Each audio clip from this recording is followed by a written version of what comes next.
Hello, hello. How is everyone doing today? I hope everyone is having a lovely day.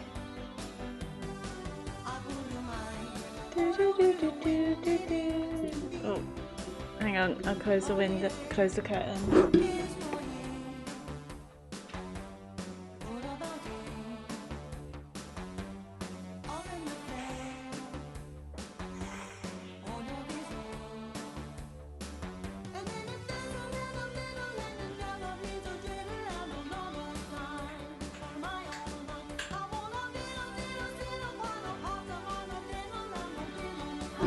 How's that? Hopefully that is a tiny bit on the better side. Yes, how is everyone doing today? Hope everyone had a lovely weekend.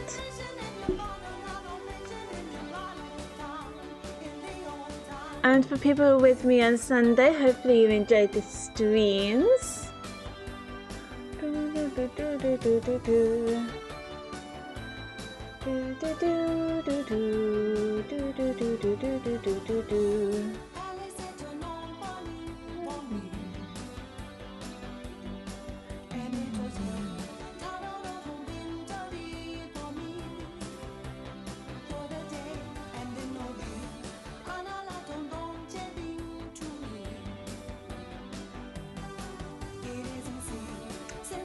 Right, sorry, I was getting things a bit ready. So for what we're doing today is we play some more Ace Attorney. I feel like Ace Attorney is becoming like a weekly thing, isn't it? To something to look forward to, and I'm definitely looking forward to the new case. Absolutely, absolutely. Hope you guys are too. Why is it recommending me My Time at Porsche? I've already got it. That was Dane. Anyway. Let me just get it up and ready.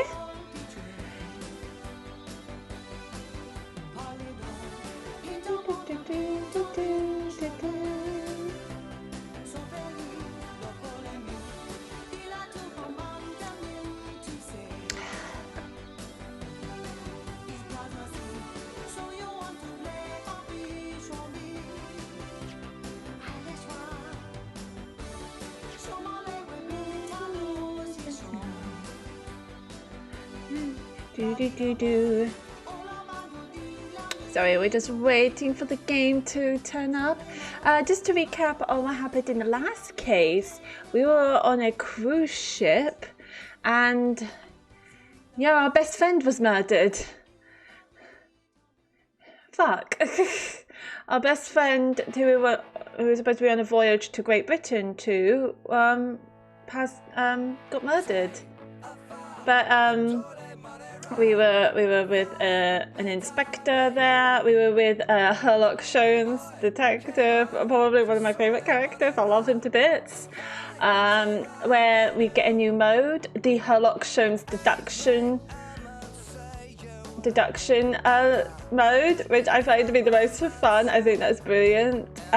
Where Sherlock Holmes brought out some not quite right deductions, where they're almost ludicrous, so we have to deduce his deductions, and I thought that was pretty funny.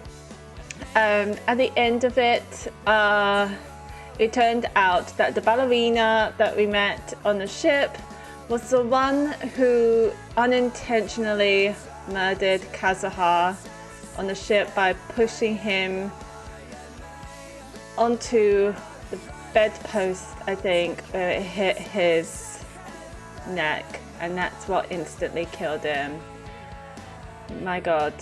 While she was looking for her kitten, yeah. So yeah, that's what happened in the last case.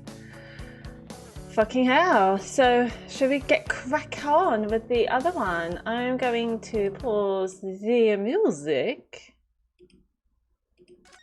Alrighty then, let's go.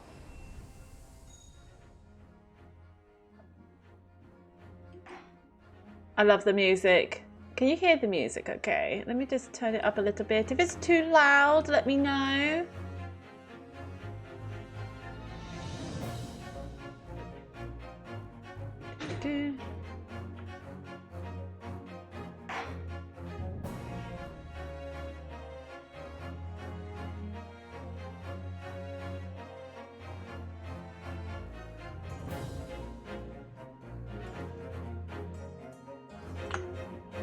Sorry, I was talking to someone. Start playing from the save game? Yes. Here's where we are. Let's go. Ooh, episode 3. The Adventure of the Runaway Room. Glancing over my records of the late last century, I am faced by the events of a certain bitter winter. A murder in a carriage as it sped through dense London fog in the dead of night. Though the victim and the perpetrator were the only ones inside, there were multiple witnesses to the crime itself. However, none could have imagined at the time that such a seemingly obvious case as this would end in such a horrendous manner. Oh, what happened? What happened? My friend, Mr. Herlock Sholmes, once said of the incident, I believe This is John that Wilson. perhaps that case was indeed the prelude. The beginning of a long concerto that impressive Japanese student and I were to play together.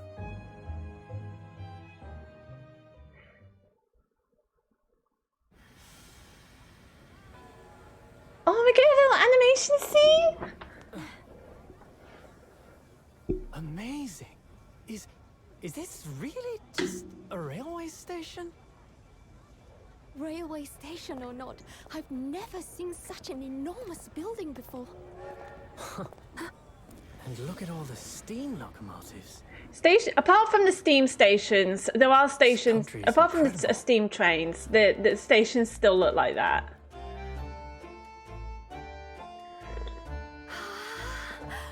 But I think some of them are replaced with tube stations. Are we are in, this is. Are they in London? They are. Yeah, they're in London.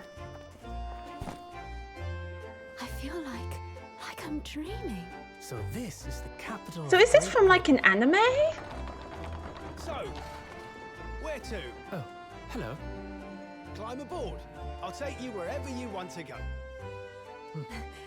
In that case, the Supreme Court in Whitehall, if you wouldn't mind. My pleasure. I suppose you're visiting students from abroad, eh? Yes. Thought so. Well then, I hope you enjoy your stay. And welcome to the centre of the world, Great Britain's mighty capital, London. What was that looked like the Eiffel Tower? Did they put the Eiffel Tower in and just rubbed it elsewhere? No, one capital city, one capital city. What was that? 18th of February, 9:21 a.m. British Supreme Court, Lord Chief Justice's office. Ooh, this is fancy.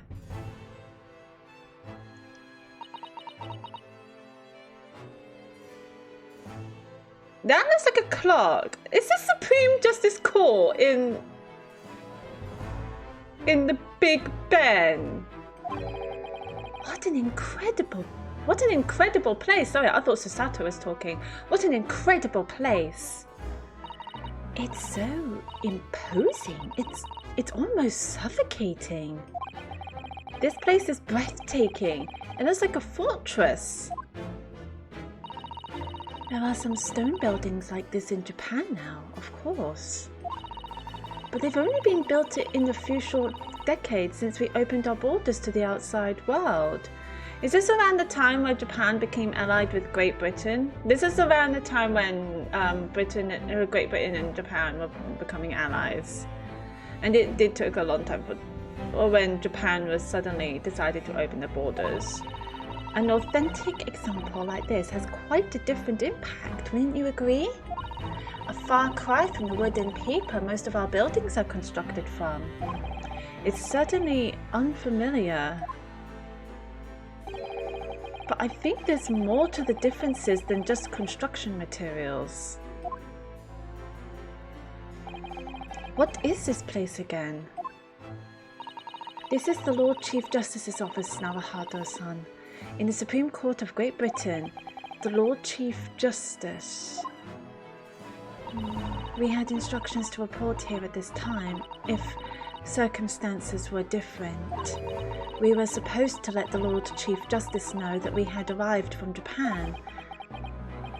But Kazuma can't. No.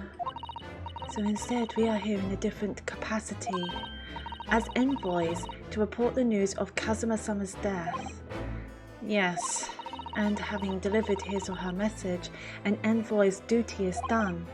So we'd have to return to Japan. If we want to remain here in Great Britain, I have to take Kazuma's place as the law student selected for the study tour.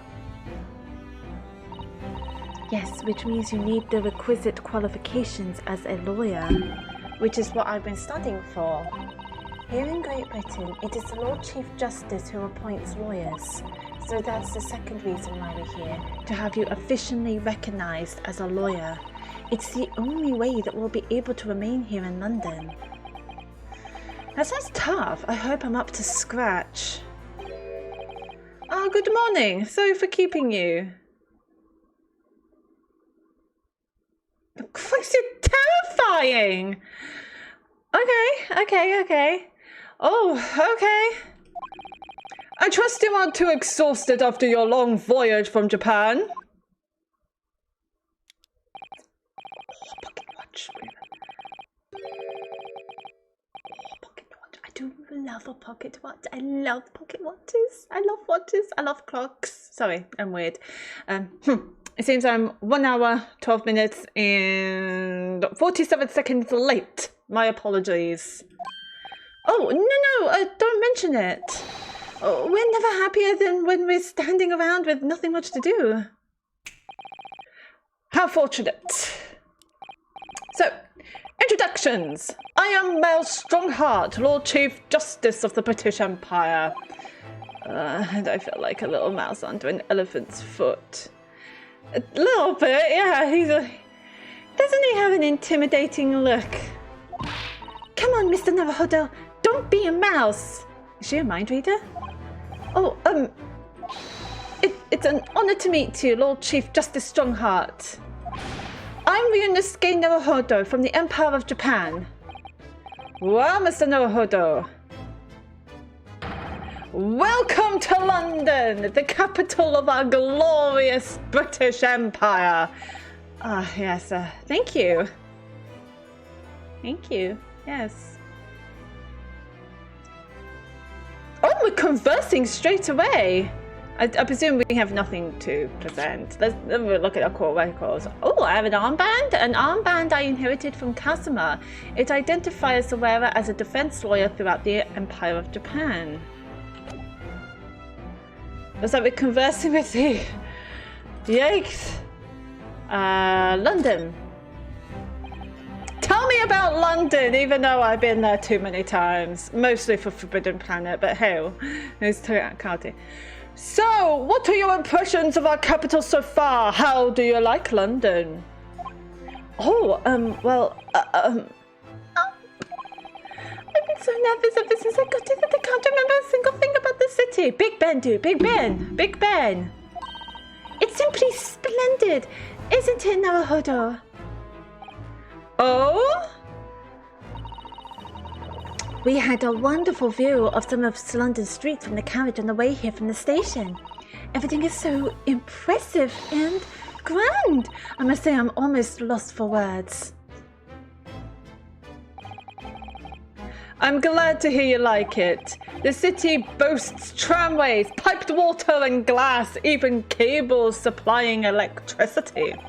We spearhead every revolutionary new technology in the world. Every visitor to London is astounded. Yes, water pipes. So this is around the Victorian era was around the time when where they started building sewer pipes, because I think it was around Victorian times. They're thinking of pipes and sewers because anything that's to do with water is just covered. It was heavily polluted. It was disgusting, and people were getting ill from drinking it. I think his name was Jon Snow, not the character from Game of Thrones. Jon Snow was an actual person.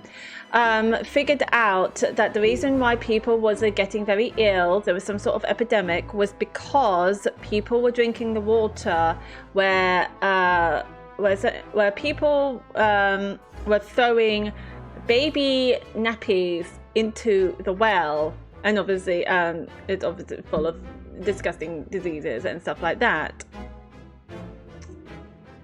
And that's where Jon Snow decided to build some sort of sewers, some sort of water pipes, so that the water, any drinking water, any rivers would end up being cleaner. People would slowly stopping getting ill.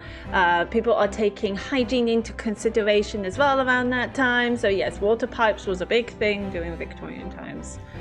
So yes. Do correct me if I was wrong, but that was I learned. Excuse me. No. Sorry, coaster dropped. Just a little tidbit.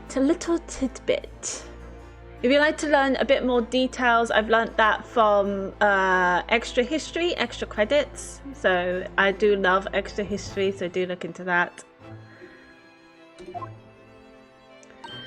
Oh yes, astounded is the word. Thanks for saving me there, Sasato-san. And everyone seems so jolly and full of vigor. Yes, there's much excitement about the upcoming great exhibition we will be hosting here in London. Great exhibition? I like him. Cultural and technological achievements from around the globe are to be exhibited here in our great city. It will be the greatest spectacle of its kind in history, and will make Paris's World Fair look like a toy shop. Wow. Gosh, I can hardly imagine how magnificent it's going to be. Great Britain's capital city is nothing but magnificent. London is the centre of the modern world.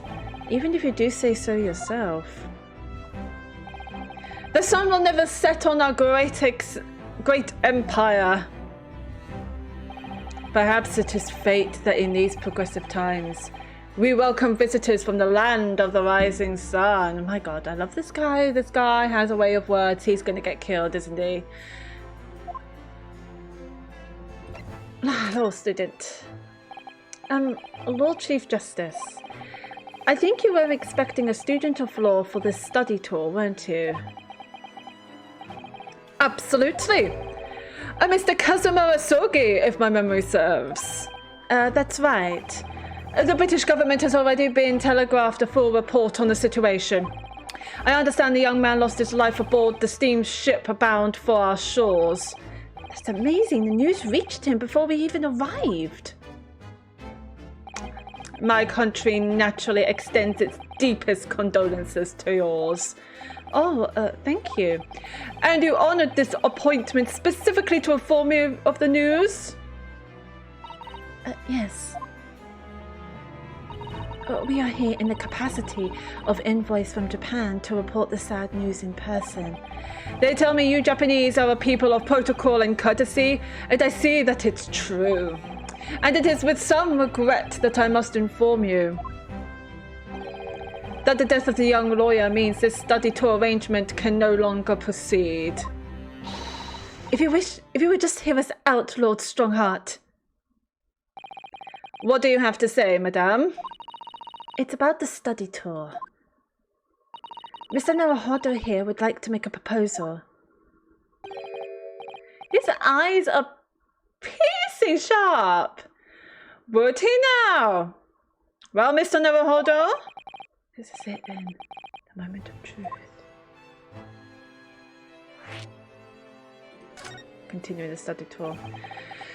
The thing is, Lord Justice, Lord Strongheart, I was wondering if perhaps you would consider allowing the study tour to go ahead.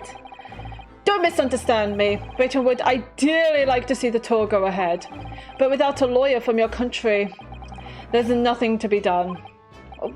Well, in that case, what if there was someone else? Another lawyer from Japan, I mean.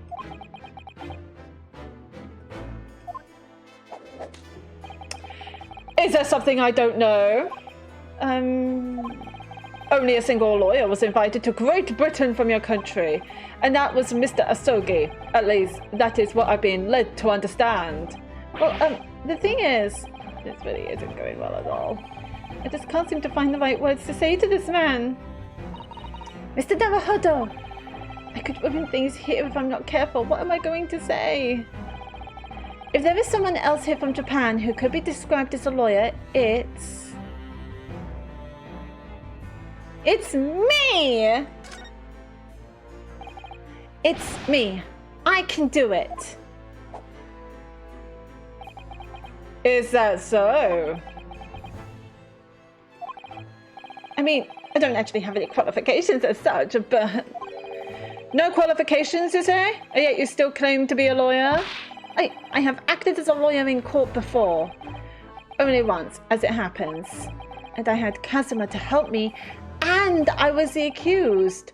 But glossing over the details. I've been spending every spare moment on the journey here to Great Britain studying. I've learnt all about British law and court proceedings while I was on board the SS Buria. I'm sure you know more than I do. I live in Britain, and I don't know a shit about British law. The voyage from Japan is some 50 days, I believe. Not what you might call a full education. To become a qualified lawyer here in Britain, not only do you need a university degree in law, you must also complete several years of training. I realise it's far too short a period of time, but I can't just go back to Japan. Kazuma, Mr. Asogi's journey had only just begun. Why is my tea coaster stuck to my tea? Coming here on this study tour was all he thought about. I have to carry on and do everything he planned to do. I know it must sound like I have an overly inflated opinion of myself, but I would do anything to prove that I have what it takes. Any test you care to set me. Just one chance, that's all I'm asking for. Please. 31 seconds. Sorry? Your opening statement there, Mr. Naruhodo. It was 31 seconds long. Not too brief, not too protracted. A perfectly judged appeal, I would say. Which is a skill that would stand you in good stead as a lawyer. Oh, thanks. So, you're willing to put those words to trial, are you? Well, I'm all for entertainment. Huh? But let me ask you one thing first, sir. Yes? You say you intend to do everything Mr. Asogi planned to do. Are you firmly set on that path? Well, yes. That's my intention. I see. Am I imagining things? Or did his expression just alter a fraction there all of a sudden? I didn't see it. I was far away. What? Very well. You have your wish. I'll give you a chance. A test to become a specially certified lawyer. Whether you pass or fail is entirely down to you. Really? Oh, I get a test. I get a test. Okay. So, what form will the test take exactly? Oh wow, that's really good. So what form will it take exactly? What form the test will take exactly? Tell me, Mr. Naruhodo, what do you consider the role of a lawyer to be? Oh, defending people, of course. Well said. So, let's have you defend someone. Huh? Your timing is perfect, in fact. There's an apt trial about to begin later today. No advocate has been appointed for the defense as yet, so this will be welcome news. Today? Don't I need to go to a hotel and, relax?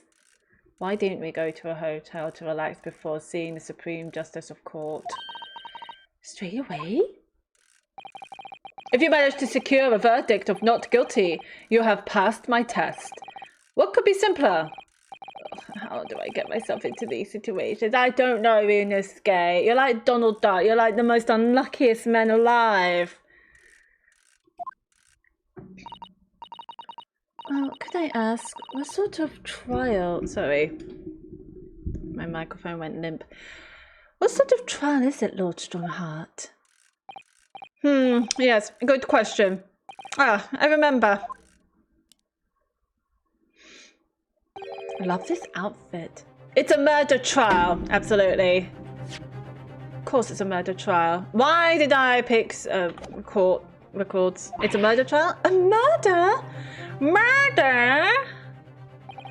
An extremely simple case, I understand. You really can't lose. That's easy to say. But I should mention, just in case, if the defendant is found guilty, he will, of course, be sentenced to capital punishment. Oh, fuck!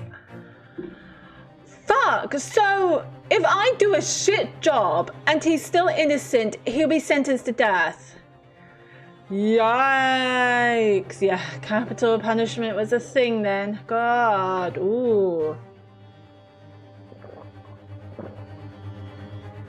As a matter of fact, death penalty didn't stop.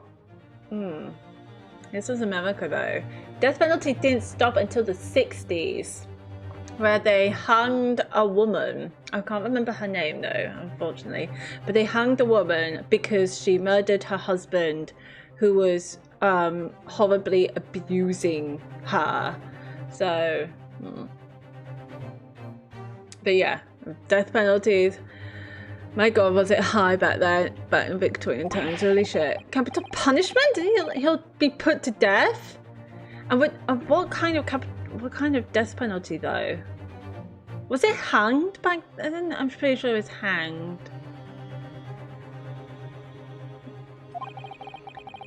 Here in Great Britain, murderers are sent to the gallows without exception. Oh, gallows! As in chopping their heads off?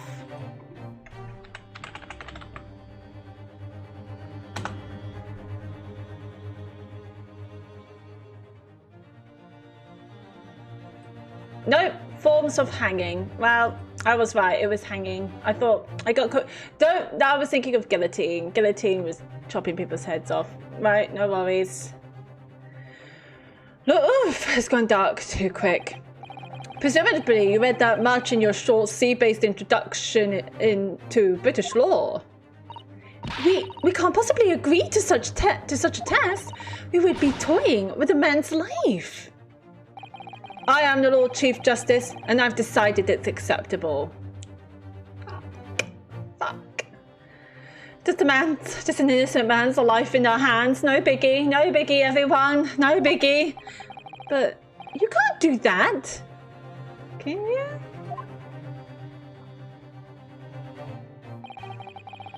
There's no need to overcomplicate this. All you have to do is ensure that you don't lose.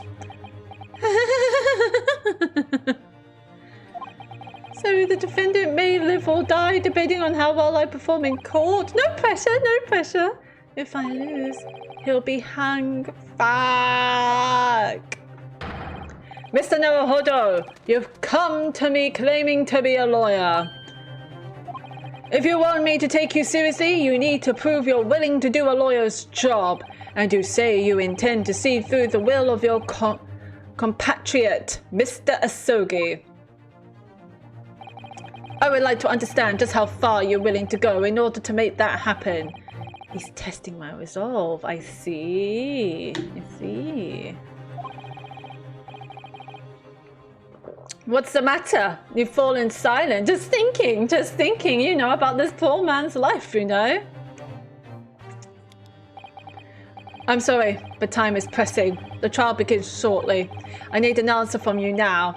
What's it to be? Yes. Yes! What do I say? Do I agree to this absurd test? I'll do it! Alright then, if I have to give you a decision now, my answer is... I can't do it, I can't get the words out. 15 seconds. Your decision making needs work if you want to be a lawyer. That was too slow. So, it's as I suspected, is it? Sorry? You have noble intentions, but lack the resolve to see them through. The test is cancelled. Thank you for stopping by. Oh, okay. Go and acquire your ticket for passage back to the east tomorrow. This conversation is over. I said yes! I said I want to do it! Yes, Lord Strongheart. Thank you for offering me a chance. Mr. Naruhodo. That's the same face I make in Sasato. Why, Ryunosuke? Why? I'm sorry, Mr. Sato, but what could I do? Say yes. It's alright. I understand. You do? It's not an easy decision to choose whether to defend a man in these circumstances, but resolve has absolutely nothing to do with it. What are you trying to say, madame? I think what Mr. Sato means is that no matter how badly I like to be recognized as a lawyer and stay here in Great Britain, to risk another man's life by treating his one and only chance at a trial so trivially would be utterly unforgivable, and I feel exactly the same way. I'm sure the defendant won't see this trial as a test, as some kind of experiment. Ooh, he's got a point. He's got a point. A lawyer may fight for his clients in court day after day, but for each one of those clients, the particular day they stand in the dark may be the only chance they have to fight to prove their innocence. No, I was wrong. I'm not qualified to do that job yet. I'm sorry for wasting your precious time, Lord Chief Justice.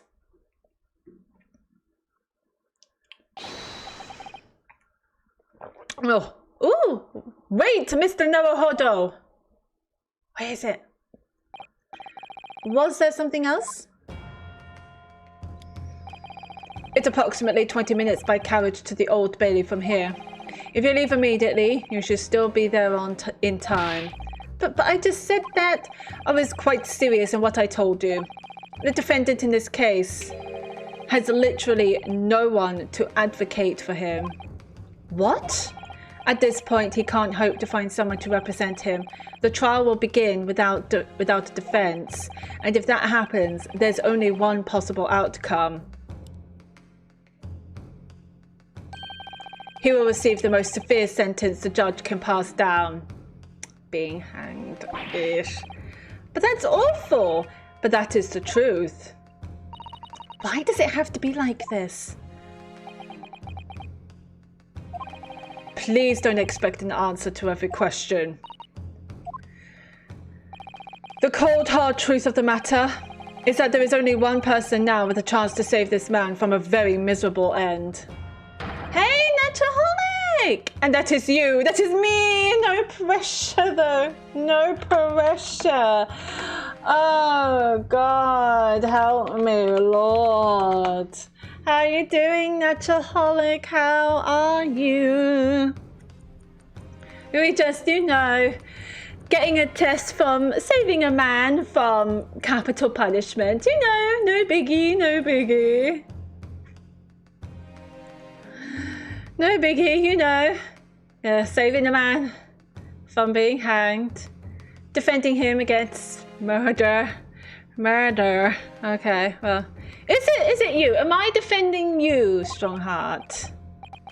I'm really his only hope. So, what do you say now, madame? I'm okay, just playing some games. Ooh, are you playing the strategy games you were telling me about yesterday? Very nice, very nice. Me? What do you mean, Lord Strongheart? You said it wasn't an easy decision to choose whether to defend a man in these circumstances, and I agree. But in my estimation, it is purely and simply a matter of resolve. Oh, Yup, nice. What are the games called? I didn't I catch the names because I think my boyfriend might be into it because he's always looking for like strategy games to play and he loves strategy games.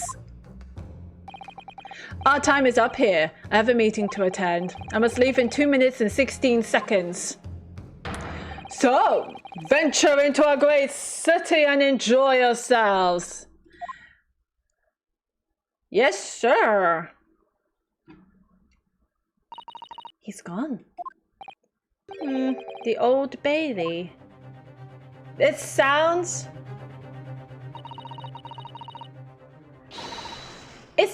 like a pub.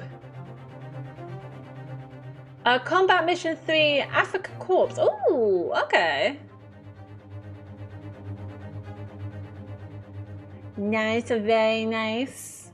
If we're going to do this, Mr. Naruhodo, we must leave at once.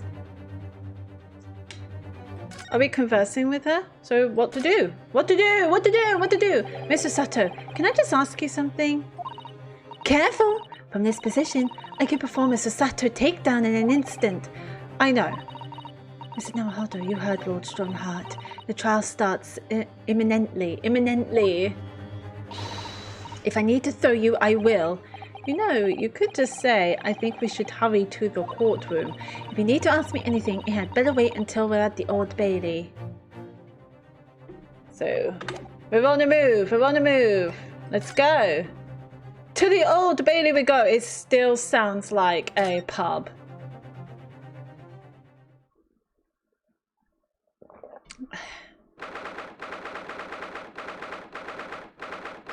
Ha!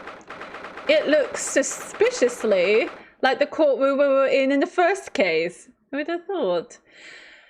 Who knew that all courtrooms in different countries will look the same? 18th of February, 9:45 a.m., the Old Bailey Defendant's Antechamber. Oh, thank goodness we're in time. There's still 15 minutes until the trial begins. I never knew a horse-drawn carriage could go so fast. I thought my teeth were going to rattle loose. Did you hear what I said to the driver when we climbed aboard? I love Susato with her book because learning so much. Get us to our destination in 5 minutes, driver, and there's a guinea in it for you. It's one of my favourite lines from the Herlock Sholmes stories, and it worked quite perfectly. Did you give him a guinea, though? I'm not sure why you're so pleased. I thought we were going to die, and we had to pay gold for the privilege. Well, at least we arrived here before the trial started, which is important, which is very, very important. Yes, I suppose there's that. Anyway, I don't understand it. The court clerk said the defendant should be here, but there's no sign of him at all. It's a beautiful place. So this is the Old Bailey. Even this room for defendants to wait in is grand. Are you alright, Mr. Naruhodo? I'm feeling tense, that's all. You know, trying to save a man.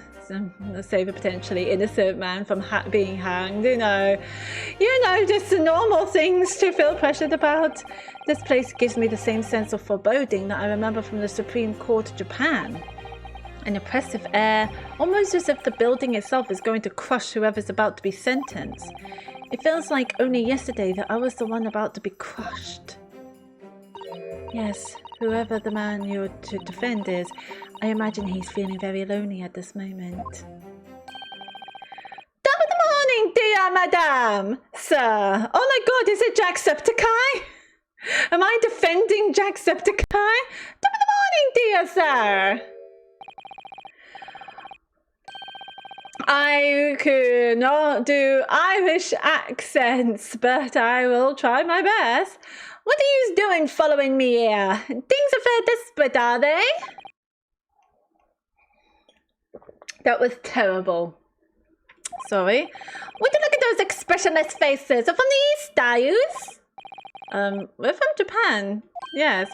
Ah, Japan is it? Right, say no more. So, how much do you need? No, we're just here because... No need to explain, fella. I've been here myself. You So I have.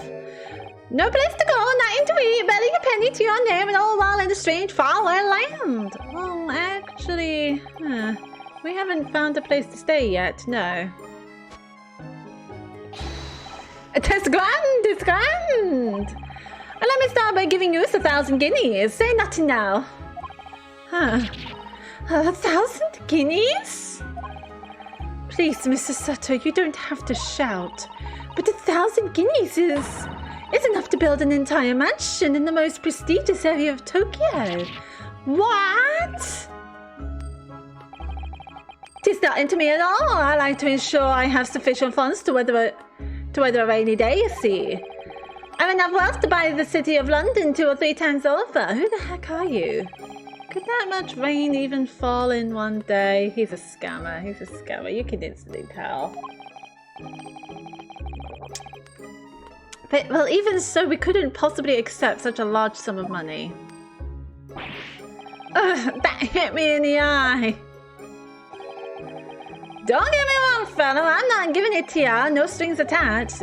I'll be wanting you to do something for me. Oh? To be honest, it's a little embarrassing. The trial that's about to begin, you see, is for my good self here. I'll be in the dock.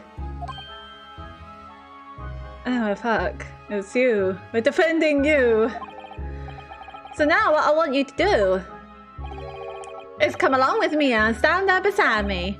Officially, you'll be my lawyer, but that's just a little detail now. Oh, the thing is, don't worry about a thing. All you have to do is stand up there next to me, nothing more. Otherwise, you see, the trial is going to start without me having any kind of representation at all. So it was true. The Lord Chief Justice wasn't just making it all up. I'm terribly sorry to have to ask, but does that mean you're the defendant in this trial? Blustering blazes, doos!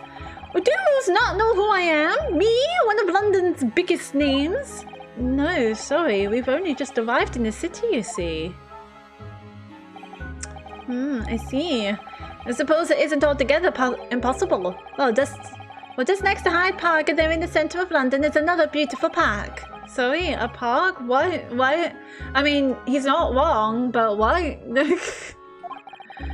It is called McGilded Park, full of blossoming flowers in the spring and singing birds and whatnot. I donated it to the city, so I did. An entire park in central London? I say of smiles, that's my vision for London. There's nothing Magnus McGilded won't do for the city and its square old people. That's amazing. I mean, really extraordinary. But now they've the gall to say I'm a good-for-nothing criminal, me, Magnus McGilded. What is the matter with the London police, I ask ya? Oh, he's got a bit...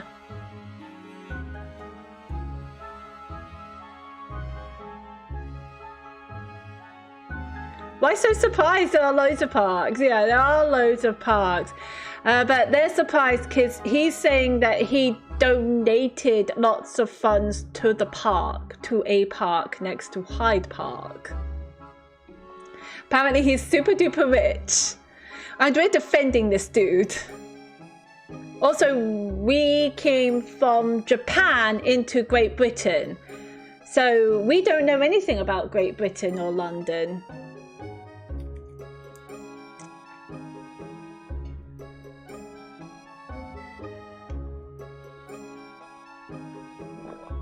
In Victorian times, because Japan and Britain have only just been allies around that time, and Japan has only just opened their borders about a few decades ago, so we don't know anything about...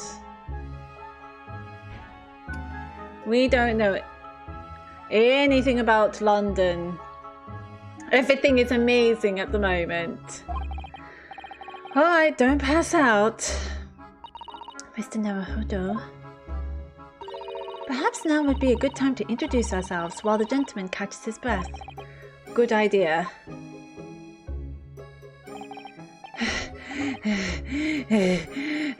Don't have a stroke. Oh, Mr. McGill did. The thing is, we're actually here in London to study British law. We're law students on a study tour from Japan, you see. So, if you don't have a lawyer for the trial yet, and you'd be happy to put yourself in our hands, we'll do our best. What was I after saying, you daft idiot? I've given you 1,000 guineas to stand up there next to me, haven't I? Well, yes, but I wasn't really offering to just stand up there next to you. Have you composed yourself? Oh, I think I see what's going on here. Sorry? I know what you're thinking. This chancellor of a fella claims to have more money than the Queen. But if that's true, why the blazes can't he have the finest lawyer in all of England? That is a very good point. Why couldn't he? If he's saying that he is super rich with 1,000 guineas, why couldn't he afford a top-notch lawyer? Because he did it, that's the only explanation. Well,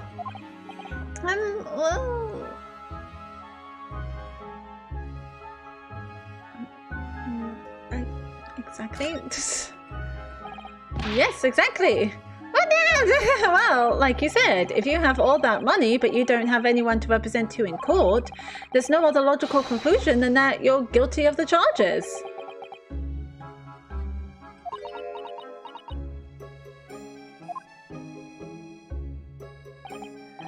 Well, you call a spade in the East, so you do. Oh, I'm sorry. I didn't mean any offense. I still can't express myself very well in English, you see. And I'm never sure what's acceptable to say and what isn't, so...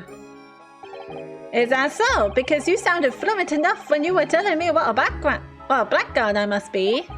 I'm terribly sorry.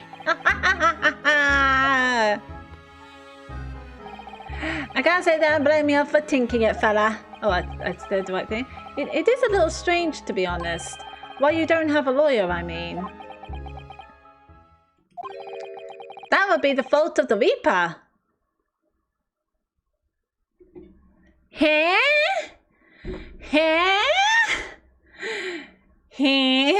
the Reaper? From Overwatch? What? Did he just say Reaper? Yeah. Reaper here. Ah, the Grim Reaper of the Bailey, Lord Bark Van Zix. He's the prosecutor. Ooh. Ooh. Ooh. The prosecutor is the Grim Reaper? No, it's a satire, for fuck's sake. I guess it's his nickname. When Van Zix stand for the prosecution, they call the accused his sacrificial lambs. And to this day, in every single trial in which he's been the prosecutor, the accused has been damned. Oh, fuck. What? So it's reached a desperate situation where there's no one willing to stand in defense against the fellow at all. You could say he's a living legend of the Old Bailey. Goodness, Lord Baruch von Zix. He must be an exceptionally talented prosecutor then. I wonder if they have like any kind of... I wonder if they're like ancestors to Von Karma, maybe. Only one way to find out is to have a look at them. Talented isn't the word you're looking for, madame. It's cursed. Cursed? What on earth? The defendant is summoned, and his counsel. Please make your way into the courtroom. Oh, the trial is about to begin. Oh, about to begin the trial. Let's go, let's go. His counsel. That would be me. Oh, 'tis time. Well then, fella, don't let me down. But I don't know anything about the case. You haven't told me what happened. Yeah, I was going to say, I have nothing. I have no court records. We don't know anyone. We don't know the victim. Who did you murder? Or supposedly murder. Who did you supposedly murder? Who's the victim? Until you showed your face here, I made up my mind, and so I had. Sorry? I decided I'd have to defend myself in there. How would that have worked? But then you made an appearance, a student of law, when you know. 'Tis no accident, I can assure you of that. 'Tis fate. So don't get cold feet now, please. This man is something. I literally know nothing about the case or about this man who stands accused. In fact, the only thing I do know is that I can't just turn my back on him.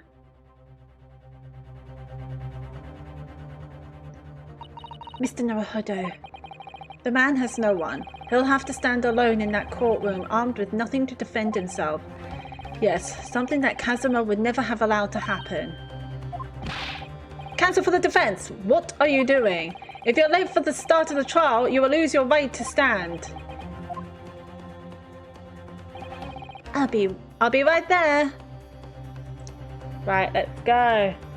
Let's go. It's happening then. It's happening. My first trial in British court. Good luck. I hope you're watching over me, Kazuma, because I have no idea how I'm going to manage this.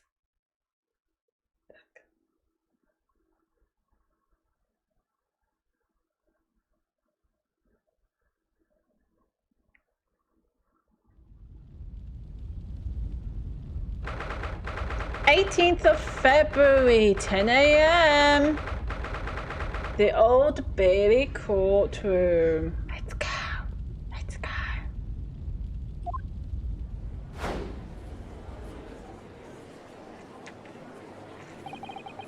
So this is the highest court in Great Britain, the Old Bailey. I don't like the way that guy is looking at me. The centuries of history in this place is palpable, isn't it? It's so different to the Supreme Court in Japan. Yeah, there's flames. It feels both imposing and serene at the same time. The atmosphere almost makes words redundant. Whatever the country, determining a person's guilt or innocence is always a solemn affair. May I say something, Mr. Naruhodo? Oh, yes. What? Your eyes look ready to pop out of your head again. You look manic again. Oh, you're not scared. Come on. I know, but I just can't help it.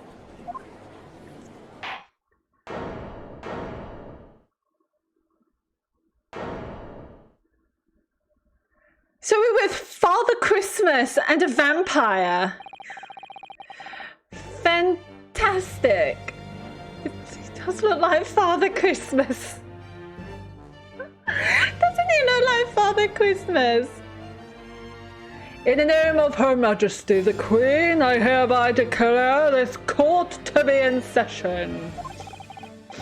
We are here today to determine the guilt or innocence of Mr. Magnus McGilded. I now call upon the counsels for the prosecution and defense to declare their willingness to proceed.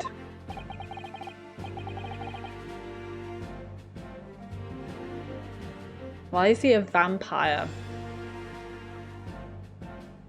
What's he gonna sound like?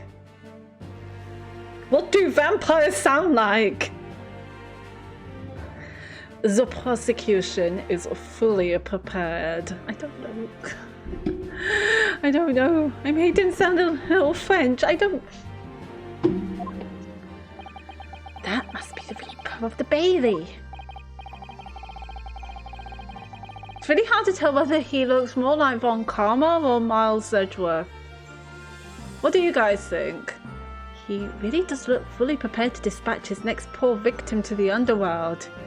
I'm expecting him to bare his fangs at me. Counsel for the defense, you appear to be Eastern. Do you speak English? Huh? Oh, yes, of course. Sorry. But he asked if the defense was ready. And I couldn't be further from ready if I tried. He's handsome. Those eyes please me. Nipponese. He also has very nice eyes. Ooh. First Miles Edgeworth and now him. Like, why are the prosecutors always so handsome? And yes, I'm counting, what's her name? Not Von Karma, the dude. His daughter. She was also very good looking. Why are you all silver-haired, good-looking people? Mr. Godot, he was also extremely good-looking. Stop, prosecutors. Stop being so good-looking while I try to defend my client against you. God damn.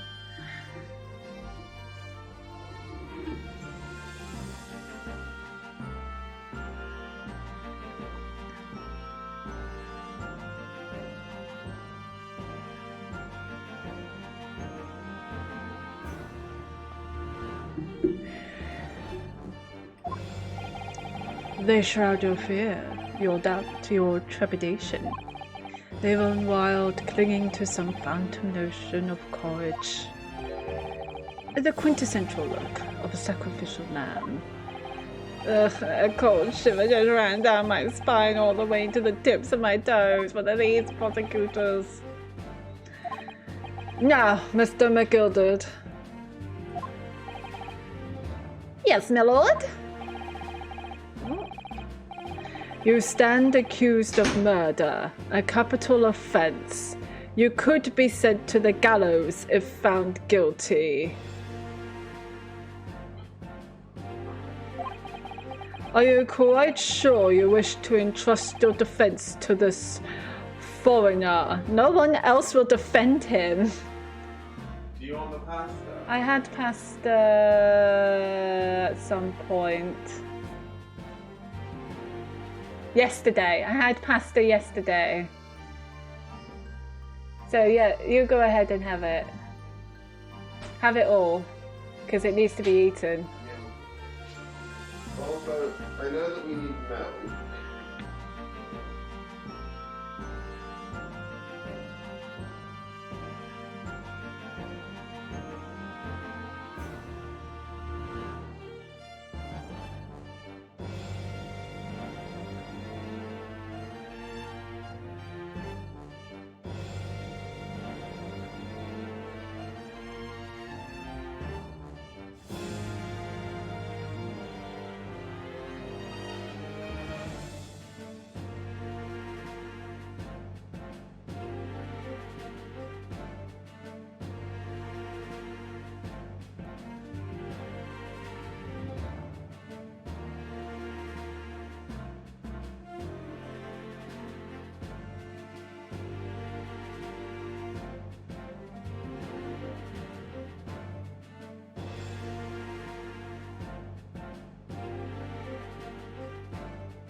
As I've always said, my lord, it is a grand thing to give opportunities to the young, even if the fellow is a student from some little island off in the Far East.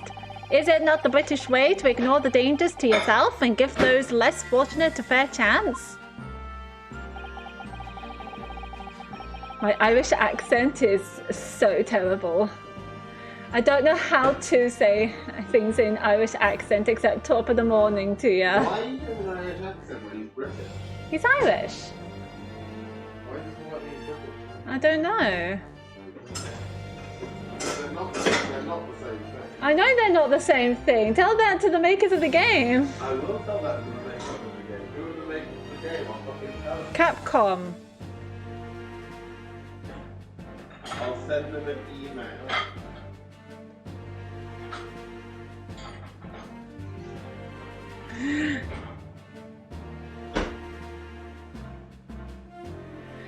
To be fair, this guy lives in London and apparently donates lots of guineas to London. So, lots of guineas!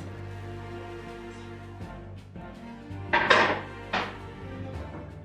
like to think that acts of chivalry do the great British Empire proud. What a fine gentleman London has in him. Did you hear that he donated £5,000 to the government the other day? Mother, please may we go and play in McGilded Park? £5,000? That's a lot of money back in Victorian times. Fucking hell. A lot of money now. It's a lot of money now, but it's a lot more money back then. It seems as though everyone in the public gallery is firmly behind Mr. McGilded. That's definitely welcoming news, and he certainly has a way with words. I'm surprised he couldn't convince anyone to defend him. Yeah, that's a bit odd. So he has a lot of money. He made a park next to Hyde Park, along with donating, I don't know, lots of other things around London. Everyone is behind him. Why couldn't he get a lawyer? Why is he entrusting a student of law who only got 50 days of law experience? It seems really, really sussy.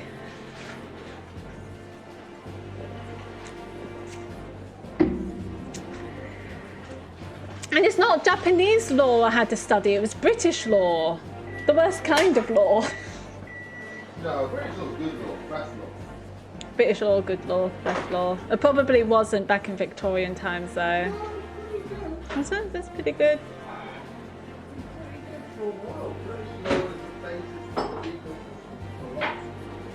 Ah, see that? I didn't know that. You learned something new from this game.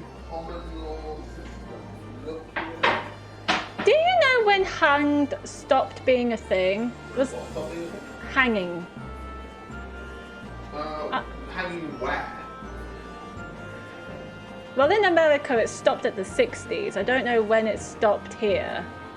Here probably earlier. I think maybe, or maybe I'm getting confused with guillotining, because I know in France they guillotine someone in the 70s. Yeah. In America they hanged someone in the 60s, and that was the last time they hanged someone. Maybe we didn't do it. I can get Diet Coke tonight. Okay. It's a big hat. It's a very big hat. Love you. Love you too.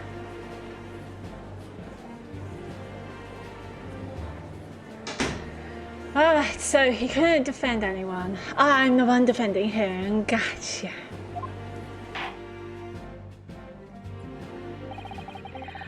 Eloquently put, Mr. McGilded. A most laudable sentiments. Now, ladies and gentlemen of the jury, I'm sure I need hardly remind you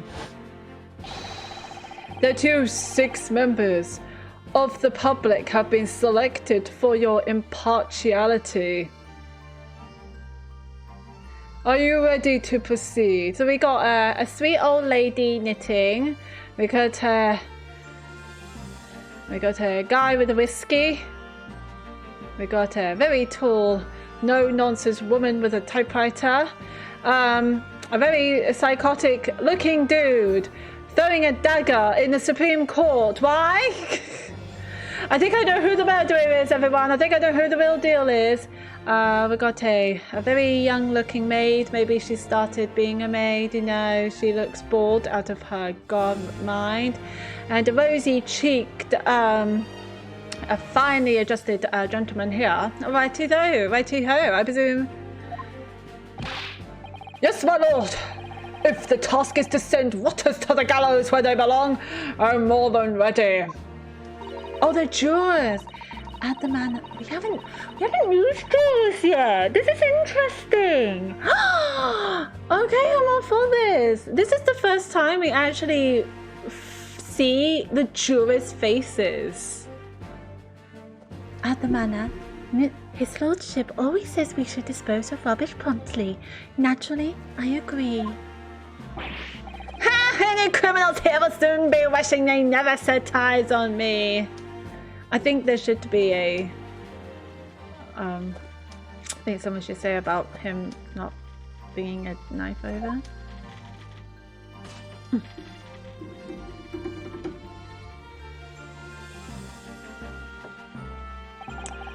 I feel a chill. I feel like he would be drunk.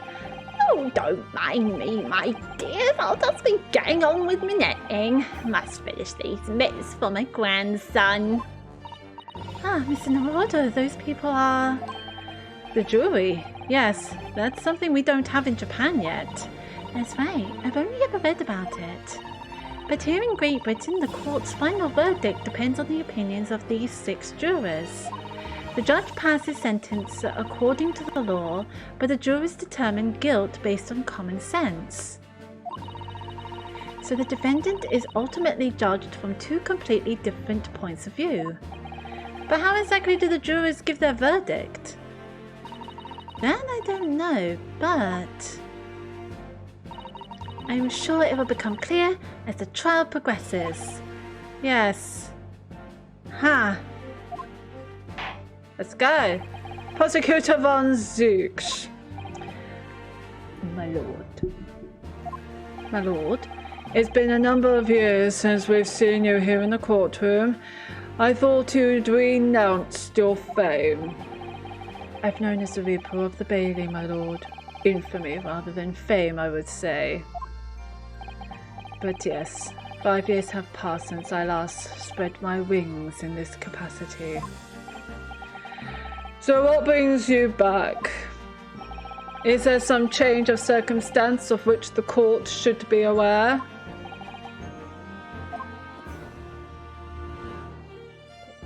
Gorgeous! I leave that to your imagination, my lord. So the Reaper has been out of action for 5 years. Why did he have to choose today of all days to make a comeback? Don't lose heart, Mr. Naruhodo.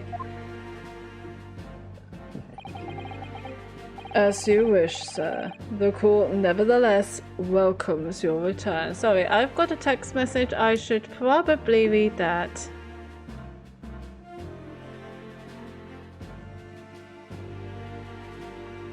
This.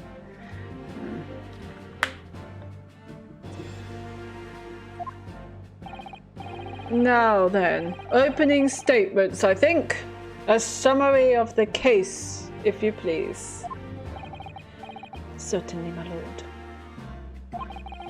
As your lordship is aware, this is a case of overwhelming simplicity. We must be the only ones in here who aren't aware. The incident took place in the late evening, 3 days past. The hour was some minutes after 10. The victim was a maker of building bricks known in the community as Thrice-Fired Mason. Ah, you won't be able to see the picture. Hang on a second. Shit! Oh, fuck.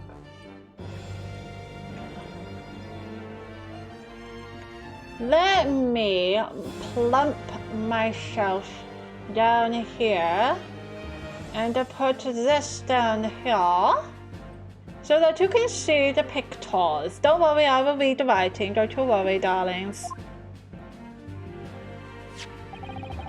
He was a very accomplished craftsman. The bricks he fired were said to be almost indestructible. The victim's corpse was discovered in an omnibus in service on the streets of London at the time.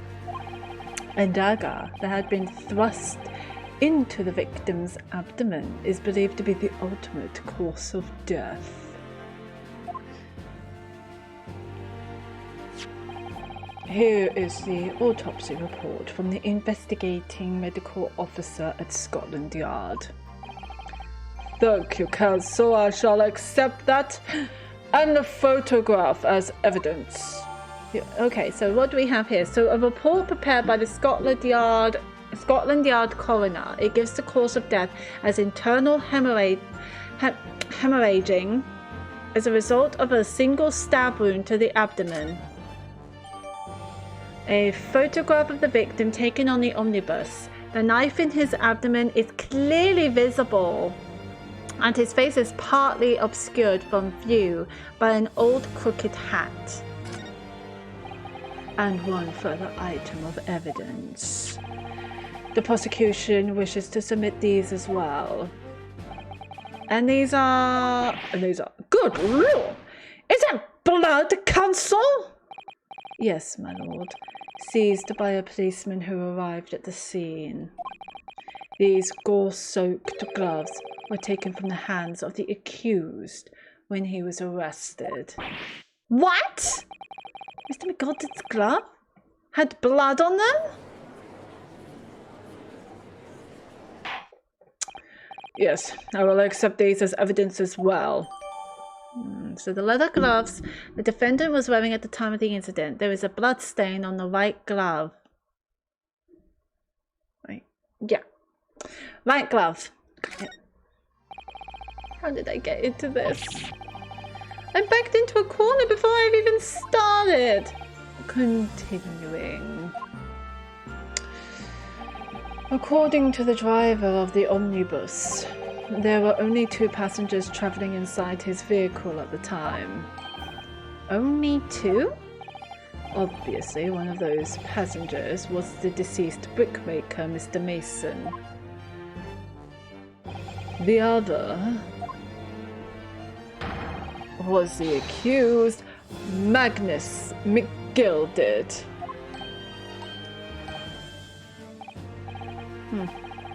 Well, rather damning circumstances to say the least. Defendant, what say you? Well, of course I have no recollection of such a thing. Mr. McGilded! To be sure, I rode the omnibus that evening. But whenever I'm in a carriage, I am taken with a fierce tiredness and I always succumb to it. Are you claiming to have been asleep? 'Tis the motion of the carriage, my lord. Little and so it is. And when I opened my eyes again, 'twas a desperate sight before me. The body of a man I'd never laid eyes on before in my life. Now I ask you, what good-hearted soul wouldn't rush to help a fellow bleeding from his stomach? I wasn't about to start worrying about my gloves now, was I? I reached out to give the man a hand.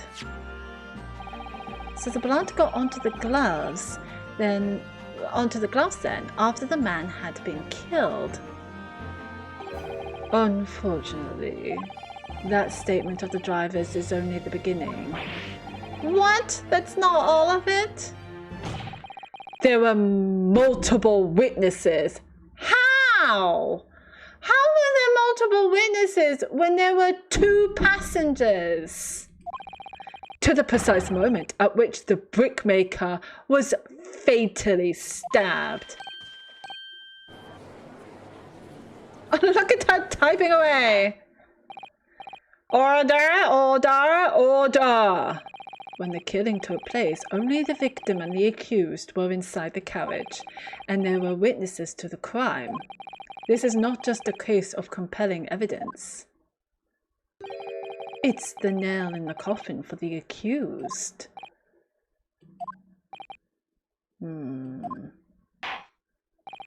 Thank you, counsel. The circumstances of the crime have been made quite clear. I think we will hear testimony from these witnesses first of all. Your wish is my command. Bailiff, bring the witnesses in at once.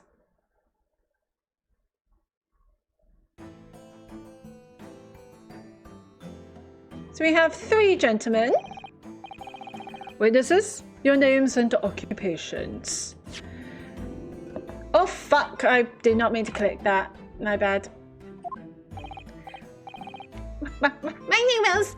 Well, everyone calls me Beto. I drive an omnibus in the East End. Bruce Fairplay. I'm a banker in the Sutto. My name's First. Lady First. Lady First. Bless your heart and soul. Lady First. I make hats for gents. Let's begin by confirming the facts.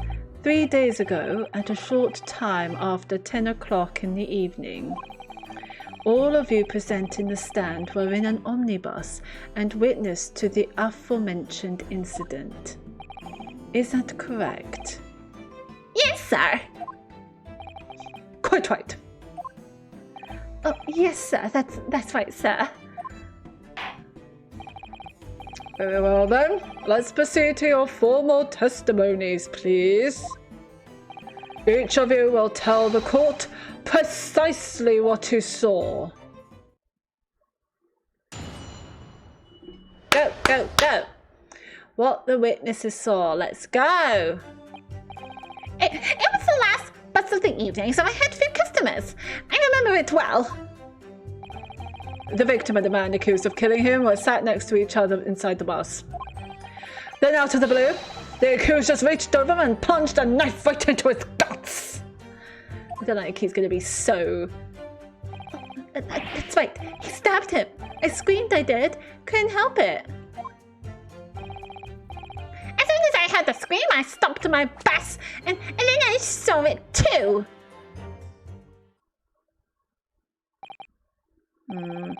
An ambiguous testimony, I must say. Exactly, my lord. Exactly. These men witnessed the incident in the omnibus with their own eyes.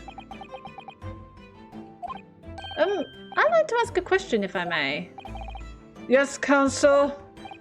Well, this testimony makes absolutely no sense to me whatsoever. Why not? Well, the incident took place inside a moving carriage, didn't it?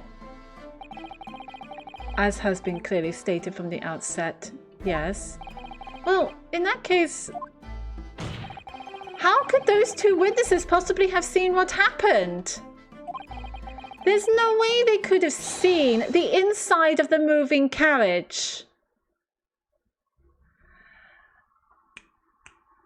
Vyunuske on point!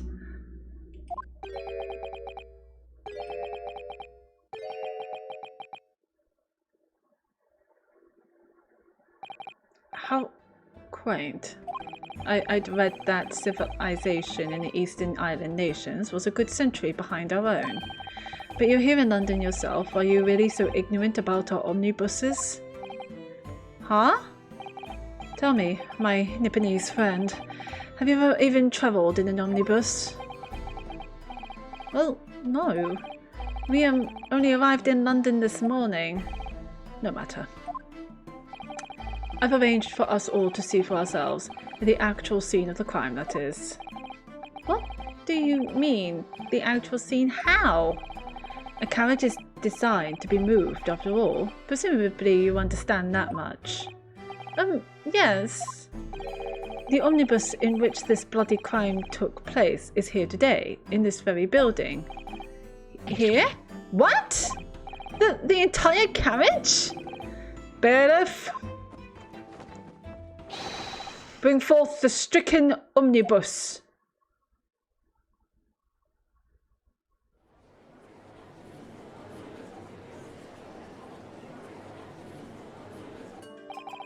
So that's an omnibus. The omnibus? The omnibus. The omnibus.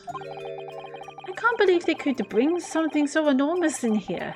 Great Britain's courtrooms are amazing. As you can see, the omnibus is pulled by 2 horses and can carry up to 8 passengers. But you said there's only 2 passengers. 4 passengers seated inside in the enclosed cabin, and another 4 on the rooftop deck above. Okay. Every Londoner knows that the best views of the city's architecture and sights are to be had from the top of an omnibus. And I should point out to our foreign guests that there is a skylight in the roof, allowing a view of the interior from the seats above. A skylight? Oh! The penny drops at last, I see. These 2 gentlemen were occupying the rooftop seats on this omnibus when the murder took place. That is how they came to witness the grim incident. Through the skylight. Ugh, that makes perfect sense. Okay. That does make perfect sense now. Well, Counsel, this is a first. In all my years behind the bench, I've never experienced the crime scene itself being brought into the courtroom. There are a number of important clues remaining inside the carriage, my lord. I would like to submit the omnibus itself as evidence. That is the prosecution's wish.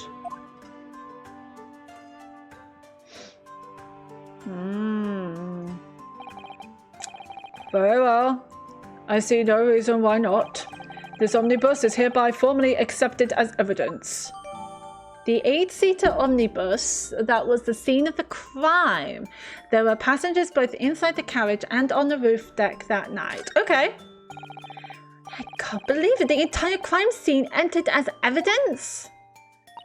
Yes! Great Britain is simply extraordinary. I could help myself a lot by giving that omnibus a thorough examination, seeing as it's here. Let us continue with proceedings then. Your cross-examination, Counsel.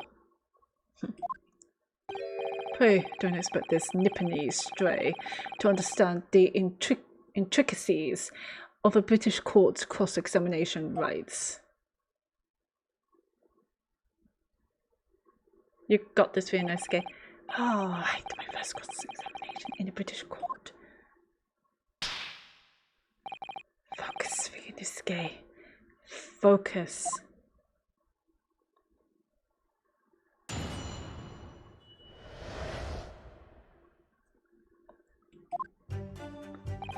It was the last bus of the evening, so I had few customers. I remember it well. I should press. First off, I don't want to present, I want to examine. So let's have a look, shall we?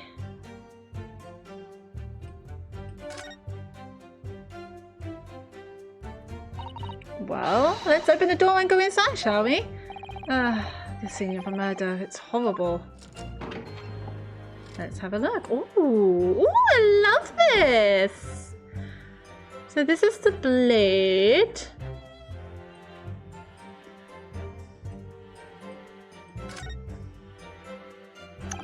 That's blood that's soaked into the seat, the victim's obviously. Yes, and that seat would be clearly visible from the roof deck. Would you really stab somebody in full view of the other passengers like that, I wonder? Well, it was after dark, and there was a lamp on in here, so perhaps the culprit couldn't see anything outside through the skylight. Which way you look at it, it doesn't seem like it was a planned attack. Let's have a look around. What's this? Ah, that's a poster from the Great Exhibition that's due to start 6 months from now. Ooh. There's a lot of focus being drawn to the Crystal Tower, the centerpiece of the whole exposition. Oh, the Crystal Tower. It's under construction already, I believe. People all over London must be fizzing with excitement at the prospect of such a grand event. So this is a skylight. It's quite a large skylight, isn't it? Yes, quite large enough to afford a good view into the cabin from the roof deck. And there doesn't appear to be a handle or catch of any description, so I suppose it can't be opened from inside the cabin at least.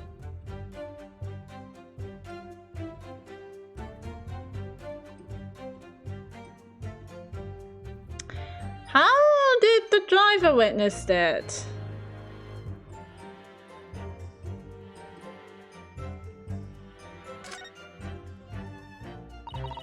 Have you seen enough? Let's step back outside then.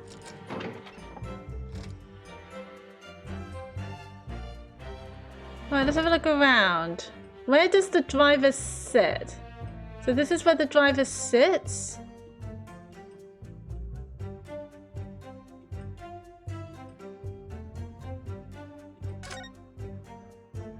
Have a look. So this is the roof deck of the omnibus. We must have a wonderful view of London streets from up here. So people sit all the way up here on bitter winter nights with the cold air rushing past them, and they have to pay money to do so. brr, I can't imagine how cold it must feel. That just made me think of something horrible. Can you imagine being dragged around the city in the freezing cold as a punishment?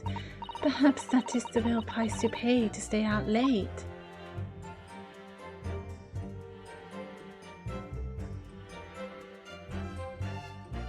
So... No, I still want to examine.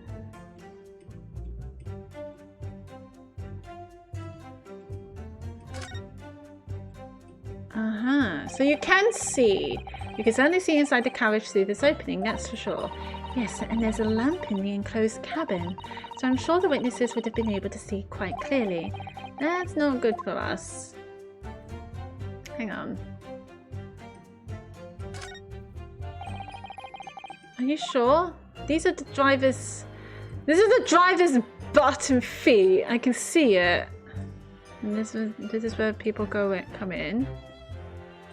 Anything else? Anything else? We have the ladder here. Phoenix Wright Omnibus!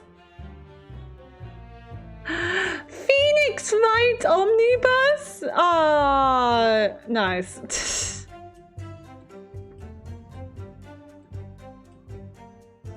Okay, let's go back and press the witnesses.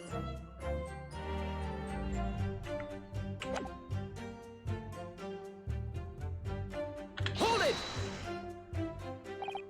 Yes, I think it was some time after 10, wasn't it? Oh, yes, sir. That's right, sir. Yes, I was so cold. It was freezing, in fact. And you had 4 passengers on board at the time, is that correct? Yes. Yes, that's right, sir. Not all travelling in the same part of the bus, of course, though, no. And there were no other passengers when the incident took place? No one alighted, for example? You're quite right, sir. No other passengers like that, no, none. So nobody fled the scene of the crime, then? I have to say, the boss is on it running, he does. Every evening, that last bus of the day. But I do wonder sometimes if it's altogether worthwhile. Yes, so sorry to say. What do you mean by that? Well, with it being so cold and everything, and only making 20 pence on the run, you see.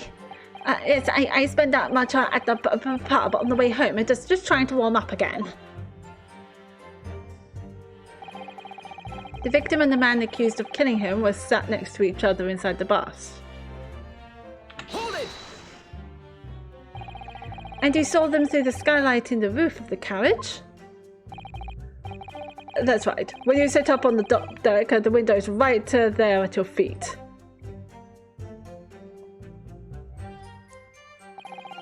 There was a lamp on inside, so I had a pretty good view. So you were sitting here. The two of them are wearing hats, and I couldn't exactly make out their faces. But there's not a shred of doubt in my mind that it was Mr. McGildered. How can you be so sure? Well, how can I put it politely? Mr. Gildered is a gentleman of rather small stature. I couldn't have mistaken him for anyone else. Let's not forget that when the vehicle came to a halt, the only people inside the enclosed cabin were the deceased Mr. Masson and Mr. McGildered. There is no room for doubt here.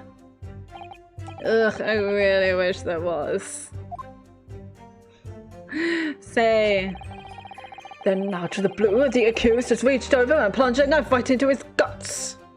There's also someone in the jury that has a knife himself, you know. Maybe it is him.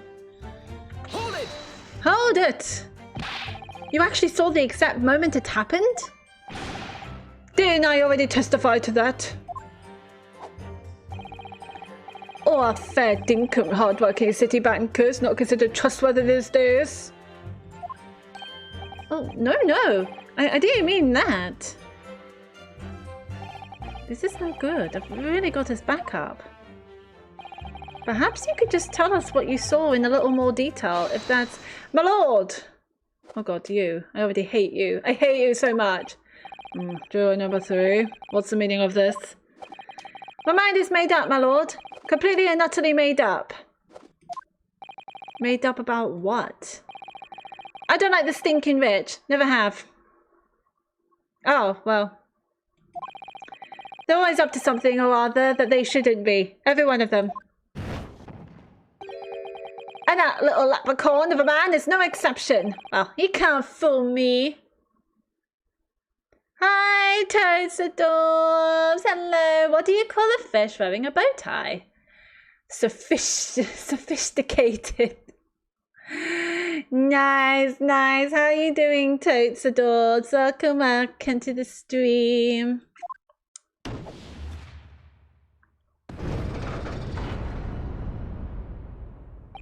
Oh, fuck! There's no point wasting time listening to any more of this. That's my opinion on the matter anyway. Hold it! That is precisely what I was about to say. As the foreman of the jury, it's my duty to set a good example to my fellow jurors. Fuck.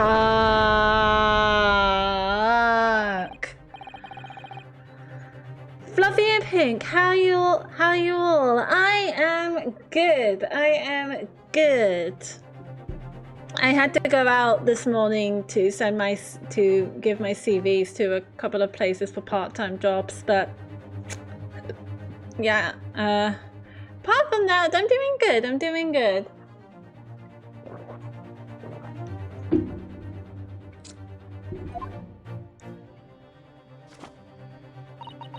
Let me see. Ah, yes, it seems that's how the members of the jury give their verdicts. With fire? Apparently, yes. White for innocent and black for guilty. Ah, fuck. That's 2 for guilty. As the 6 members of the jury make up their minds about the case, one by one they each cast a ball of fire into the great scales of justice, as we saw a moment ago. So if those enormous scales fall completely to the black side, does that mean... If it's unanimous, we do our very best to make sure that doesn't happen. Now I'm even more worried than I was before. Not with a pen or paper, with fire! Very well, the court acknowledges the change in the jury's stance. Counsel for the defense, please continue with your cross-examination. This is a nightmare. That's right. He stabbed him. I screamed, I did. Couldn't help it. Hold it! He stabbed him, you say. And you were sitting up on the roof deck, were you? Yes, that's right, sir. I was up on the roof seats. I remember seeing the little gent that's sitting next to the fella that was stabbed. I'd been thinking about a new hat design, you see, so I was just gazing absent-mindedly around. But then I happened to look down through the skylight. It was sticking right out from his belly. That huge great knife. A grim sight indeed. That didn't help me at all. The jury looked like they're even more convinced my client did than they were before.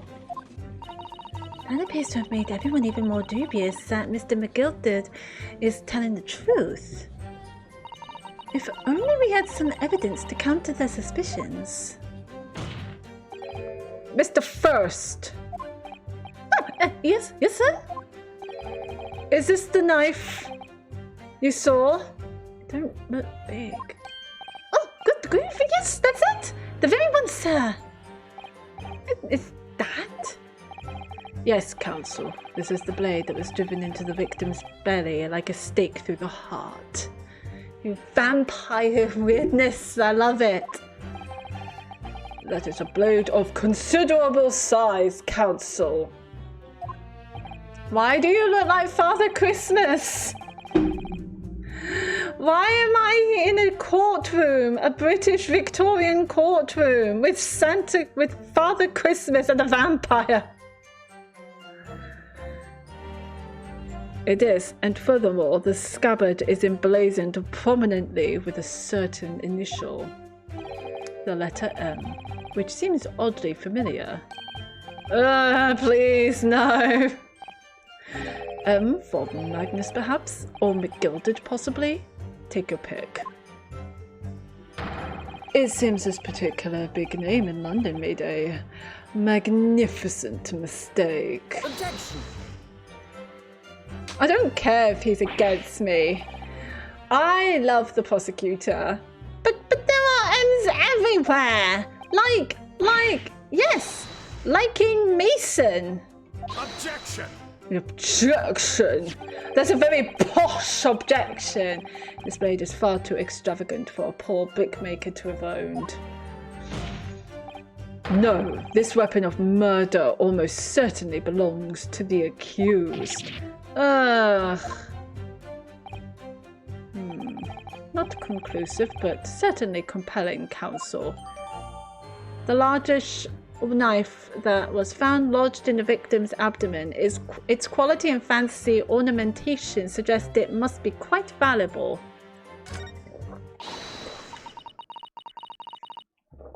My lord, if you forgive the interruption. She gives me Wednesday vibes. The maid gives me Wednesday Addams vibes. So maybe I'll try talk like her. Jury number 2. Go on.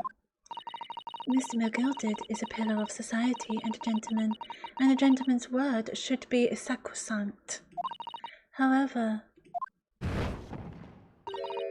those of us in service know we must accept hard truths. Wait, what are you about to do? Dispose of the rubbish.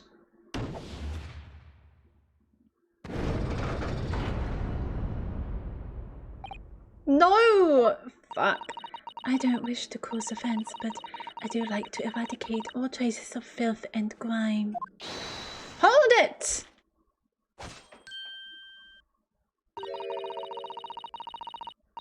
I have painstakingly typed every word uttered here today and cross-referenced all the facts. As such, I am now in a position to draw the only logical conclusion. Fuck. Fuck! Not again! That's 4 out of 6 jury members who proposed a guilty verdict. There are only 2 left. We've had it. Every time I press these witnesses for more information, I just make the situation worse. Oh, fuck. Nevertheless, what we need more than anything at the moment is more information. We're still very much in the dark. I suppose I'll just have to keep pressing the witnesses, knowing that more sparks may well fly. We mustn't give up hope that we'll uncover something that will give us a way to fight back. But... Alright, I'll keep trying. I can't give up. This is scary. I'm not sure if I like the juries. You know, giving their verdict promptly while I'm pressing for witnesses. I just need to keep calm and listen to the witnesses' statements again. As soon as I heard the scream, I stopped my bus, and then I saw it too! Hold it! Wait, how did you see it? What exactly did you see? Oh, sir, to beat up passenger, sir. Yes, collapsed on the floor he was. By the passenger, obviously you are referring to the victim, Mr. Masson, the brickmaker. Hang on a second. Hang on a second. He did not collapse on the floor. He was still upright on the seat, my good man. Also, how could you see him? You're the driver. And the other passenger had the knife. It is like this. By the other passenger, obviously you are referring to the accused, Mr. Magnus McGilded. Punched down like this, stabbing the other passenger in the belly. What? What? My lord, I wish to speak. Yes, juror number 5, do I take it that you too? As a master of the London Guild of Bushmen, the idea of a murder being committed in one of the city's carriages is utterly abhorrent to me. It wouldn't be right to make a decision before hearing all the facts, so I said to myself. But I've heard enough now. The horse has bolted, as they say. No, please, just keep an open mind a little longer. Gee up now, Silverblaze, the finish is in sight.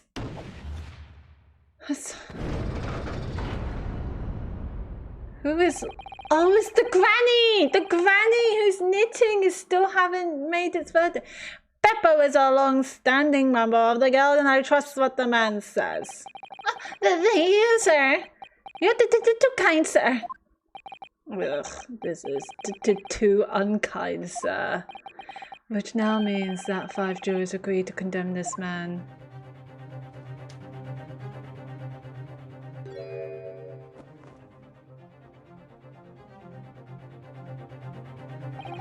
Madam Juror number 6.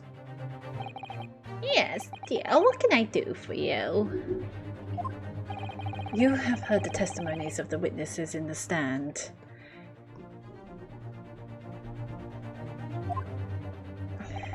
Oh yes, I certainly have. Still got my hearing, you know.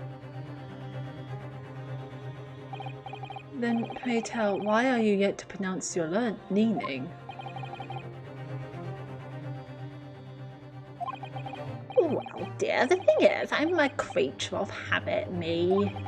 I always go to the park at around this time of day and sit on a nice bench and get on with my knitting. There's a lovely little park just near where I live. The Gilded Park, it's called. The gentleman donated it to the city, you know, to put a smile on Londoners' faces, he said. I can't imagine such a fine young gentleman would have it in him to take another man's life. He's always doing wonderful things for the city. That's right, a man like that wouldn't stab someone, surely. Mother, may we go to the McGilded Public Library later and borrow some more books? How many Londoners live with their heads in the clouds? Do you people not know what kind of a man Magnus McGilded really is? What kind of a man is he? The philanthropist Magnus McGilded has enough wealth to purchase the entire city he claims to value so highly. But where did all that wealth come from? Your client is a Shylock, sir, and one with the very darkest of souls. What? Stop the crows! McGilded lends money at extortionate rates of interest, so his victims have no hope of repaying him. When they default, he takes possession of everything they own. He is a vulture that preys on the weak. I've never heard any mention of that before. Your faculties haven't deserted you, I'm sure, madame. So has this thought not crossed your mind? Would a man wealthy enough to buy London in its entirety not have a carriage of his own? Oh, he has a point. So this man has no carriage of his own. He has no lawyer. I wonder if he's actually broke now because he keeps donating all of this money around London. What possible reason could this man have had to make use of a public omnibus service? You're not saying that... The victim, a poor brickmaker, had next to nothing to his name save considerable financial liability. It will come as no surprise that his creditor was the accused, Magnus McGilded. But let it also be known that the very day Mr. Masson was killed was a final repayment date for his debts. Good gracious! The brickmaker was destitute. He had lost his house, he had not a shilling with which to repay his debts, and in the end this pitiful soul had the very last thing he owned taken from him, his life. By the merciless philanthropist pretender, Magnus McGilded. I don't believe it. No, I don't believe it myself. Hold it. If I might add something briefly, Mr. Sato? You claimed that the victim had been lent money by Mr. McGilded. But where is the evidence to support your claim? Ah! Ah! Yes, have your blood. I mean, have your wine.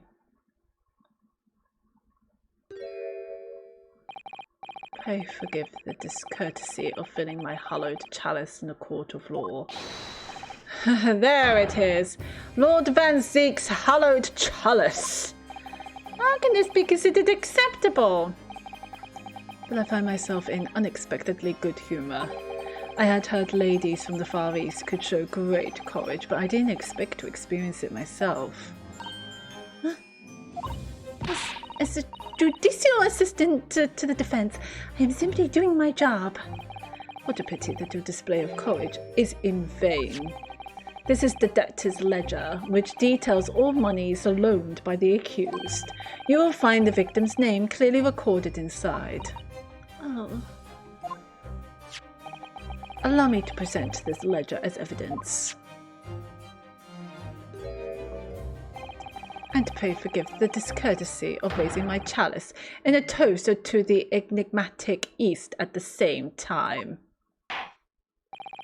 A marvelous toast, Counsel. I will gladly accept this new evidence. A catalogue of people who had borrowed money from the defendant at a high rate of interest. It includes the victim, who owed 20 guineas. God damn, that's a lot of guineas. Oh yes, 20 guineas. The victim owed a considerable sum.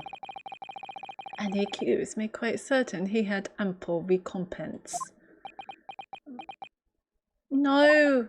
Well, it would seem I've had the wool pulled over my eyes. Regrettably, ma'am, that is the modus operandi of the accused. And it's such a pretty little punk, too. What a scoundrel! Still... maybe it's all for the best. Well, wait a minute! Let's think about this a little more! I don't stand for nonsense! No!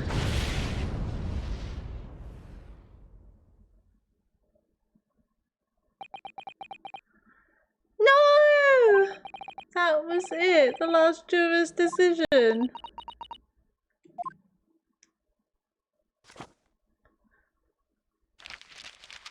Fuck! According to this encyclopedia of British law, when all members of the jury have concluded that the defendant is guilty, court proceedings are suspended, and the presiding judge will deliver the final verdict and sentence. That's what it says here.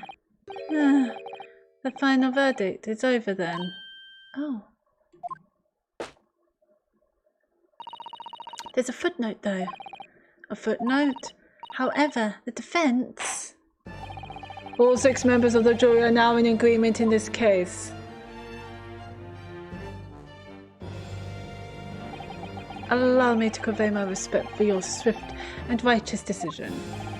According to the laws of this country, I will now conclude the trial by delivering my final verdict. I trust there are no objections. Mr. Sato, just tell me one thing. Oh, yes? You were in the middle of saying something before. The footnote in your encyclopedia of British law. However, the defense, what did it say next? Oh yes, of course. One moment. You've closed your book. When all members of the jury have concluded that the defendant is guilty, court proceedings are suspended and the presiding judge will deliver the final verdict and sentence. Then the footnote says, however, the defense has the right to demand a summation examination of the jurors at this point.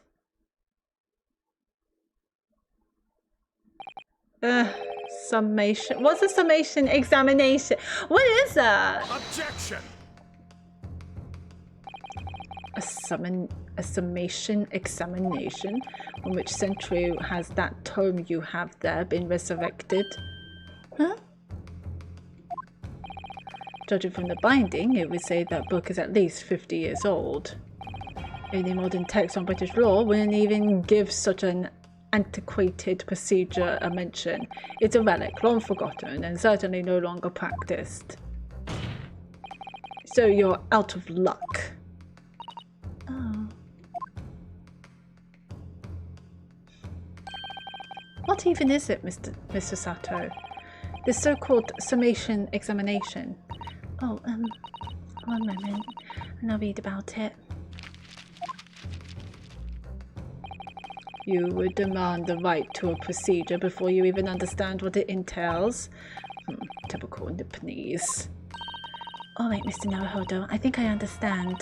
It seems that under this procedure, we would be able to appeal to the members of the jury. To do what, exactly? Appeal to them to change their learning and reverse their decisions. And it says here that, if successful, the proceedings of the trial must be resumed. Make them reverse their decisions. Yes, in times gone by, barristers would use a summation examination to attempt to influence the jury's decision. But that procedure became something of a formality with no practical benefit really, so it rather fell out of use. I wonder why. Because it was devoid of purpose. Changing just one member of the jury's mind would be hard enough, let alone several.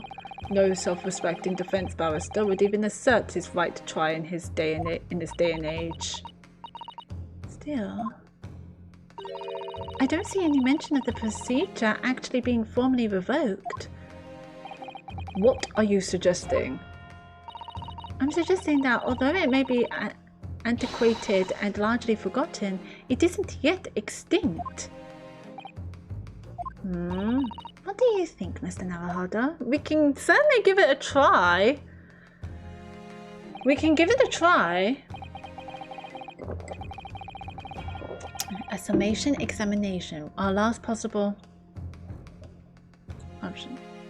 Alright, let's go. The defense wishes to assert its right to a summation examination, my lord. Objection!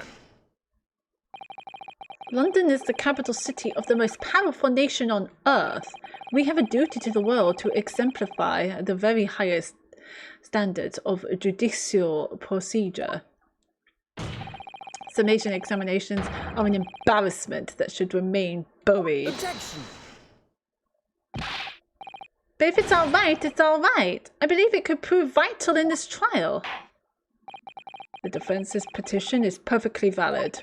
The court will proceed with the summation examination. This is madness.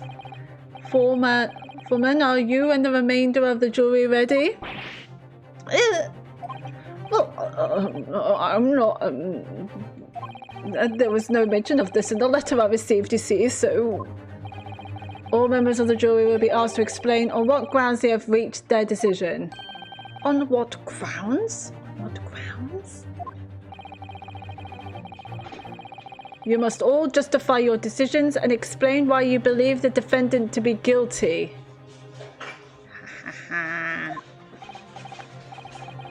Of course he's guilty. You seen his hands? He's not guilty. Oh, we tried to defend the man. Nah, he's guilty. Well, my lord, you're rather putting us on the spot. This is most irregular. No mention was made of this before. I don't really hold with all this justifying luck. You got another letter. Yay! More birthday letters. I'll put it over here with the other one. Thank you.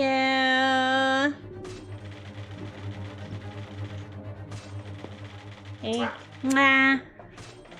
Any parcels outside the door? Jack,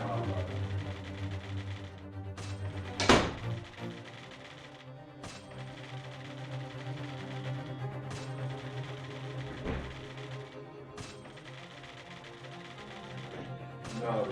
Okay, thank you.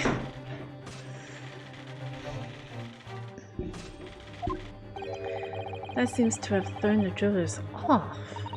It seems none of them have experienced this before. Alright then, the summation examination. A defense procedure no practicing lawyer has attempted for years, is it? Well, just maybe it might be the opportunity we've been looking for to turn this trial around. So be it then, ladies and gentlemen of the jury. The court hereby calls upon you to state the grounds on which you find the defendant Magnus McGilded guilty of the most serious crime.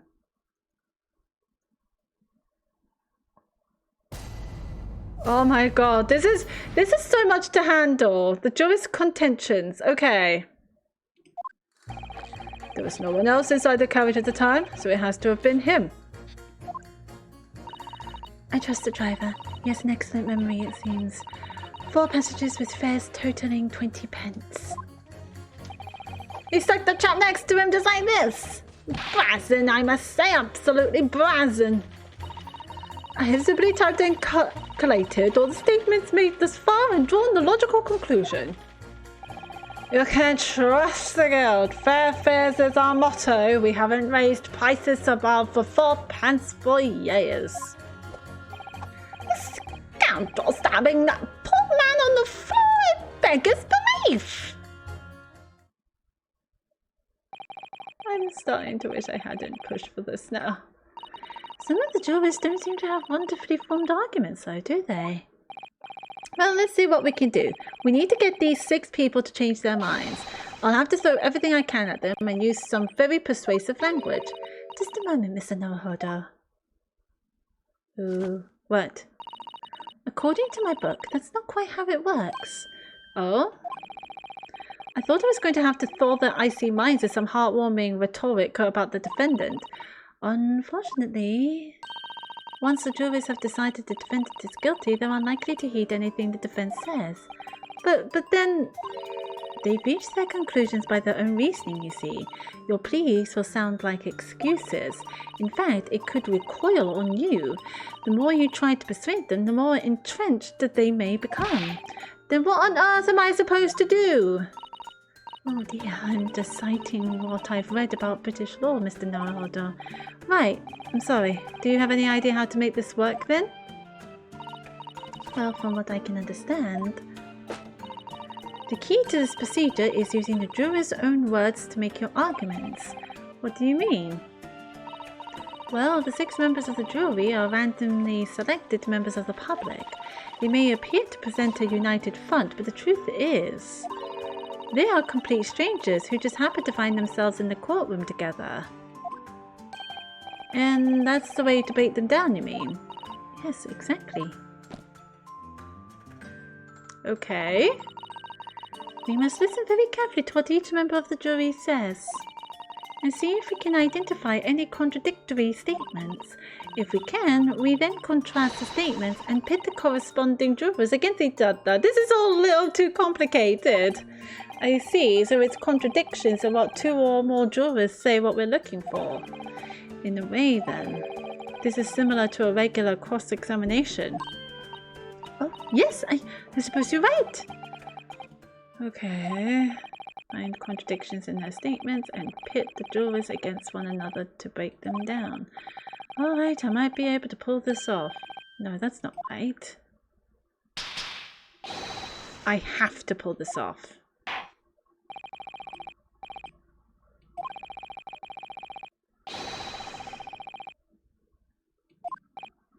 Yes, my lord. Okay. Okay, here we go. Jury examination. This is a little too much. I don't know what is going on. There was no one else inside the carriage at the time, so it has to have been him. What does pit mean?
Objection!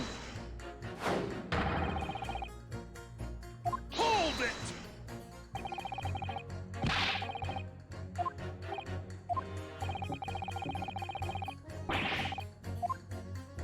Oh, I see. Okay. Okay, I think I understand now.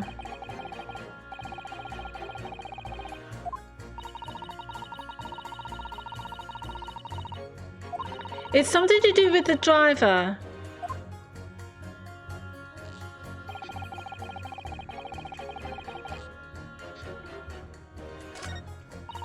I trust the driver. He has an excellent memory, it seems. 4 passengers with fares totaling 20 pence.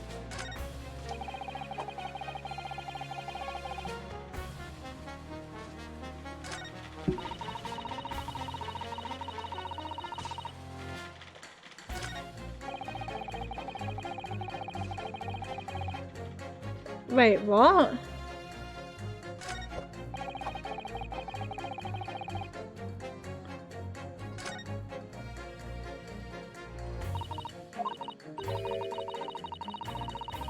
Yes, we did. It's the maid and the guy with the mustache. One said 20 pence and the other said above 4 pence. Well, I took the liberty of doing some research in case you happen to find yourself in just such a situation. Shall I read what you found out? It is a little longer, I'm afraid. Not right now, because I think I can understand. If I have to rely on advice right from the start, how will I get on later?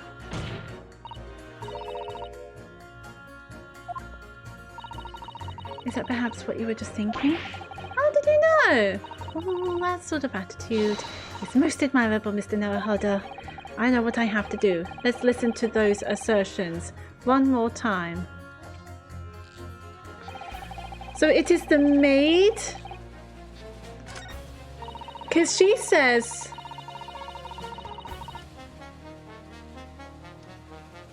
Yeah, that doesn't make any sense. With fares totaling 20 pence. If there's 4 passengers and each spend 4 pence, that would be 16 pence, my lovely.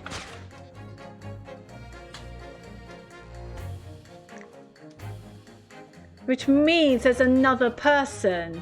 There must be another person in the carriage. Objection!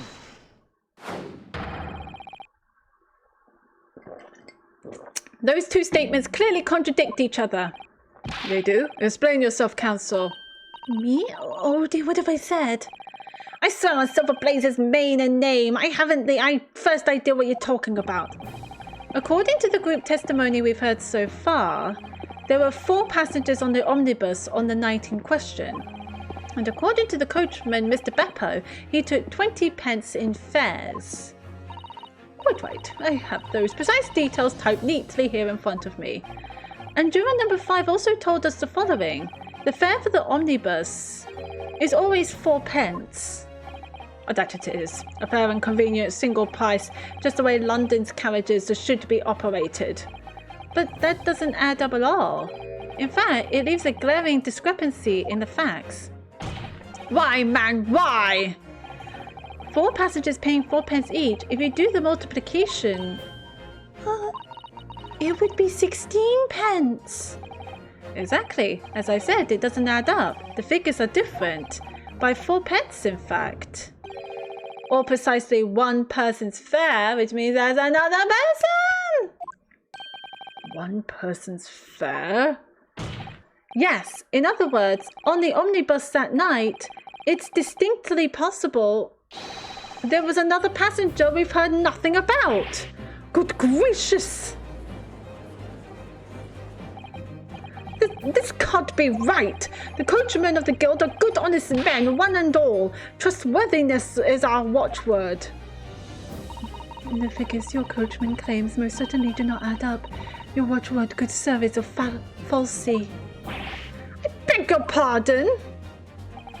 Mr. Guildmaster, I think you ought to consider that if this trial were to end now, the news will surely spread all over London. The news that one of your coachmen tried to hide the fact that he lets nefarious characters ride his omnibus. Alright then, how do I make it so this miserable trial doesn't end,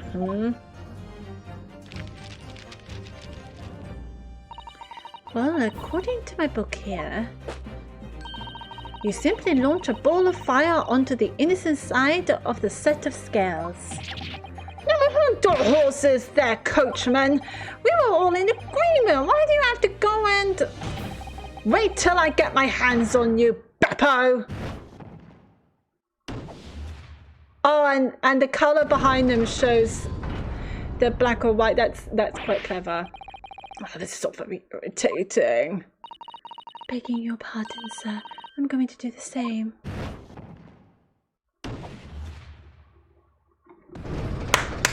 Yes! For the life of my God, not you as well! A penny can be the difference between a smile and a tear, after all. I certainly can't put my trust in someone who doesn't follow my exacting standards in financial matters. Really? I, for one, think it's only proper that we hear from the witnesses again. Yes! And we found a contradiction in the witnesses as well. How could the driver see the stabbing if he has his back turned towards them? His eyes would be on the road. Oh, well done, Mr. Naruhodo, you did it! If we can manage to change 2 more jurors' minds, we can force the trial to continue. 2 more. Actually, there is something else that's bothering me about a couple of their assertions.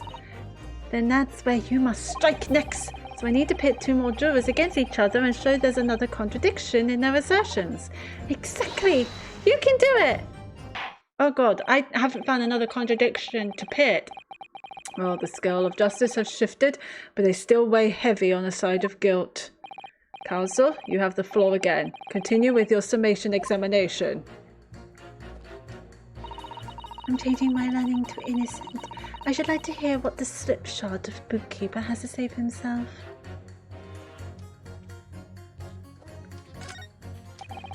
He stuck the chap next to him just like this. Brazen, I must say. Absolutely brazen. I have simply typed and collated all the statements made thus far and drawn the logical conclusion. Prepare this trial has to continue so I can get to the bottom of this corruption. Not guilty, I say. The scandal stabbing that poor man on the floor at beggars belief. Oh shit, this is the same. This is the floor. Oh.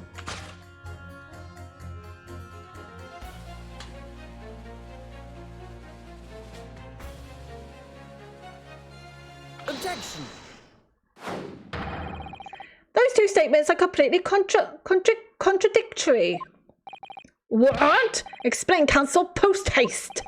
Oh, dearie me, I was only knitting a jumper for my other half. Oh, what does all this claptrap, what does contradictory even mean, I ask you? We've heard from more than one witness that they allegedly saw the actual moment when the defendant stabbed the victim. Now, out of curiosity, juror number 3. What? Can't you see that I'm busy here? What, with a knife? Oh.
Sorry about that. You're busy with the knife, but you're the one who stabbed it into the desk. Also, I'm pretty sure you're not allowed to do that. How would you say the defendant stabbed the victim? What sort of motion was it? Ha! Want to test me, do you? It was like this. Stabbed the fellow next to him without even getting up, just like the prim banker said. Yes, that was Mr. Fairplay's testimony. Quite true. Now then, juror number 6. Oh, is that me, is it? What can I do for you, young man? How would you say the defendant stabbed the victim, madame? Oh, well, dear, as far as I understand it, it was like this. He stabbed the poor man after he collapsed on the floor. The coachman said so. Now, don't move. Take a look at these 2 jurors. He stuck the fellow next to him without even getting up. And he stabbed the poor man after he collapsed on the floor. Well, I never... They're stabbing in totally different directions. What? Bless my stitches, what a muddle. What this tells us is that there's a strong possibility one of the witnesses isn't telling the truth. Oh. But why? Why the dickens would they lie? I don't know that yet. But what I do know is that if the trial ends at this point, we may never find out. We may never know the real truth. Ladies and gentlemen of the jury, can you really let that happen in all good conscience? Lies, you say? Oh, dearie me! I can't abide people telling lies. Yes, that's old Granny. Granny says innocent. The scales. I don't believe it. Hold it. Wait.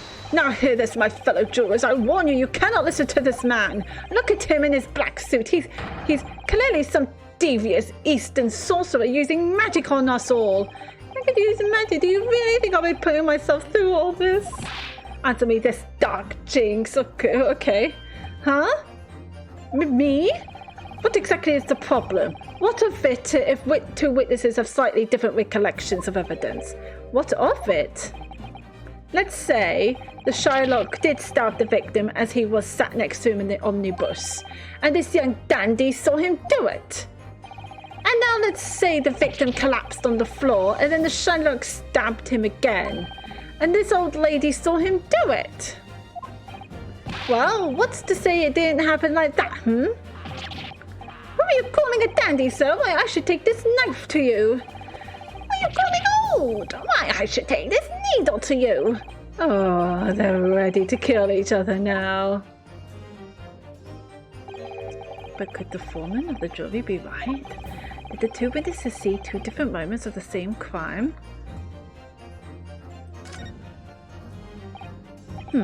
It's true. There's an outside chance of almost anything you care to mention. Exactly the point I've been trying to make. Before you go any further, Mr. Naruhodo. Oh, what is it, Miss Shisato? I think you should have a look through the court record. Ah, you see, this evidence makes it quite clear. There isn't even an outside chance of what the juror is saying. How did I miss that? Unfortunately, Mr. Foreman. What is it, you dark jinx? Come on, out with it. What you're suggesting is impossible. It's out of the question. What are you talking about, man? How can you possibly say that? You do realize that I'm only doing my job, so is he, so am I. I'm doing my job. I'm doing lawyering stuff. As foreman of the jury, I have a responsibility to steer everyone in the right direction. What's out of the way? I'm protecting an innocent man from being hanged, you stupid idiot. So where's your evidence, man? That's what we want to see. I say the 2 witnesses saw 2 different moments of the same crime. If you say that's out of the question, show me some proof. It looks like the only way I'm going to convince him is to present him with something he can't dismiss. Some irrefutable hard evidence. As you wish. What? I'll give you the proof. It's out of the question that the two witnesses saw two different moments of the same crime, as proven by...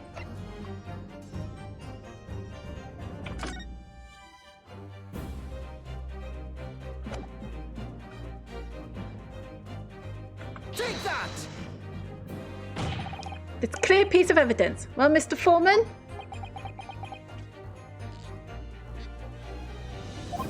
Do you know what they say about me, young man? They say I've got no powers of persuasion. Oh, I see. I'm sorry to hear that. But no one will need persuading about this. You're even worse than me. Wait a second. How does that picture not... Stab two... Wait, stab two times.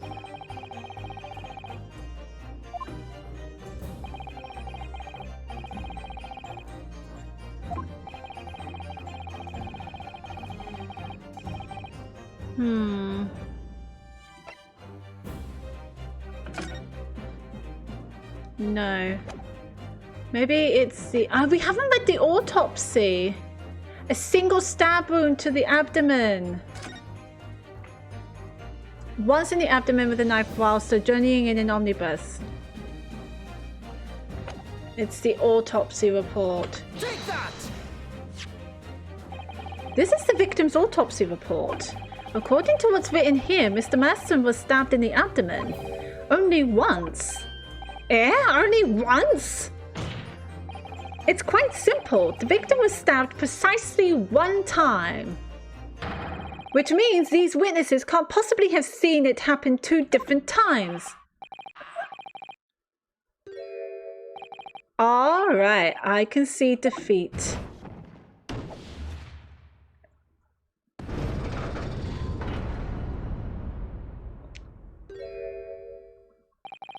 Wait, that means 4 jurors are now leaning to not guilty. We've done it, Mr. Naruhodo. We've won!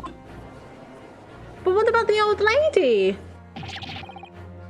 Oh yeah, the old lady did say innocent. What are you playing at, you dandy fool? Shut your trap, sir. No one deceives me. But we had a consensus. I said shut your trap. I know a liar when I see one, and if the trap ever dares to cross the threshold of my shop, I'll take this razor-sharp blade. Oh, what is he doing? I shave every last hair off his head. What is he, Sweeney Todd? What the fuck is he doing? Please tell me he's a barber. Well, in a quite remarkable turn of events, defense's summation examination has flipped the balance of the scales of justice. The jurors now stand at 2 for guilty and 4 for not guilty. Accordingly, there is no longer a large enough majority among the jury for me to adjudicate, and the trial must continue. Ha! Vampire, what do you say to that? I hereby ask the defense, prosecution, and witnesses to return to their places, and I call upon all of you to continue to pursue the truth. Yes, Father Christmas, let's go! So, Lord Van Zeeks, continue to substantiate the case for the prosecution, if you please.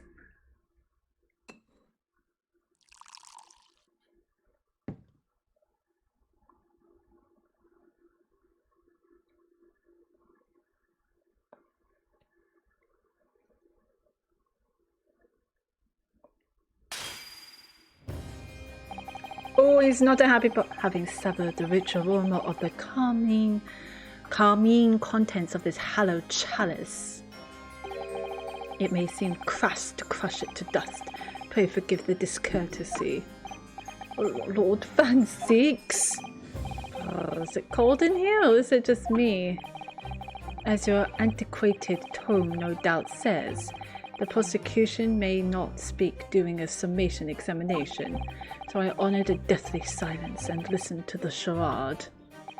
It seems I overestimated the intelligence of the jury. Well, no matter. There is nothing so hard to prove as a self-evident truth, it would seem. No, and why else would we grace the courtroom with our presence after all? So, Let us proceed to the next round of battle. Ooh! Bring forth the witnesses once more.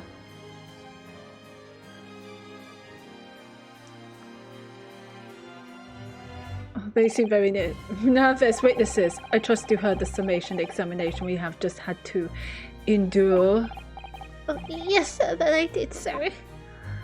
Of course I heard it. Oh, yes, sir, I heard it. You, sir, on the end, the coachman. I believe it's Beppo. Yes, sir. My lord, sir. If it transpires that in your previous testimony you are attempting to veil the presence of a fifth passenger on your omnibus, you will be found guilty of perjury. You are advised to bear that in mind, sir. Oh, mio Dio, sir. Now then, witnesses, I hereby call on you to testify before the court again. You will explain the various misgivings brought to our attention by the defense's summation examination.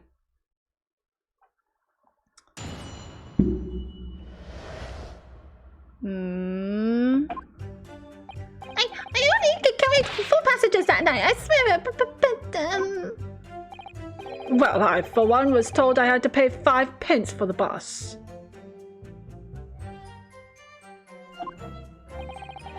he fitted us on the fare, he did, and then I saw that about blood-curdling sight as well. It's not too much. I tell you, I saw McGilded stabbing that man. Everything I said before stands. Oh, yes, he stabbed him. Yes, he did. I think so, yes. Counsel, make sense of this for me, please. The phantom fifth passenger conjured into existence by my learned Eastern friend never existed.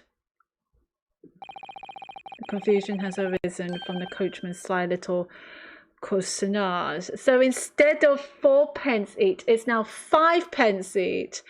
Oh, you little scandal, coachman!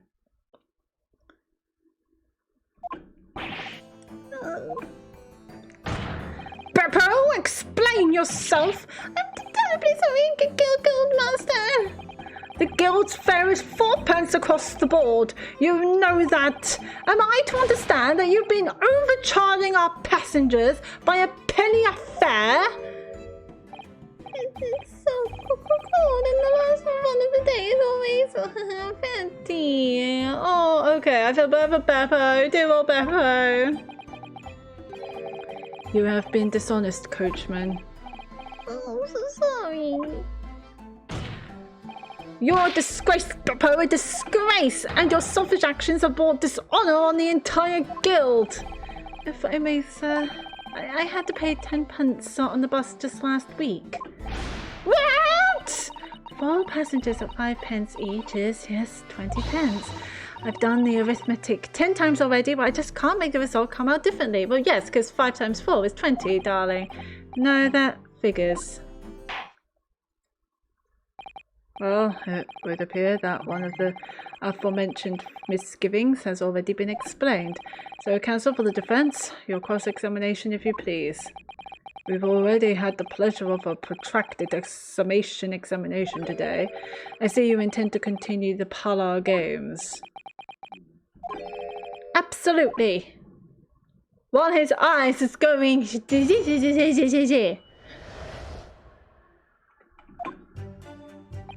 I only carried 4 passengers that night.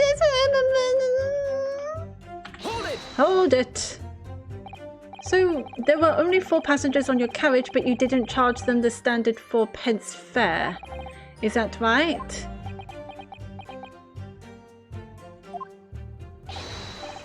the last one of the day. I was so cold. It was all I could do to stop myself from passing out. I'm getting chilblains just listening to you. It was the terrible, so I wanted to give myself a pat on the back for even keeping the bus running.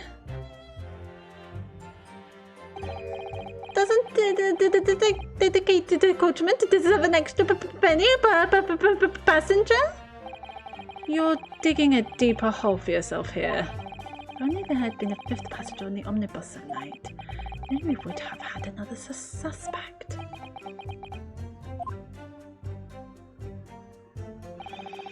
Well, I thought I was told I had to pay 5 pence for the bus. Hold it! Does that mean everyone on board that night paid 5 pence instead of 4? Well, I paid 5 pence too, sir. And I just told you that I did. For 5 pence across the board. It's not something to be proud of. The so-called discrepancy by a learned friend identified was nothing of the sort. Much like the phantom killer you so desperately needed, it's gone, dead and buried.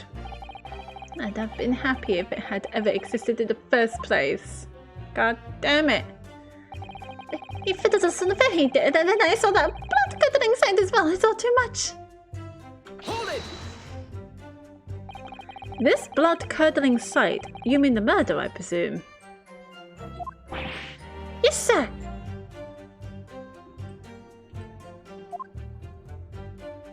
A loathsome sight. No one should have to witness the horror in the eyes of a man the moment his life is taken. Oh, not exactly, sir. I mean, I didn't actually see the exact moment the gent was stabbed. Good gracious, really? We have another witness who did, however. The banker has already testified to it. But Mr. First didn't actually see the point at which the victim was killed. That may turn out to be a very significant. I had the banker gent next to me take a sharp intake of breath, see? That's when I looked through the glass. That's when I saw that horrible plate poking out from his belly, all covered in blood. Every time I see a knife now, I can't help screaming, even when I'm eating. I tell you, I saw McGilded stabbing that man. Everything I said before stands. Hold it! So you saw the defendant, Mr. McGilded, stabbing the victim, Mr. Mason, who was sitting next to him? That's what I said, isn't it?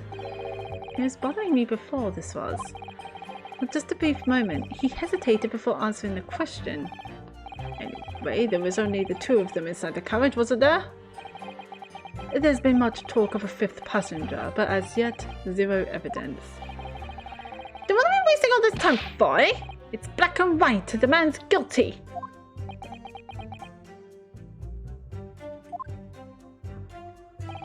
Something about Mr. Fairplay's testimony just jars with me. I wish I could work out what it was.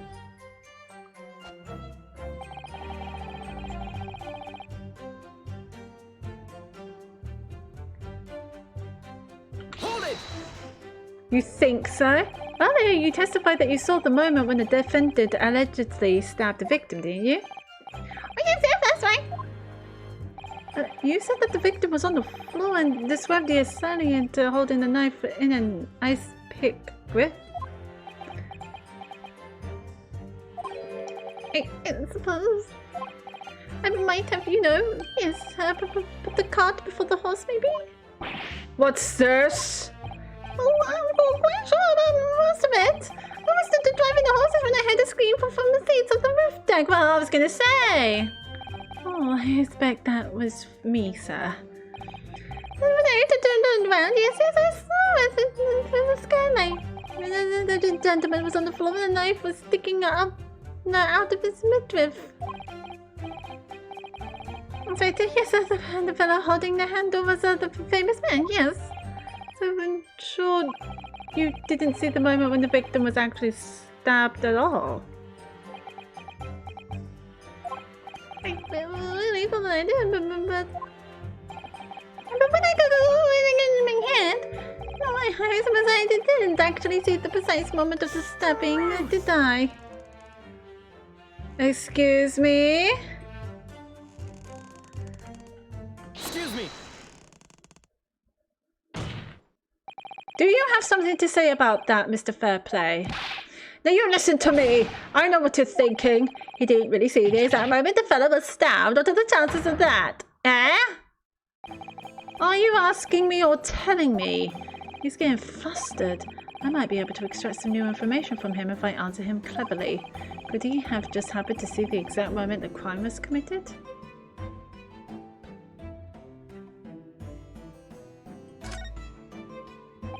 Well, it is a little hard to believe, certainly. Unless you spend your time peeping through a skylight on the top of an omnibus, that is. Peeping at my a respectable city banker, I'll have you know, and I know what I saw. I remember it as clear as a Ballarat day. It was a grim sin, I don't mind telling you. Thank you, Mr. Fairplay. Oh, excuse me if I was getting a little hot under the collar there, my lord. I would ask you to supplement your testimony with a clear statement about what exactly you saw. Oh, I could do that all right. I'll tell you just how grim it was, okay? Do you think I'd forget the sight of those blood-soaked hands after the butcher stabbed the man? Hold it! Hold it. Blood-soaked. Well, perhaps soaked is laying it on a little thick, but anyway, there was definitely blood all over them. Both of them were covered in it. And you saw that from the roof? Through the skylight? Oh, the skylight's reasonably large, so I had a pretty good view. And there was a lamp on inside the carriage as well, so I'm quite sure of what I saw. I feel sure there's something not quite right about it. Nope, there isn't. When you feel something doesn't add up, Mr. Naruhodo, that's when you should have a good look through the court records. Yes, look through the court records. Not long ago, this trial very nearly came to an end. Somehow, we've managed to keep our chances alive here.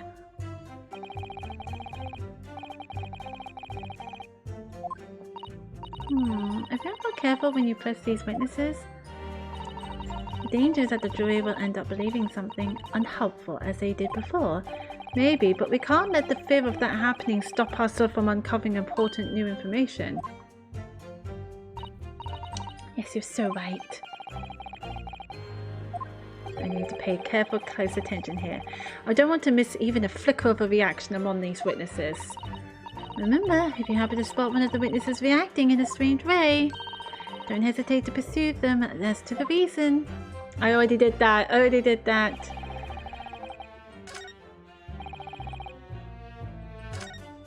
So first, where is it?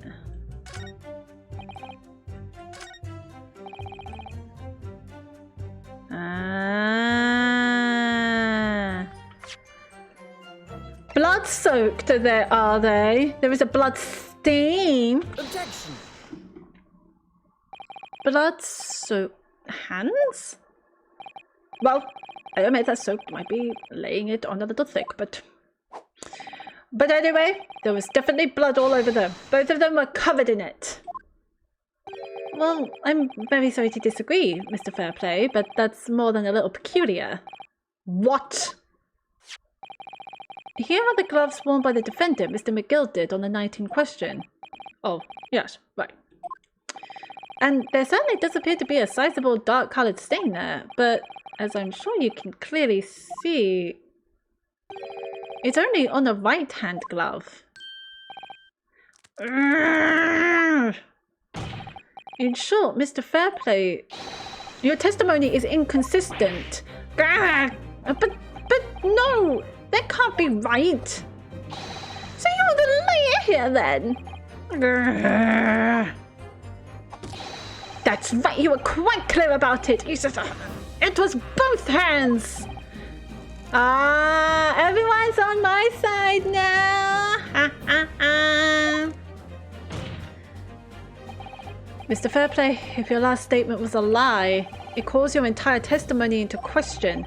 You say you saw the moment the victim was stabbed, but is that really the truth?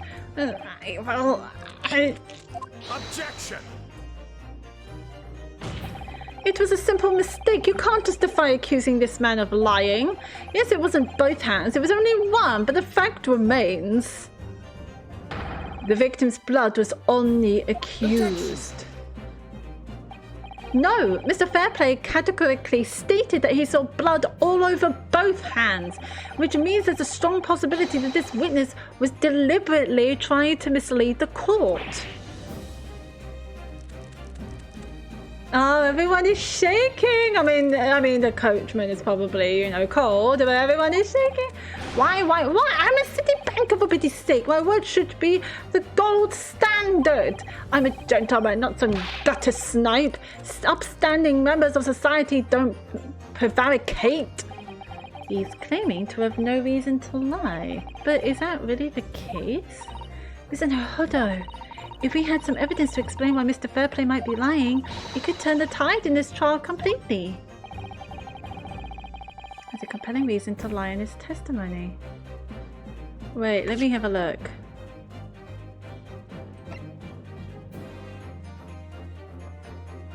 Ah, I haven't looked at inside the book. This portfolio must contain all sorts of secrets of London's gentry. Dear, do you really think we ought to look inside? Well, it's not as though we know any of London's gentry personally, is it? Apart from our great detective friend, perhaps. I miss our detective friend. Actually, I wonder. Are you sure you will not find Mr. Sholmes' name inside? Well, let's see what we find.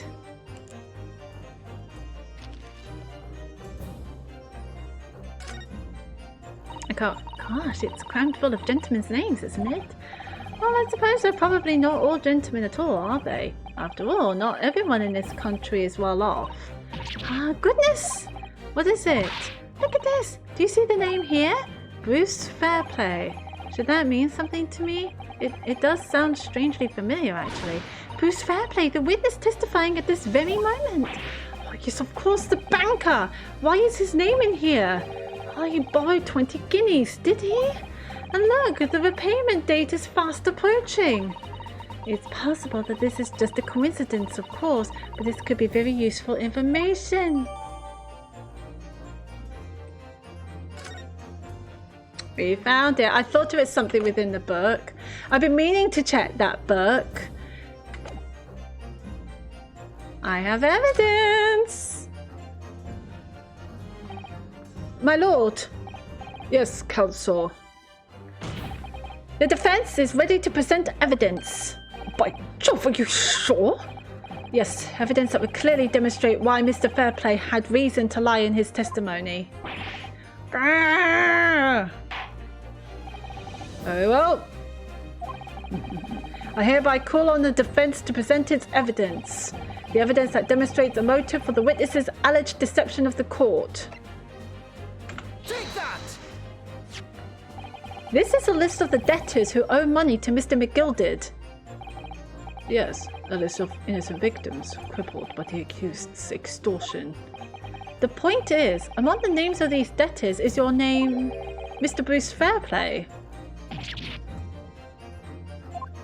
What? Mr. Fairplay, are you currently indebted financially to the accused? No, well, it's barely worthy of being called a debt.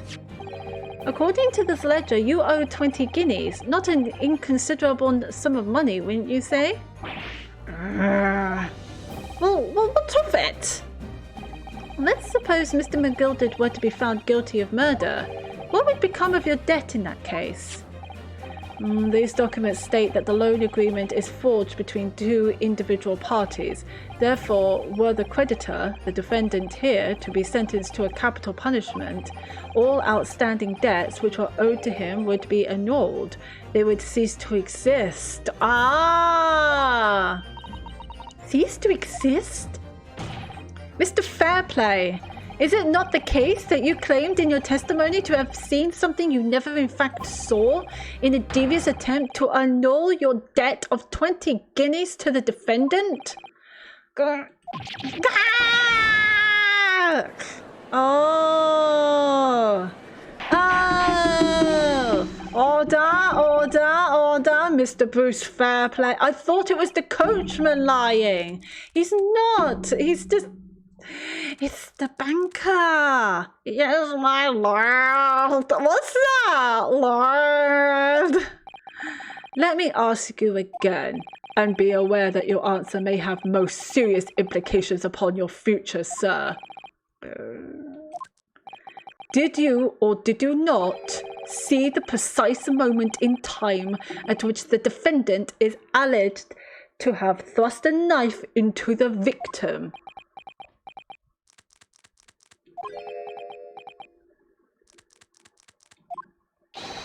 Your silence speaks volumes. You did not tell the truth in your testimony. All right, now let's not make a melodrama out of this. Perhaps I did overstate the truth a pinch. A pinch? But it makes no difference. I definitely remember seeing blood on McGilded's hands. Both of them. And yet, only one of the defendant's gloves, which we have here as evidence, is stained. So you keep saying.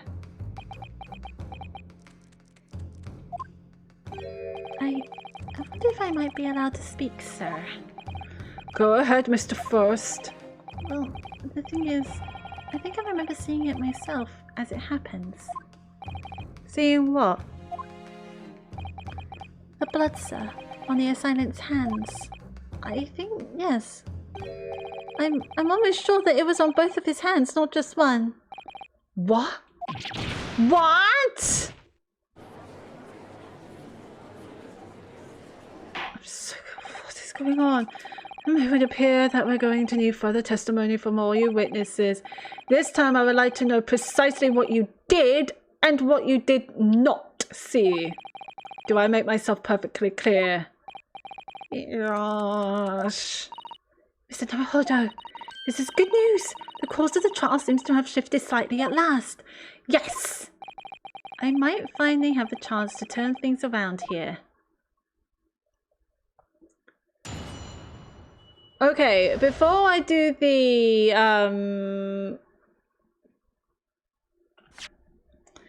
let's save. Yes. Let's save and trial part 2.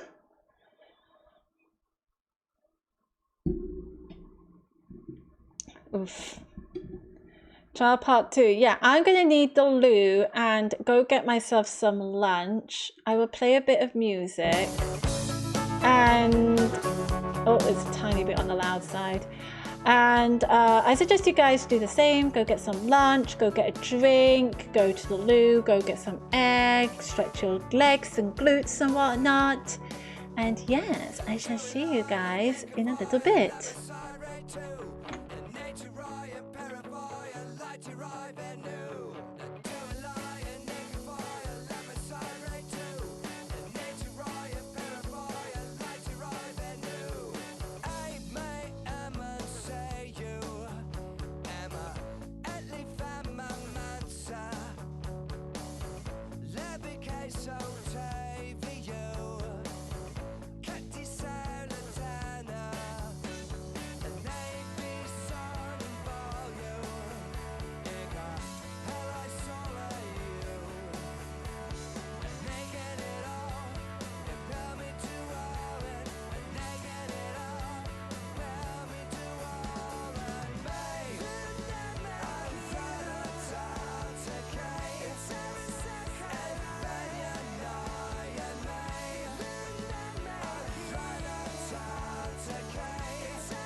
I am back.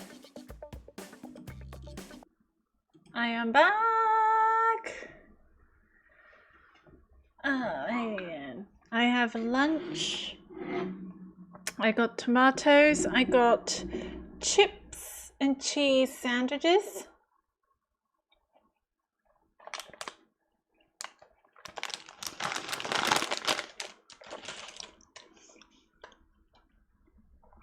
And some crisps.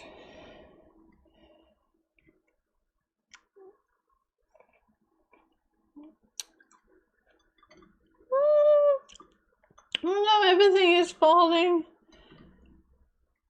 Everything is falling. No. Hang on.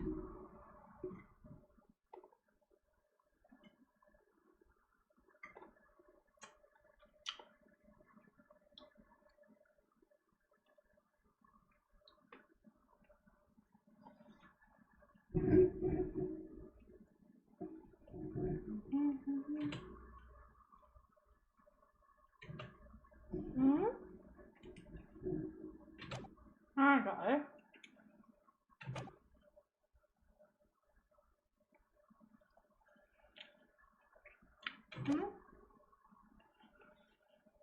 What the witness really saw. God damn.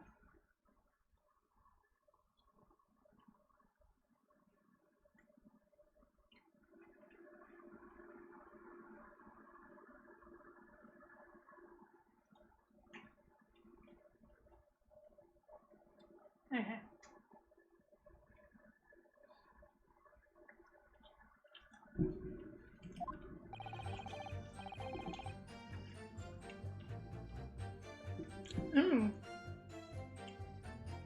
There was blood on both hands of the assailant. I sincerely and distinctly remember that. Gotcha.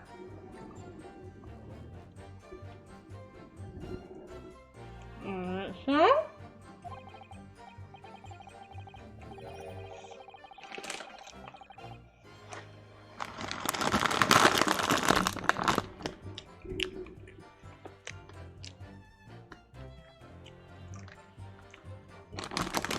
However, I suppose you might say I don't see the exact moment of the stabbing transpired, if that matters. It does matter.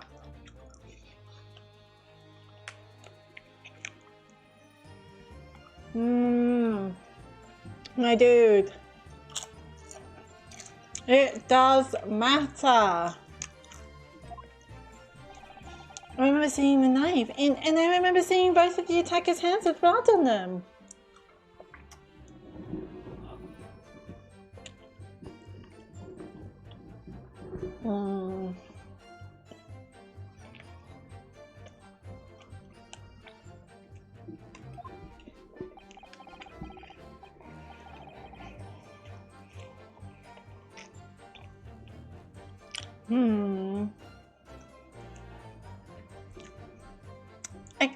I didn't actually see anything myself. No, not until I heard that scream. Okay, Beppo.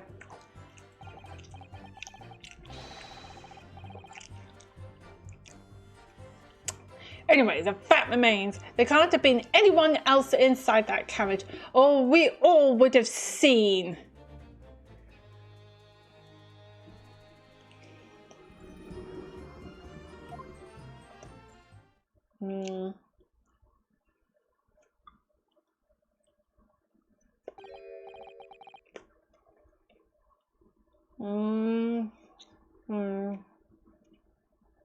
Well, lo and behold, in truth of fact, not one of you was witness to the crucial moment the crime was perpetrated.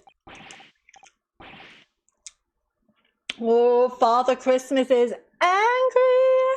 I apologise, my lord, but honestly, there was no one else inside that carriage, and the man's hands were covered in blood. That much incriminating evidence is tantamount to saying we saw the man do it.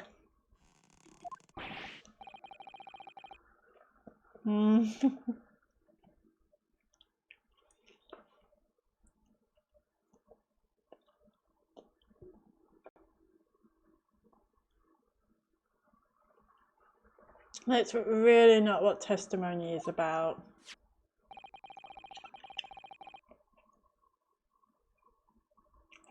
I'm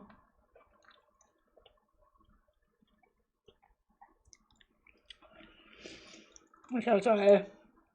I'm eating something really cold and my tooth does not like anything cold. Let us examine the interior of the omnibus once more. The victim's fresh blood is clearly visible on the seat, corroborating the witness's accounts. In other words, there is no substantial nor significant change in the facts of the case.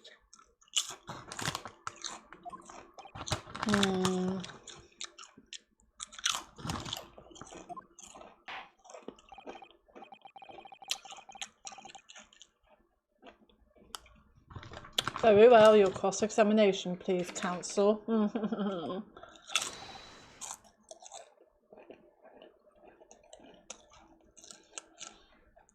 But I did not see, I don't think there's anything to cross-examine. Is there?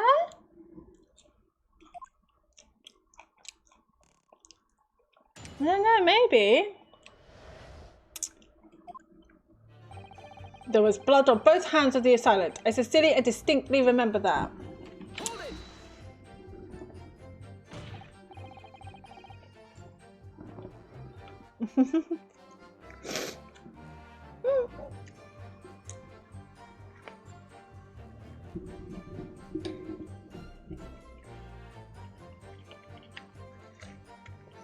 I love that we're in this case, like, no, no. No, it tells us otherwise. We have the gloves the defendant was wearing on the night in question in the court record. I'm well aware of that, sir. But nevertheless, I know what I saw and I stand by it. The man had blood on both his hands. He's defiant, even in the face of halved evidence. He steadfastly refusing to admit that he might be mistaken about what he saw. But why? Your reasoning is dire. Oh yeah?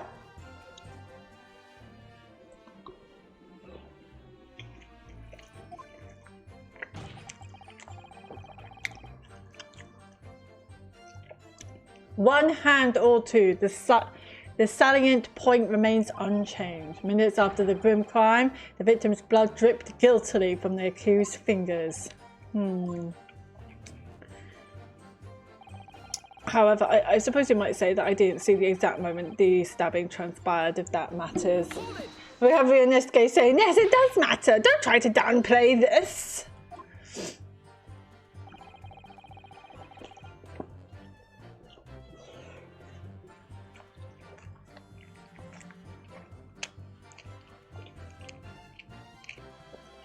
Sorry.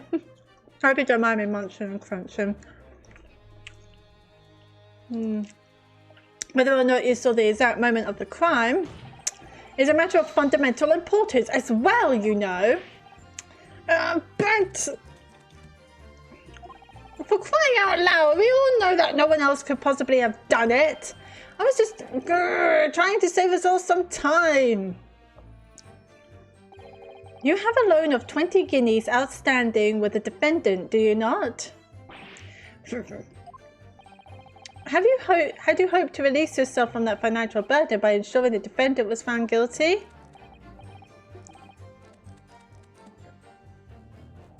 Oh. Ha ha ha ha.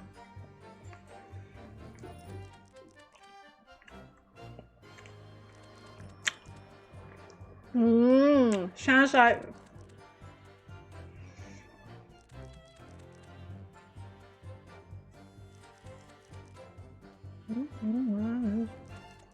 sounds like fair play is not playing fair.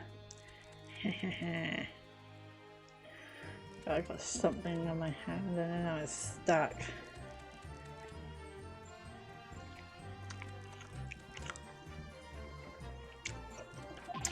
It's not entirely not what I was hoping for. I just lost a little guinea 20 or 10 when I backed the wrong horse in the derby. That's I was gonna win it all back. There's a fixture this weekend. That's a sure thing.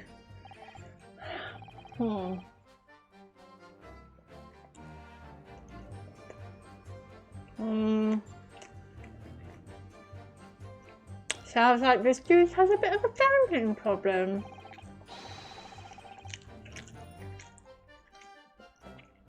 I'm a banker. No one bats an eye if I borrow a little spending money for the weekend. What do you mean borrow? Did you take the money from the bank? Oh, he meant from McGilded. Okay. I think you may have revealed rather more about your character than you bargained for, sir. This witness's scruples are not on trial here. Proceed to the next witness.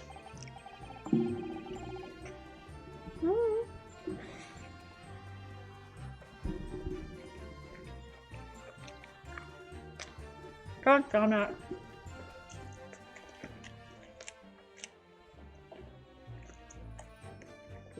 Is that really how it's supposed to work? I don't know. Right, what about you? I remember seeing the knife, and I remember seeing both of the attackers' hands with blood on them.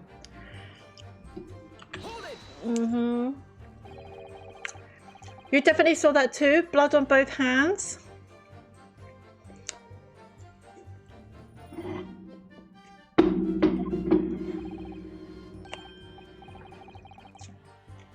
Yes, sir. I mean, I know what you're going to say. Only one of Mr. McGilda's gloves has any sign of blood on it.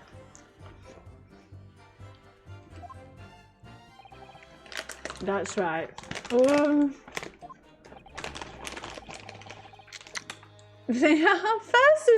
First is it getting a bit of a spine here. The thing is, as far as I remember, sir, when I looked down and saw Mr. McGilded sitting beside the other fellow, I don't believe he was wearing any gloves, sir. He wasn't wearing these gloves?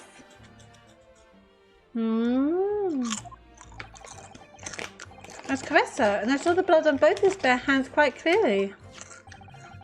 Two of the dark colour stain on the dark wouldn't have been easy to see. Well, then whose gloves are they?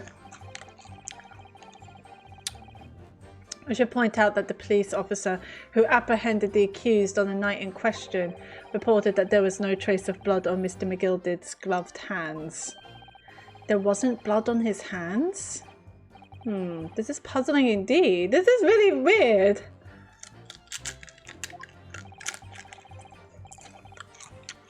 This must be significant somehow, I'm sure of it.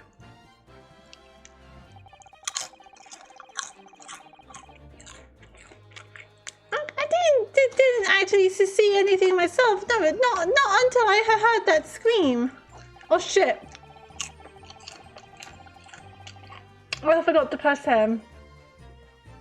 Anyway, the fact remains there can't have been anyone else inside that carriage, or we all would have seen. Hold it.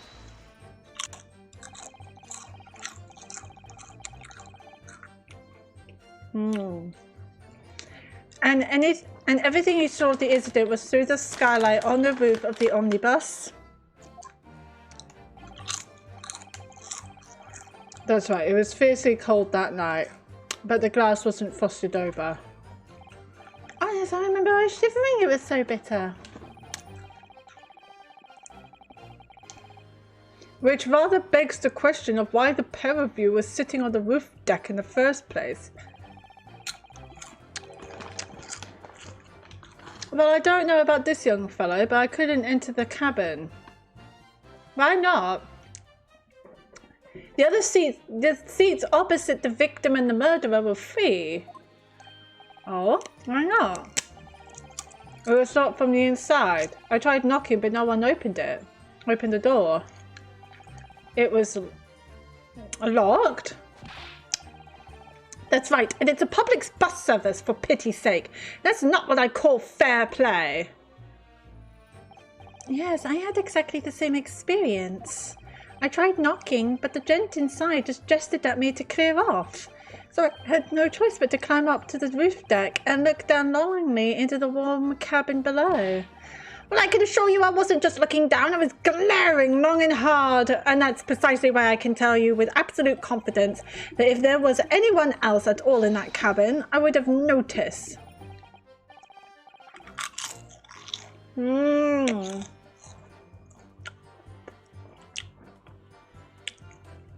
The omnibus was locked while it was in service. Unequivocal, I would say. I'm not sure about these two witnesses. Could they really have seen everything inside the cabin through the skylight?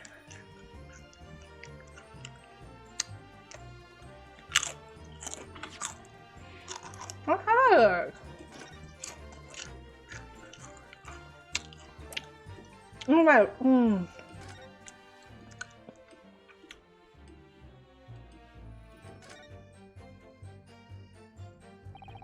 They could only see...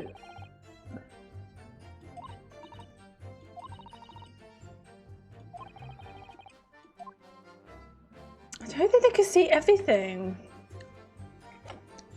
You can't see the seats opposite. I'm going to confirm one thing, Mr. Fairplay. You were riding this omnibus and witnessed the events in the cabin through the skylight and the floor of the upper deck. Is that right? That's right, yes. In that case, there is a portion of the cabin interior that would have been out of sight from you. What? Oh, golly, really? Obviously, at this stage, we can't say for sure. But the possibility cannot be denied. But at the time of the incident, there could have been another passenger in the enclosed cabin of the omnibus. Enough hypothetical mongering, my Nipponese friend. The prosecution demands that you substantiate your claims. After all, the scene of the crime is here, in the flesh. Very well. I will uphold the prosecution's demand.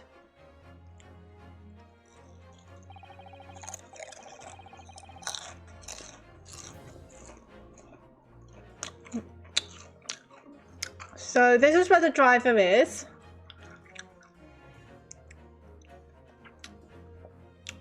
And I presume the two witnesses sit here to see the skylight. You will identify the area on this cross-sectional plan of the omnibus.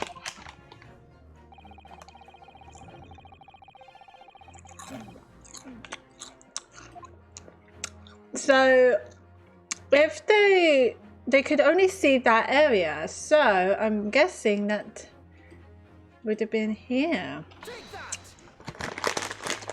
Both rows of seats on the roof face in the direction of travel, whereas the seats in the enclosed cabin face each other, which means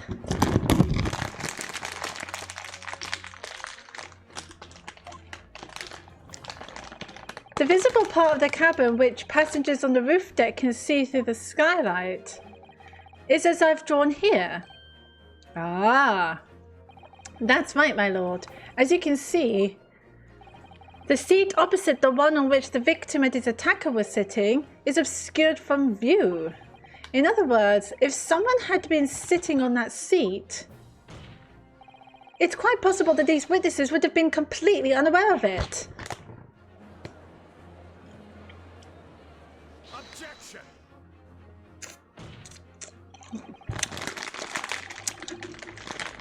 It's quite possible some phantom was sitting there. So there's even shocking Van Zeeks here.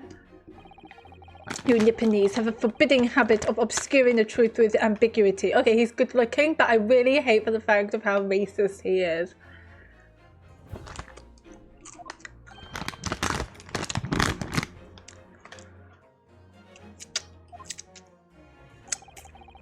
I concur with the prosecution's rejoinder. In a British court of law, evidence is paramount. I cannot entertain this conjecture, counsel. That is, unless you're able to put a name to this mysterious passenger to whom you allude. Can you, Mr. Naruhodo? I honestly don't know. Who could it have been?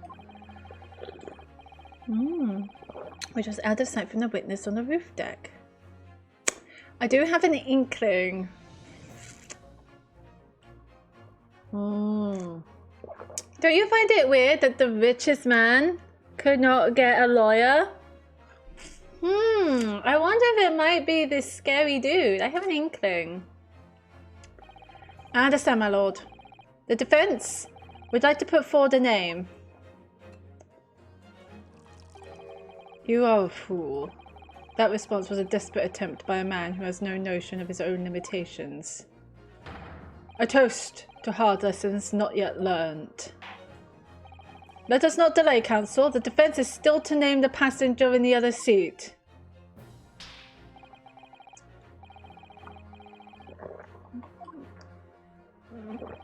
That night, on the night of the murder, the person occupying the seat in the omnibus cabin that was obscured from view was...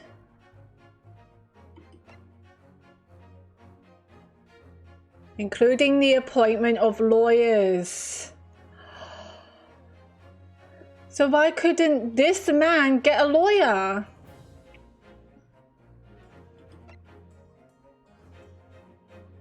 Why am I doing the lawyering?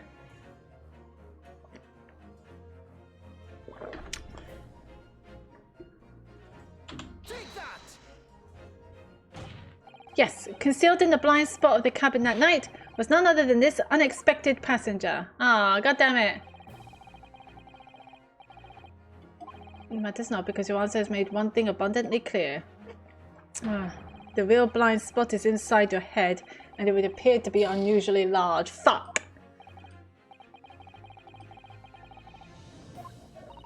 Mrs. Naruhodo, our task here is to defend Mr. McGilded, and you're working on the assumption that he is innocent of this crime. Yes, of course. Why? That must mean, then, that there was someone else inside the omnibus with Mr. McGilded, the true culprit. That's right, exactly what I've been... Oh, of course, so the two people sitting inside the cabin that the witness saw through the skylight that night, they were the victim and the real culprit. It does seem as though we've all been making a false assumption. The witnesses weren't looking at Mr. McGilded at all, meaning he has to have been sitting somewhere else. So it was Mr. McGilded that was out of sight.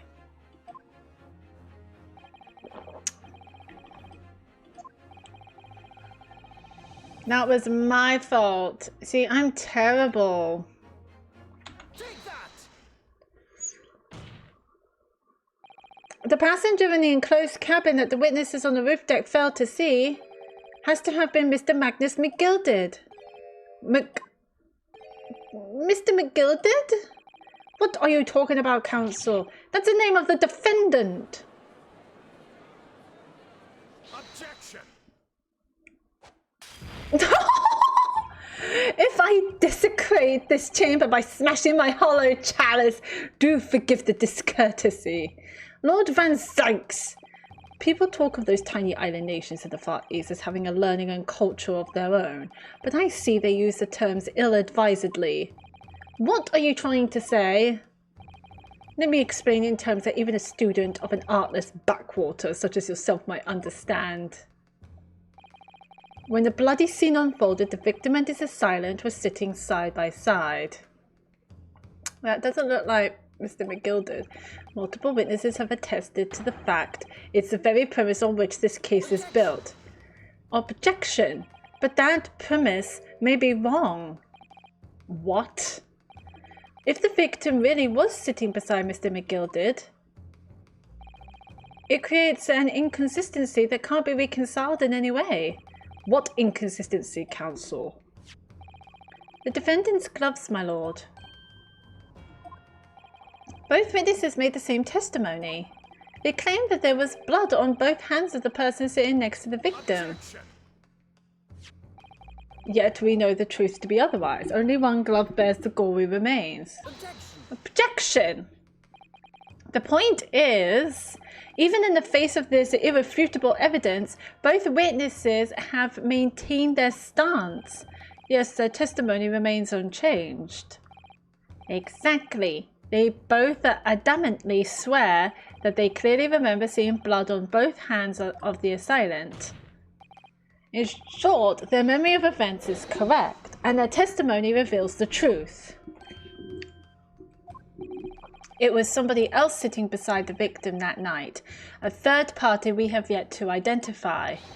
And the victim's blood was on that passenger's hands, both of them. And who was this third person? Obviously, the true culprit. Extraordinary! And the judge is having a time of his life.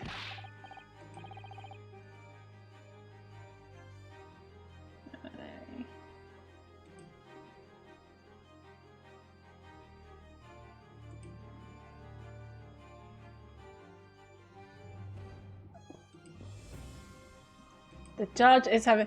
Order, order, order. What exactly are you postulating? The defense's postulation is just that, nothing more than conjecture. The witnesses have clearly stated that they saw the accused. Objection. But when elaborating on his testimony, Mr. Fairplay said the two of them were wearing hats and I couldn't exactly make out their faces. Yes. The tops of their heads were obscured by the roof. I could see the rest of them, though. Yes, that's right. Both gents were most certainly hatted.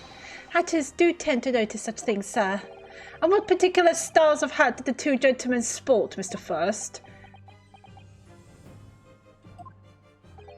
I'm afraid I don't remember. And you call yourself a hatter? Yeah, look at the hat he's wearing. The style of hat makes no difference. There is no third passenger in that cabin. But how do you know? How can you be so sure? Yeah, because if there had been, the accused, Mr. McGilded, would undoubtedly have offered to depose the fact. Unless, that is, you are proposing an even more preposterous explanation. That the accused failed even to notice the presence of the true culprit in the very cabin in which he travelled.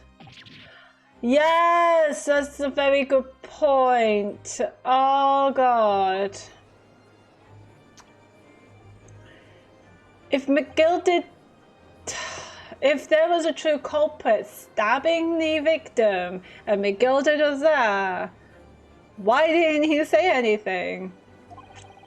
There was another person travelling in the enclosed cabin of the Omnibus. It's inconceivable that Mr. McGilded would have been unaware of it. Order! There is clearly a simple solution to this problem. Bring the accused, Mr. McGilded, to the stand. Well, what say you, counsel? The prosecution objects, my lord. On what grounds? As a suspect, he will have already made a full statement to the police. But what if there's some reason why he's unable to speak freely? Magnus McGilded is no uneducated ruffian. If it indeed turns out the man has been withholding information, you can be sure it will have been a most deliberate act. Counsel for the defence, what is your opinion? My lord, should we ask Mr. to testify or not? Demand his testimony. Yes, we need to hear what he has to say in order to find out the truth. The defence would like to call Mr. McGilded to the stand. In that case, I would like to hear the opinion of the jury. Oh, yes, I need a little time to consider this. If you ask me, I think we should hear what Mr. McGilded has to say. Get the man out here, I say. It would be utterly illogical not to hear his testimony. When something needs doing, get it done. That's how I run things at the guild. Oh, hearing what the patron of my favourite little park has to say. Oh, yes, that would be lovely. Yes, the jury says the man must be heard. I love the look it gives the little woman. Oh, yes, just hearing this patron would be lovely. My favourite little park. You're like, you joking, woman, having to be hearing what's been going on.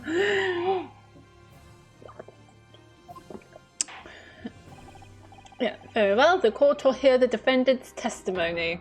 Bailiff, show the defendant to the stand at once.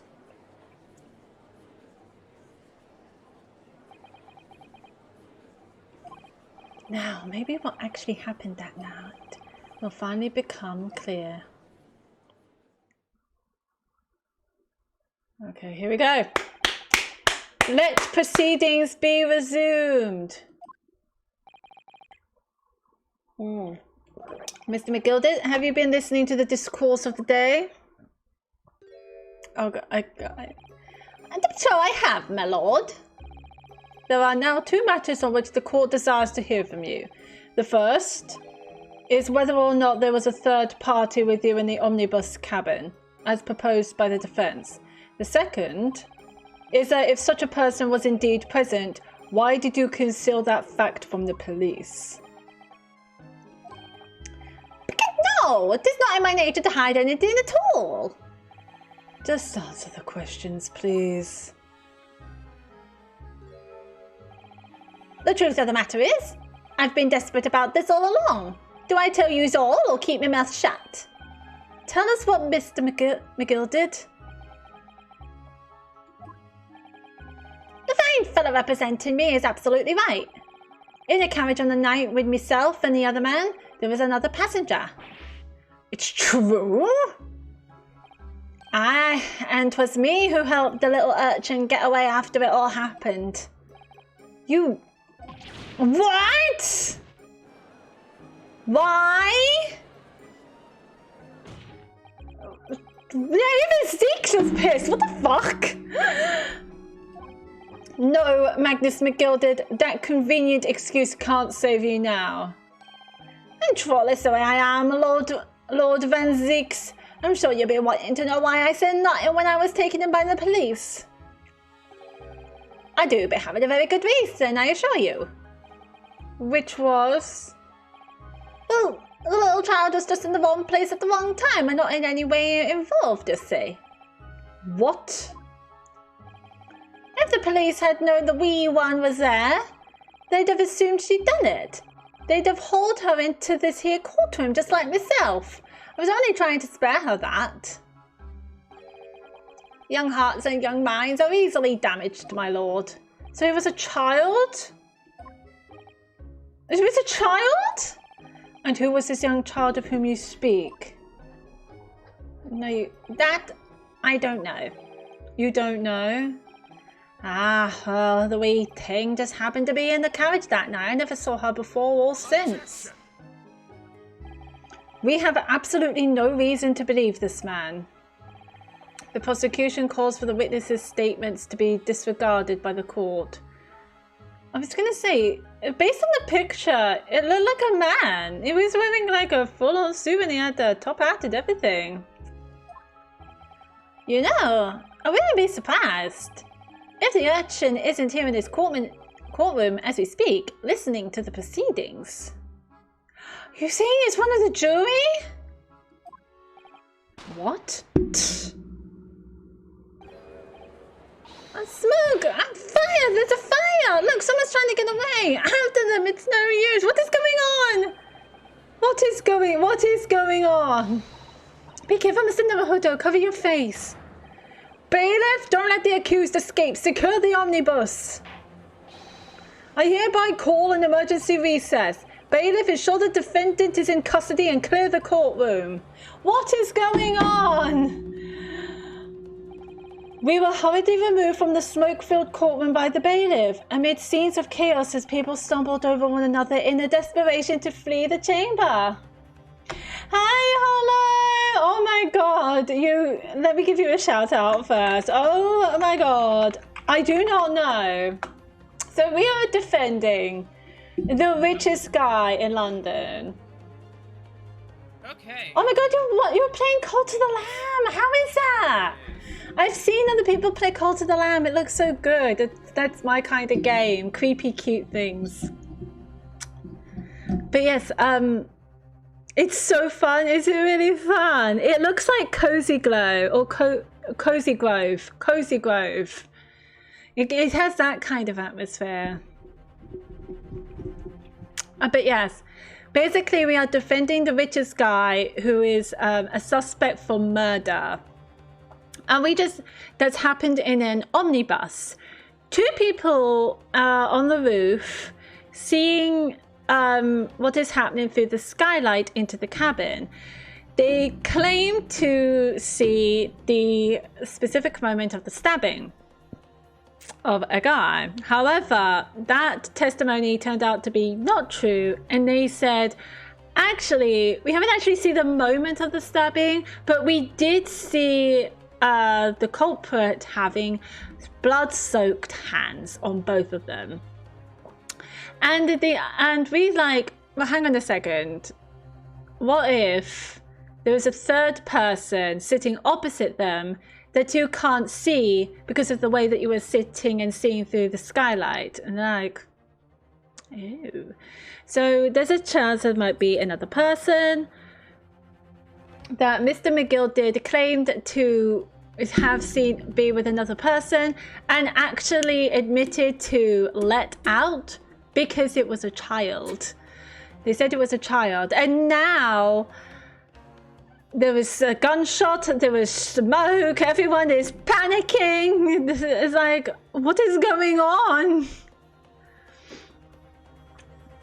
Amidst scenes of chaos as people stumbled over one another in their desperation to flee the chamber. But what of the Cult of the Lamb?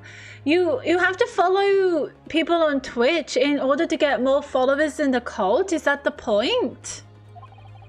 We had no idea what was happening. All we knew was that for the time being at least, the trial was suspended. Fuck. To be continued. What? Yes. Oh my god, we are continuing this. We are continuing this. Yeah, and this is all happening in London. This is Victorian London. 18th of February. Oh, also, if we don't prove that this rich guy is innocent, he will be sentenced to death by hanging. So no pressure, even though we're just a student in law, not actually a real proper lawyer. You know, no pressure, no pressure. 18th of February, 12:52 p.m. The Old Bailey Defendant's Antechamber. What on earth just happened in there? Mr. Naruhodo, I've managed to find out what happened. Alright, Sasato, bring it. Mr. Sato, I was told it was an advanced form of smoke grenade, a type of exploding device that releases smoke. A smoke grenade? It sounds like the sort of thing ninjas use. They're just making sure everything is safe now. I think the trial will start again before long. But who would have done something like that? The police managed to catch someone who was trying to flee the courtroom, apparently. Flee the courtroom? Why? I wonder if it's somebody from the jury. Well, it's a young girl of around 15, I hear. A young girl? Then could it be the other passenger that Mr. McGill was just talking about? My thoughts exactly. So he wasn't lying. Oh, what's become of Mr. McGill actually? There are so many things I need to ask him about, but he's not here. I think he was summoned to the prosecutor's antechamber to answer questions, along with the young girl. Who is she, I wonder? And what was she even doing here at the trial? She was taking a huge risk, and for what possible benefit to herself? There's another matter that's troubling me. What's that? The 20 pence. Hmm? Oh. Oh. So... Oh. So if a guy charged everyone 5 pence each and there's actually 5 passengers, it comes down to 25 pence. According to the coachman, Mr. Beppo, he took 4 passengers that night at a fare of 5 pence each. That comes to a total of 20 pence exactly. But now it seems that there were in fact 5 passengers, which means the figures don't seem to add up again. Oh, she's right. That is strange. Unless it's free for kids under 18, I don't know. Counsel for the defense, kindly proceed to the courtroom. The trial will commence in 5 minutes. Oh, thank you, officer. We'll go in straight away. Well, whoever she is, I imagine this young girl will be asked to take the stand and testify now. I really can't imagine what she's going to say, but it could alter the whole direction of the trial. We'll know soon enough, Mr. Sato. Yes. I'm curious now. What's going to happen? 18th of February, 1 p.m. 1 p.m? We started this trial at 10. The Old Bailey courtroom. That's the girl.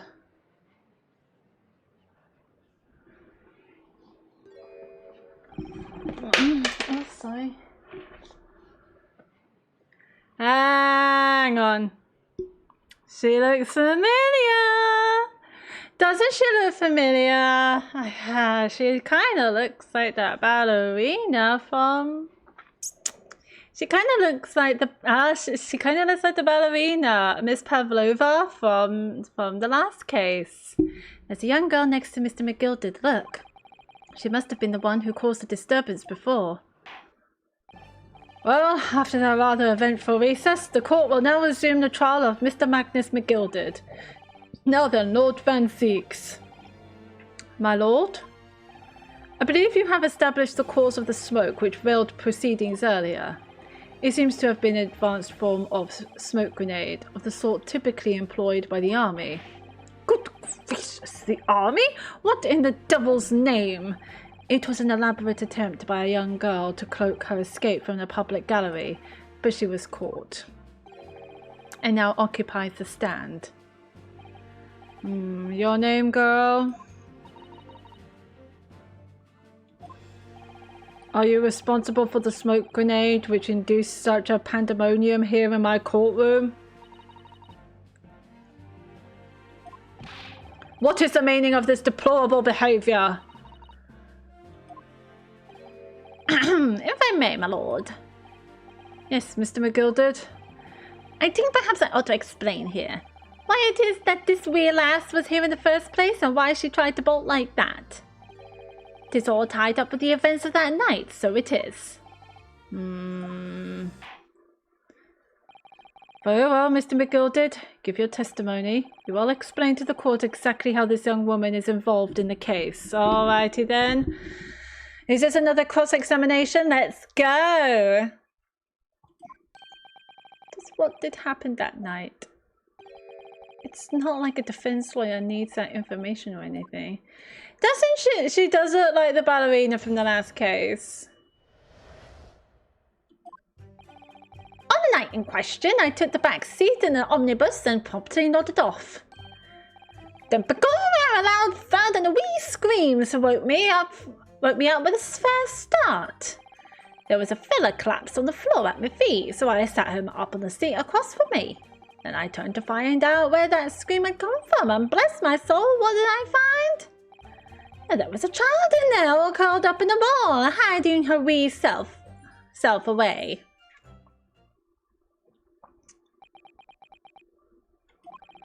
I remain somewhat baffled, I confess, but from what I gather, on the night in question, this young girl was indeed riding in the omnibus. Is that correct?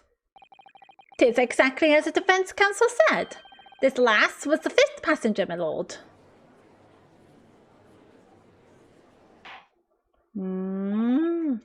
Very well. The defence may now cross-examine the witnesses. Are you ready, counsel? Yes, my lord. Or rather, no. I have no idea where to start.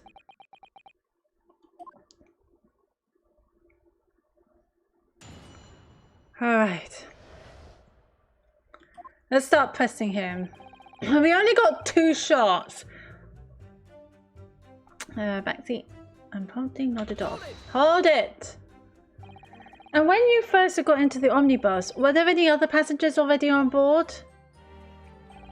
There were not. The cabin was empty and there was no one on the roof deck either. You were the first passenger, as it were. I see. Aye, and that's why I took the back side as I did. It is the most comfortable, so it is. Could you explain exactly what you mean by the back seat? By all means, 'tis how you already described it earlier. I'm talking about the seat opposite the one in which the poor gentleman who was stabbed was sitting. Like I said, 'tis the most comfortable and where I feel most at ease. And of course, I enjoy gazing through the skylight from time to time as well.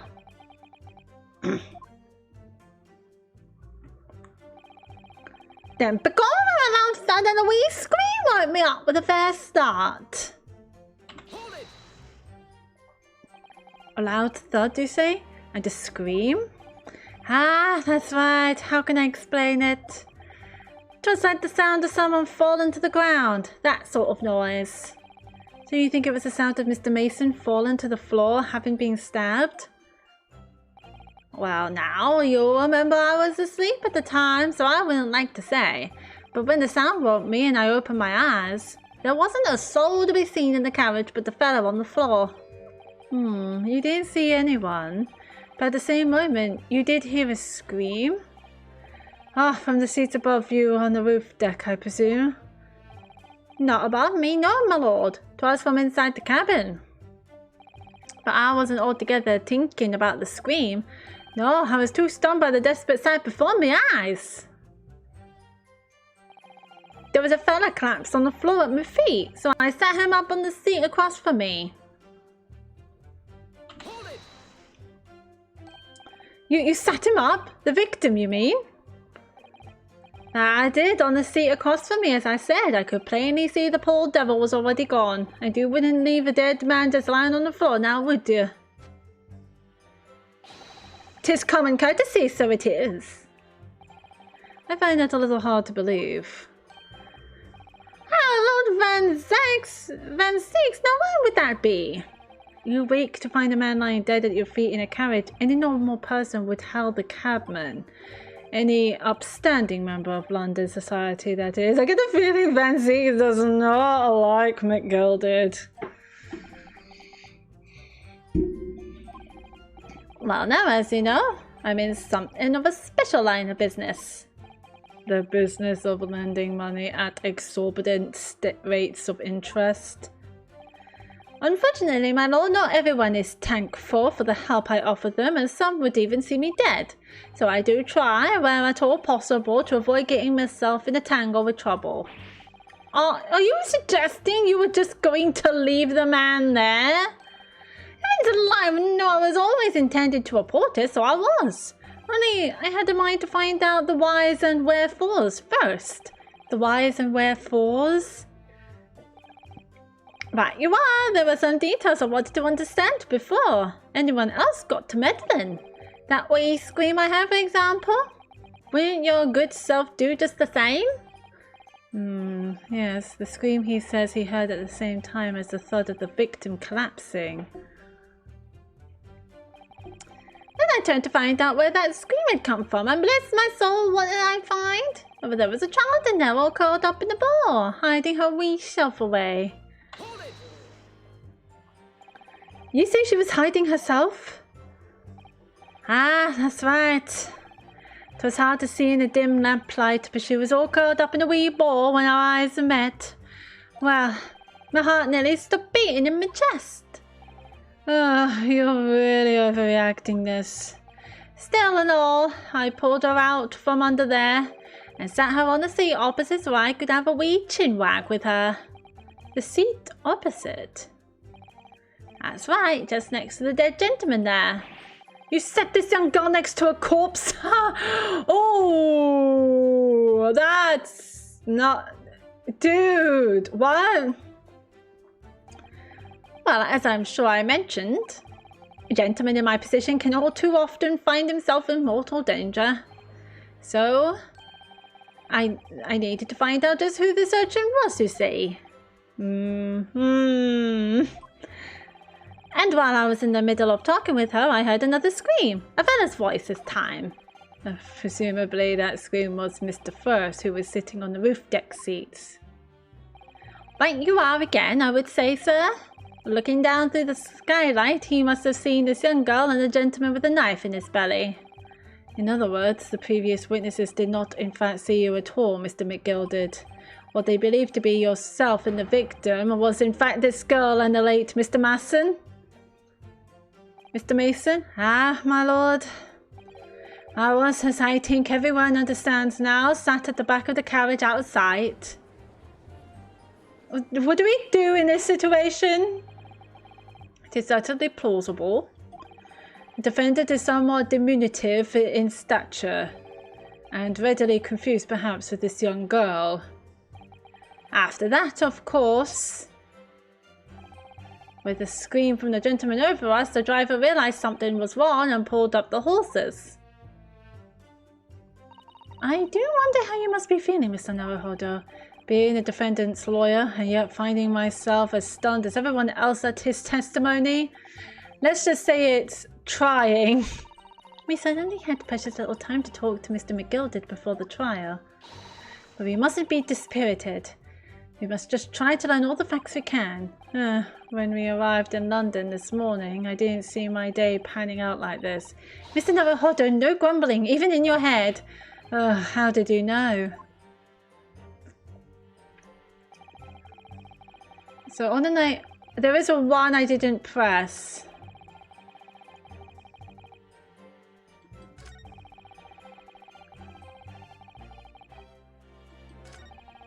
It was this one.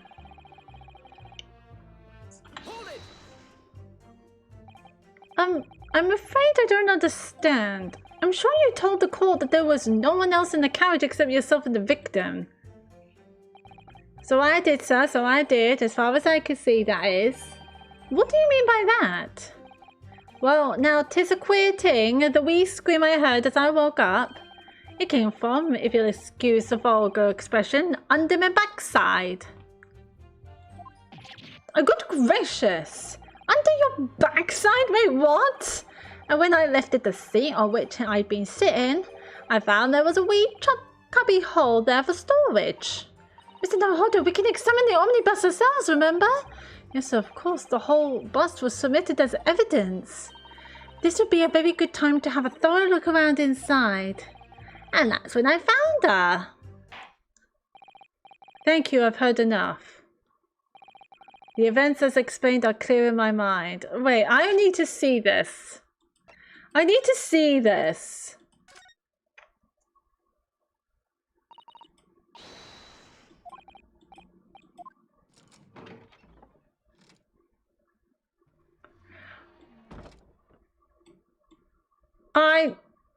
So there is blood on the floor. This is where the victim is. This is where the girl was sitting. Okay. And this is... The seat has a handle, it seems.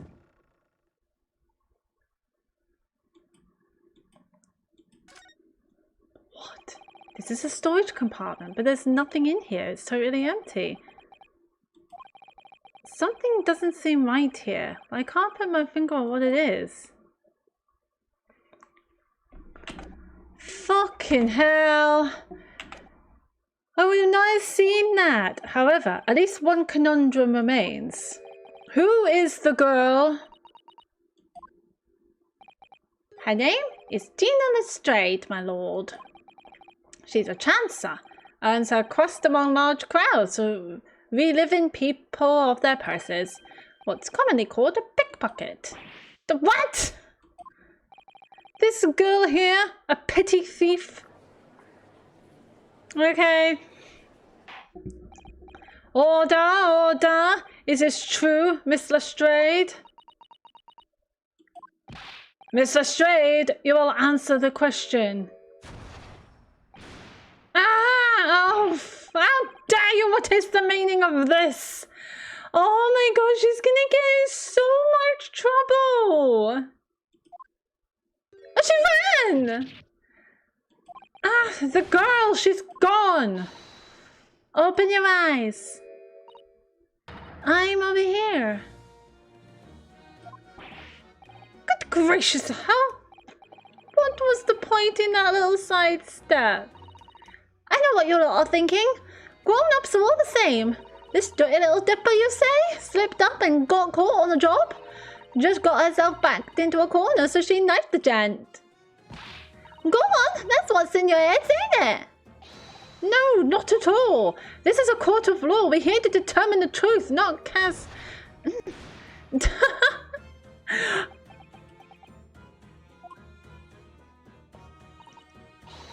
Look, knives are for cowards. Only thugs use weapons like that. All I need for what I do is these fingers.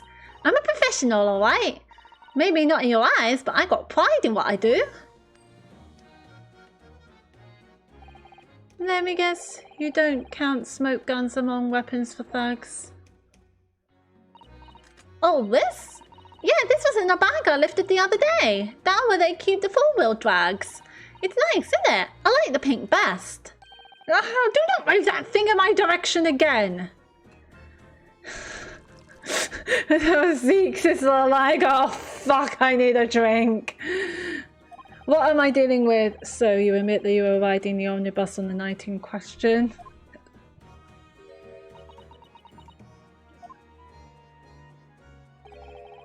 "'Tis all right, lass. You can tell them the truth now." All right, yeah. It's just like the Irishman said. The court accepts this girl, Miss Gina Lestrade, as a valid and significant witness in this case. Accordingly, young lady, we will now hear your testimony, if you please. You will tell the court exactly what happened in the omnibus on the night in question. All right, if I have to.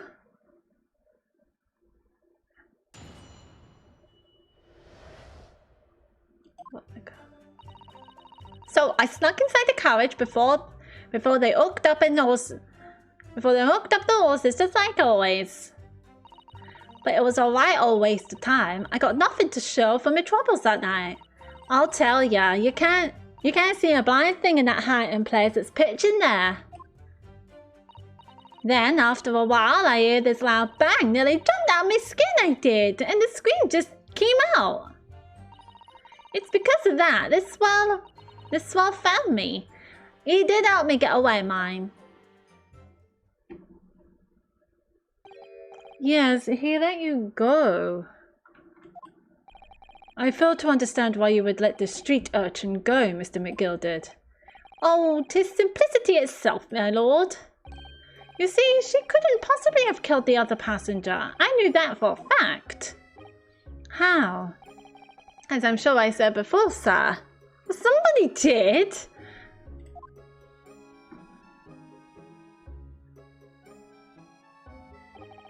I was sitting right on top of the place where she was hiding herself. I think a demonstration is called for. This is where I was sat that night. And the cubbyhole of which you have spoken is underneath the seat, I presume. Wait a second. How could she go in there if he's sitting on that seat? Yes, it does appear just large enough to accommodate someone of the girl's stature. Ah, but of course the wheel ass was stuck in there, because I'd parked myself on the seat for the duration. Ah, so you see, that's why I let the lass bolt. I knew that if the police found her there, they'd automatically assume she'd done it. But I couldn't live with myself if her young life was ruined when all the time I knew she was innocent. Even though you must have realized your action would result in your own innocence being called into question. Not at all, my lord, not at all. Ooh. wonder if it's this dude. I knew in my own heart that I was innocent. So I thought it was worth taking a punt on my own good name for the sake of this less fortunate lass. My goodness. What a perfect gentleman. My lord, this fine example of a man cannot possibly be guilty of a heinous crime like this. I'm ashamed of myself for ever doubting you, sir.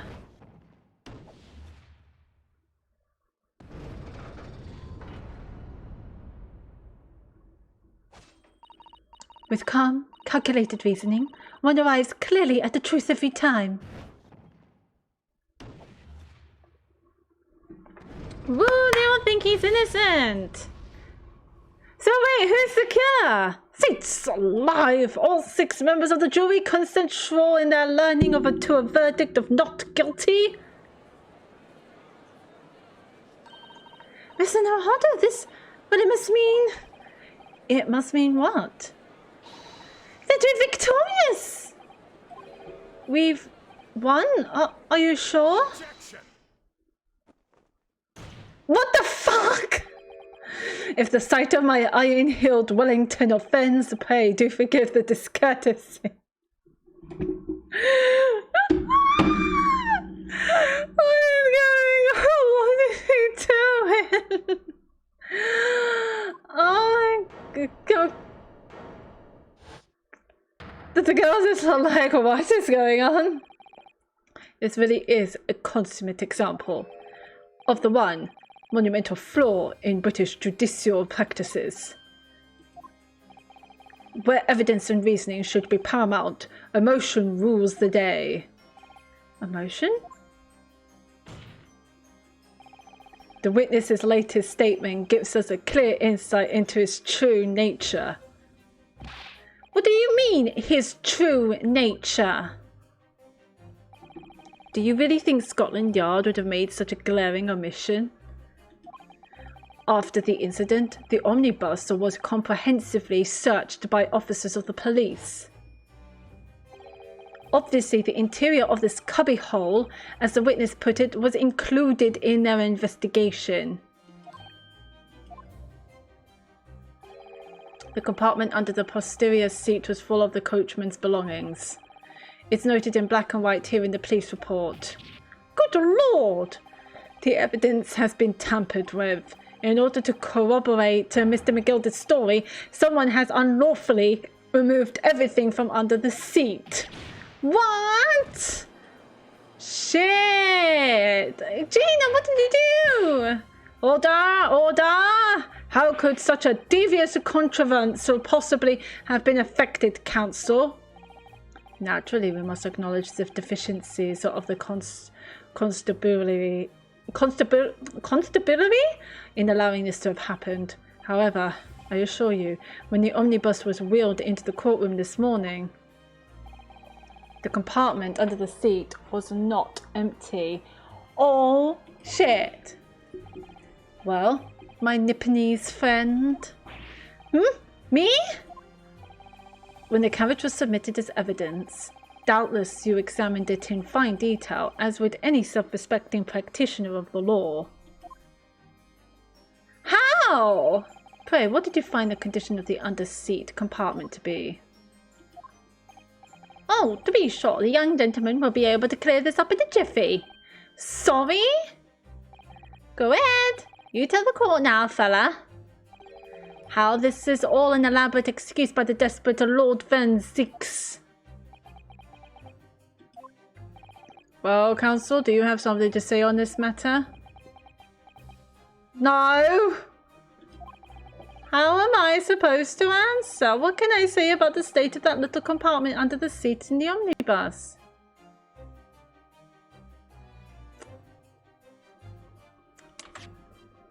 Let's have a look again. Because we said that it didn't seem right. That didn't seem right. I missed the blood on the floor. I was like, here? That is one bright red blood.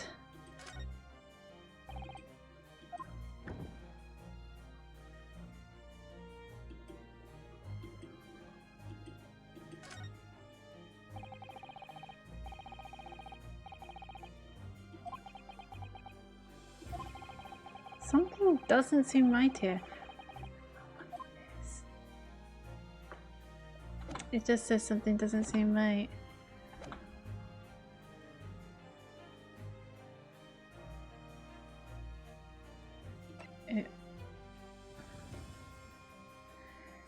I didn't check the compartment before. I'm gonna say it wasn't empty. I really don't know if giving this answer is helping my cause as counsel for the defense. But as far as I remember, at least. When I first examined the compartment, I'm fairly certain there were a number of articles inside it, yes. Well, are you sure, counsel? Be whist! What are you saying now, you daft dog? I thought you were on my side here. Oh, oops.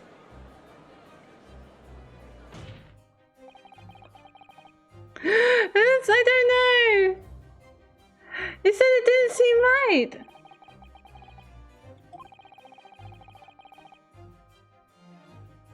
Anything I say wouldn't be right. Why would you say something to compromise?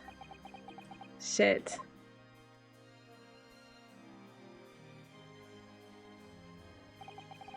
As the advocate for the defense in this trial, I confess I'm still not entirely sure where I stand, but it seems to me that I should state what facts I do know as clearly and honestly as possible. Interesting. It is not altogether pleasing, fella. I'm simply telling the truth, Mr. McGilded. Well, don't forget that you're supposed to be representing my best interests here, lad. Well, he can't lie. Now then. A fella's memory is a curious thing and not altogether reliable. No, the court must consider the facts. That their cubbyhole under the seat is as empty as the devil's heart, so it is. Do you think that perhaps it would be in your best interest now to admit that you might have been mistaken? Why? Why do I feel like something's not right here? I don't know. At least I didn't lose a point. I should like the jury to weigh in on this matter, I think. That compartment is designed to house equipment used to maintain the smooth running of the carriage. The Guild's rules state that omnibuses should be properly and fully equipped at all times, so it certainly wouldn't have been empty on the night in question. Beppo isn't that irresponsible. That money-lending fleecer and the pick purse are lying.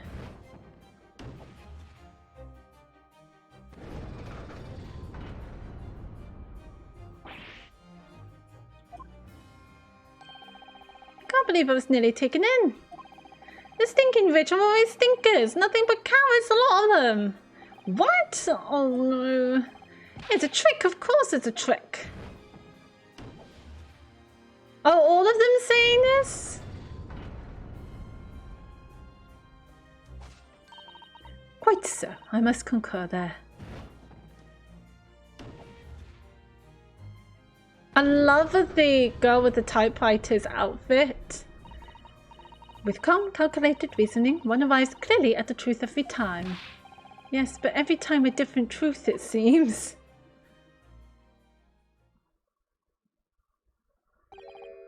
My lord, I humbly exhibit the scales of justice.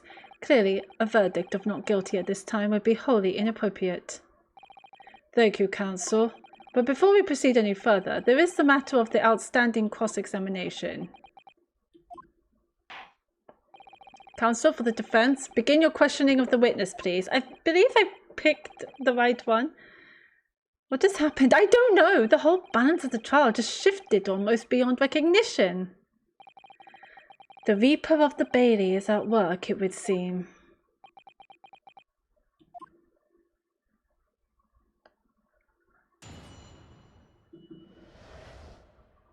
What the girl saw.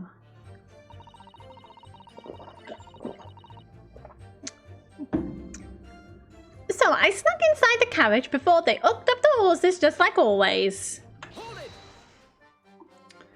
So you were already in the omnibus before it even set off on its run? Well, yeah, I mean, what's the point of spending a joey to make a few bob, eh? That's one idea, innit? I suppose she means there's no point spending money to make money. It actually makes sense. So the 20 pence is spot on if she didn't actually spend the fare. Okay. So she didn't spend the fare. So the 20 pence is exact. Okay, let's go continue. Council, may I remind you that this girl is a petty thief. Kindly refrain from entertaining her tenants. Well, that does clear up the little mystery of the fares and all. 4 paying passengers at 5 pence apiece, making a 20 to which the cabman testified. And 1 little scapegrace writing for free. The main conk of a driver always goes for some grub before his last fancy. So that's when I slip into the carriage and get myself hidden under the seat. Nice and easy, right? But your hiding place is a storage compartment full of equipment for the coach, no?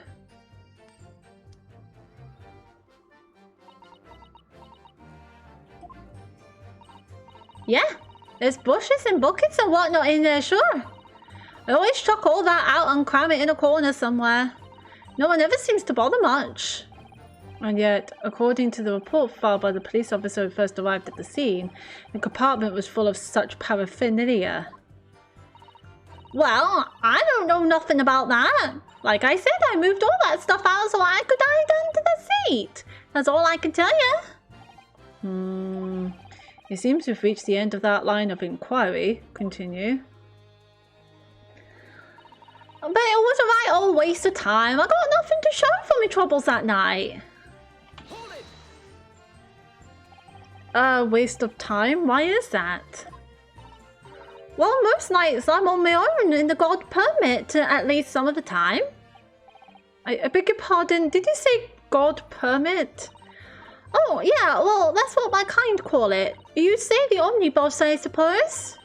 The point is, any normal run, the carriage ain't got no one in it for a while. And that's when you come out of your hiding place and get away. That's it. Only that night. This cove was sat on me seat from the start. And he didn't budge the whole way, did he? Not one edge of was totally stuck. Do you mean to tell us that you were present in the carriage for the duration? You were under the seat the entire time while events unfolded in the enclosed cabin? Yeah? Right, mister? To be sure, I was as shocked as anyone. You don't expect to lift the cushion you've been sat on and find a child now, do you? So this Miss Lestrade couldn't possibly be the culprit then. I'll tell ya, you can't see a blind thing in that hiding place. It's pitch in there. So you couldn't see out into the cabin at all?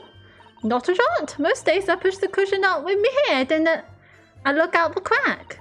Then I can have a butcher's out who I'm gonna fiddle. I thought you were a pickpocket, not a butcher. I mean, I can have a look. You see, I get under ain't as plush as the other ones, see? So most of the time, the passengers plant themselves opposite. But he said that seat was the most comfortable. But for some reason that night, this here Irishman spent the whole journey right over me head. And for that reason, you weren't able to push the cushion up to peek out. I see. Truth is, I ain't too happy in small dark places. Feels too much like being thrown in the clink. But it's the only place to hide in them carriages, so it's Hobson's choice. Why doesn't she just stick to picking people's pockets in the open then? I say there's some reason that she's not letting on, judging from her demeanour. So anyways, I was a bit scared, but I just stick it out under there, nothing else for it. Then after a while, I hear this loud bang. Nearly jumped out my skin, I did, and the scream just came out. When you say a loud bang, do you mean the noise of someone falling to the floor? Could have been, I suppose. I don't remember so well. Point is, it made me jump. How did it make you jump? You have a smoke gun. Then bangs, and you let out a scream involuntarily?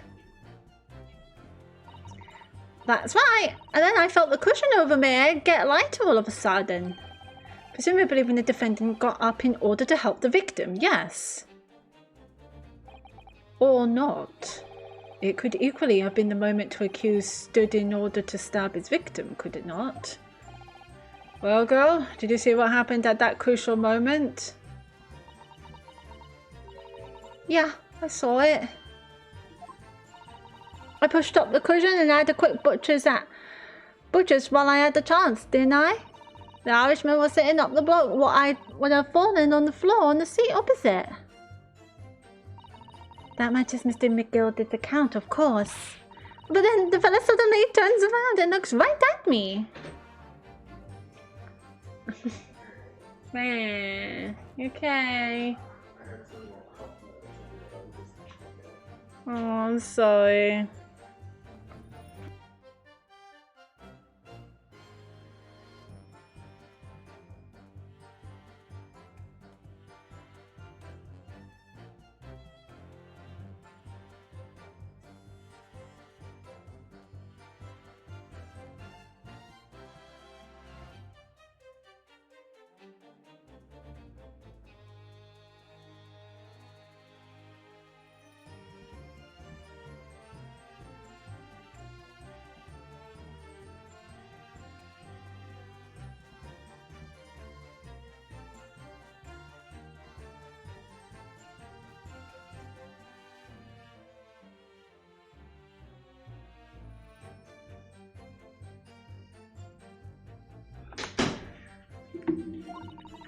I sat back down again, but it was too late by then. I should never have risked looking.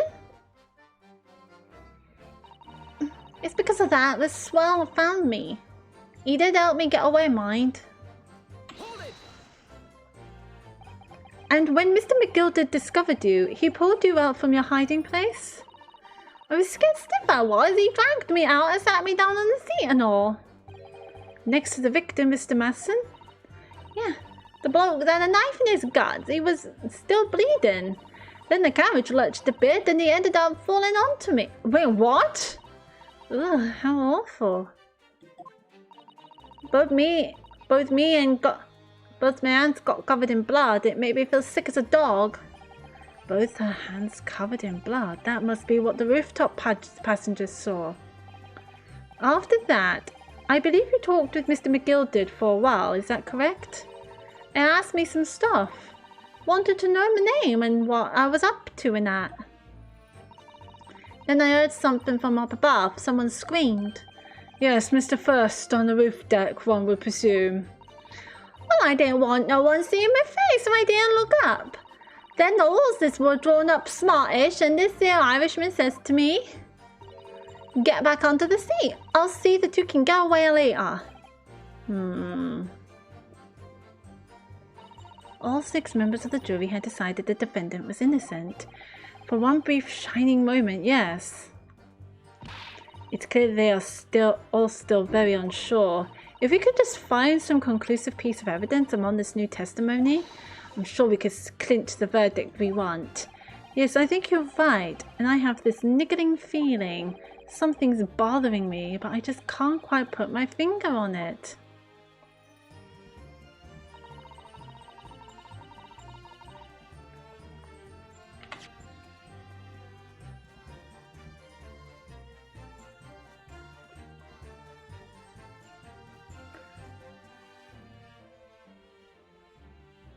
So whose gloves are these? Wait a second.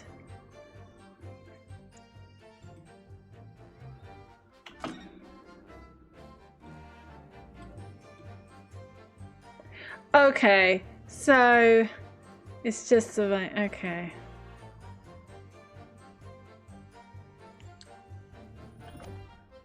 Thought I'd turn around. I didn't actually give this.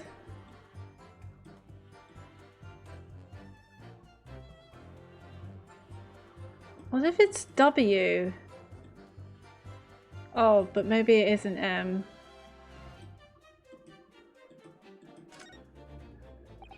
An ordered letter M, undeniably initial, and it's beautifully gilded too. It must be very valuable, I should think. Ah, What is it? Look at this M. If you turn it upside down, it becomes a W. This could change everything. A W? Yes, this is one of those, you know, turnabout cases. I'm sure of it. I'm afraid I don't know it at all, but what I'm sure of is that this is an M. Oh, well that idea was quickly quashed. Are you sure? I don't think it's an M. I think it's a... Oh, maybe it is. Maybe it is an M.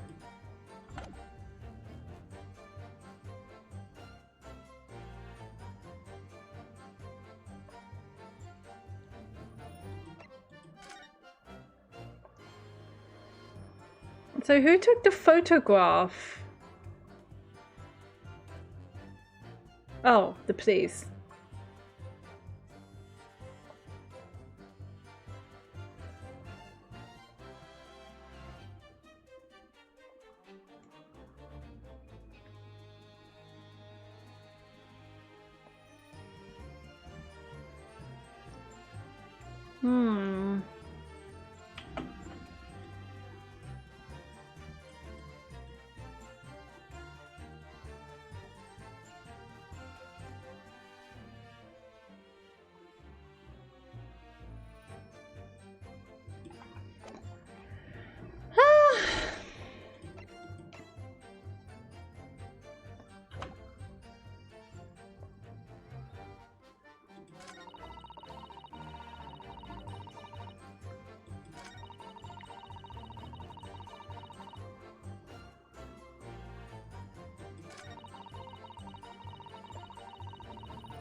I'm gonna have to press her again.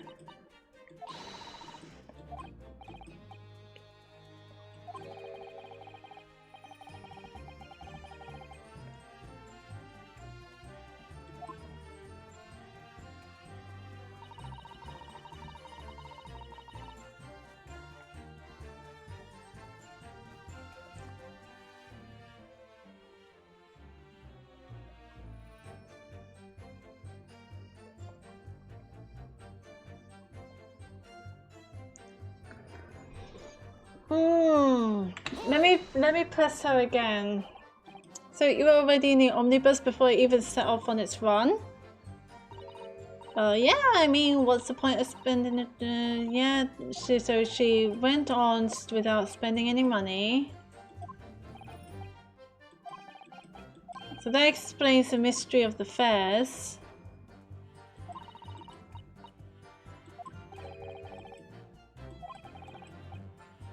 The coach, no?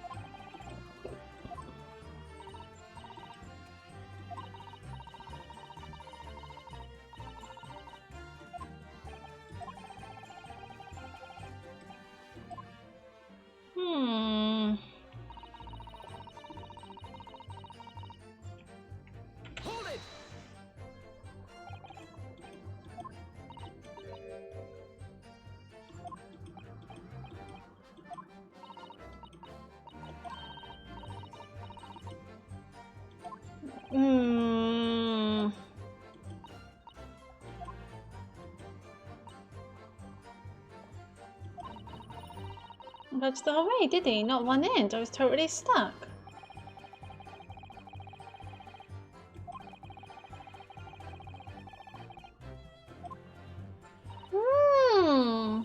Yeah, right, mister?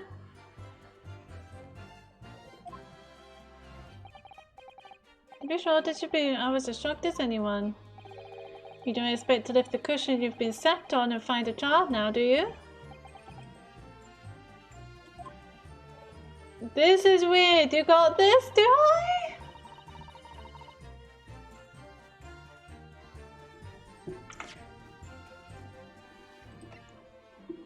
I'm looking in the carriage again.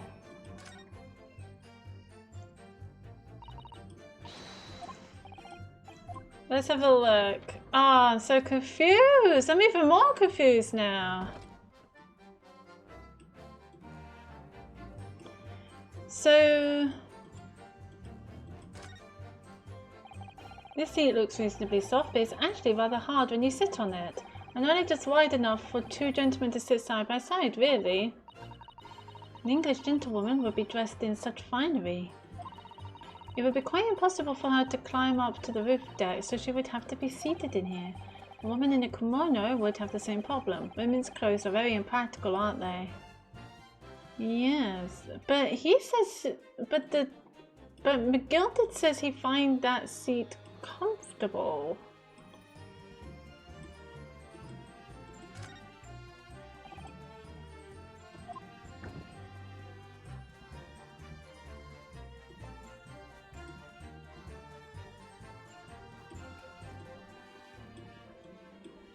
Can I zoom in? Fuck, okay.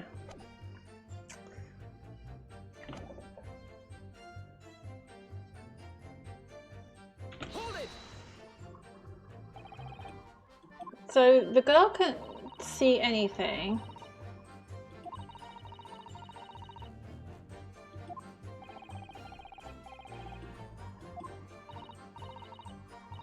I can have a look. The seat I get under ain't as plush as the other one is, see? So most of the time the passengers plant themselves opposite. But for some reason that night, this Irishman spent the whole journey right over my head.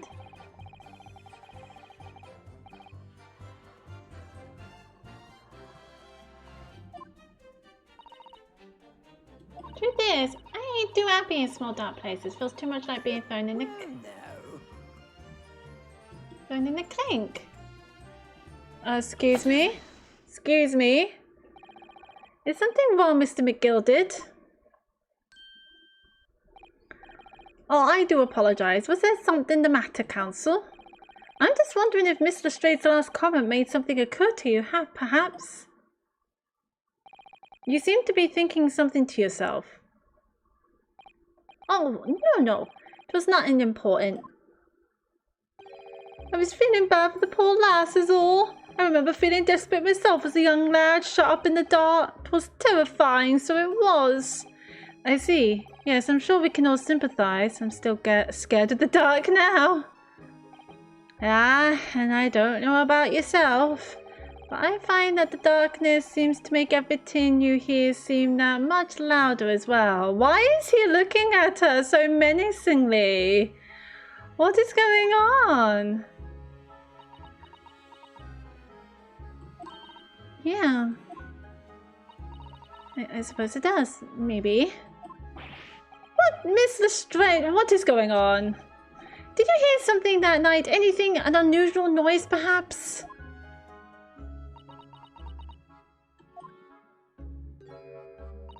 Nah, not really. All I could hear was the Irishman snoring. But there's no need to tell the whole world of me foibles, so you little scamp. What a pity. Something seriously off at that moment. If only Mr. Stride had heard something, it might have given us a vital new clue. Yes, what should we make of that last statement of hers? It's profoundly important. My lord, I believe the statement just made by the witness is profoundly important. Profoundly important? But all she said was that she heard nothing. Yes, which is the profoundly important point. I'm almost sure of it. I'm almost sure that I don't understand the inner workings of your Eastern mind, Counsel. Nevertheless. Miss Gina Lestrade, you'll supplement to your formal testimony by repeating that last statement, please. What, supplement? What are you on about? Don't give me all your fancy talk. I know what you're trying to do, but it won't work on me. That's right. Insult the judge. Always a good move. I was straining my ears to work out what was going on, but all I could hear was snoring.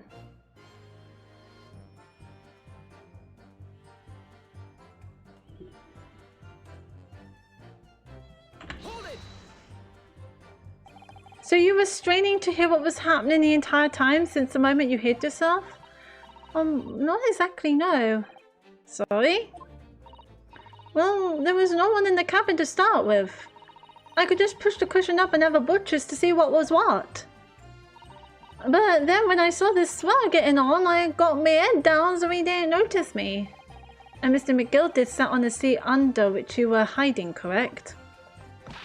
Yeah! Would you Adam and Eve in there? What a mug!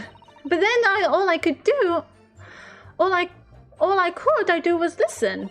I was waiting to jump out of there as soon as I heard them leave, see? But would he? Not likely. Even though we stopped here and there, I never heard the door open. So I just had to stay put and listen to him driving his pigs to market, snoring like an old dog he was. I love this girl.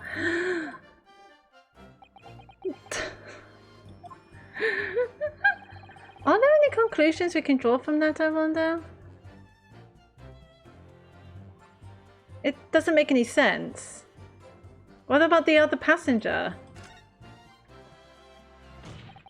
Mr. Lestrade, what you have just told the court is clearly at odds with the facts. Huh? At odds? Are you sure, man? Absolutely. It seems my learned Nipponese friend is not as dull-witted as I feared. So Van Seeks realized it too. What about the victim? If she can't hear the door opening, what about the victim? Counsel, I must insist that you bolster your claim with evidence, or some complicit party's name at the very least. Yes, my lord. I expect you to demonstrate this alleged contradiction to the court. According to Miss Stray, while she was hiding in the omnibus that night, she heard nothing but the sound of Mr. McGilded snoring. But think... There's something else you should have heard.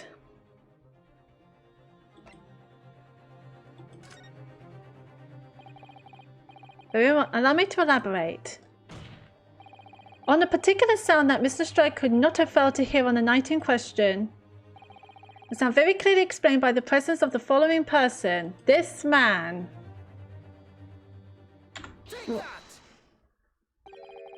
Thrice fired Mason? Yes. Yes, my lord. The sound that Mr. Straight cannot have failed to hear is that of the victim, Miss Mason, boarding the omnibus. Exactly! That's what I was thinking! Why didn't she hear that? Order, order! Explain your reasoning, counsel. Mr. Strede, allow me to confirm something. You claimed earlier that you were the first person on board the omnibus, is that correct? Yeah, of course I was. I got on while the driver was in the pump, didn't I? And the next person to board the omnibus was Mr. McGilded. That it was. Not a soul was in the cabin when I climbed aboard. At least not in plain sight. So you were, to all intents and purposes, alone in the enclosed cabin of the omnibus at the time? Did I not just say as much? I wasn't travelling with anyone else, if that's what you mean. Yeah, I saw him get on, remember? Through the crack under the seat cushion.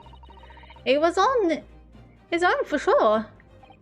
And from what we've heard, the carriage made a number of stops after that on its onward journey. During which time, did you not hear the door opening or closing at all? Nah, I never heard it. That's exactly what I was listening for, weren't it? Waiting for this swell to leave. In which case, when and how did the victim end up in the carriage? Ah! We know that the victim collapsed inside the enclosed cabin of the omnibus. Therefore, Miss Lestrange's statement about what she did or did not hear is at odds with the facts. Huh? Yes, this petty thief statement was clearly flawed. Even he can see it. Lord Van Seeks. Yes.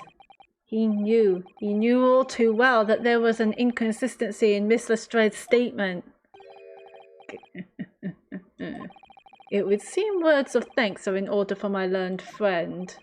What are you talking about? You have demonstrated matters impeccably. This witness and her colourful statements are entirely unreliable. Her words are convenient untruths, nothing more. Shit. He's dead, right? How could the victim possibly not have boarded the omnibus? That makes no sense whatsoever. And this girl is a pickpocket. Let's not forget that. Oh, she's ready!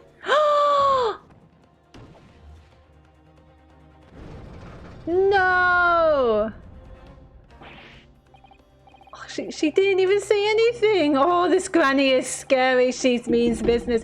I didn't want to judge the dear little mite just because she has some rather naughty ways. But I must say, I can't abide liars. And neither can I. Mr. Foreman. I didn't want to judge the girl just because she has some less than salubrious ways, but I must say, I cannot abide liars.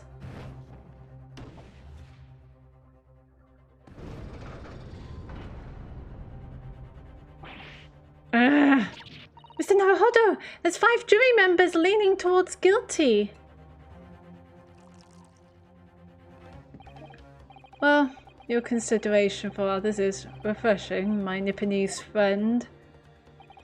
To the considerable troubles you have spared me.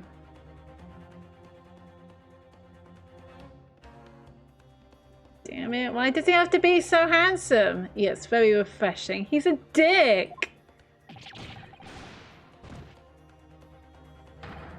Girl, what are you playing at? Have you forgotten who you're working for? You useless Eastern Amadan? Oh, fucking hell! This is carnage, it's perfect! Shut up! I don't like this dude. Juror number 2 is the only one left. Mr. Naruhodo, the way this is going... I know. If we can't find some new way to convince everyone of Mr. McGilded's innocence, the judge will rule and we'll have lost. I don't know, I was thinking the same thing. Like, he was stabbing it, he was throwing it, he was licking it like Sweeney Todd. Like, I don't know what he's doing. Why is he allowed a knife? Particularly when there's a knife involved in the court records. What? I very much wanted to believe the words of one of London's most respected gentlemen, but those of us in service know we must accept hard truths. No! No, no, no, no, no!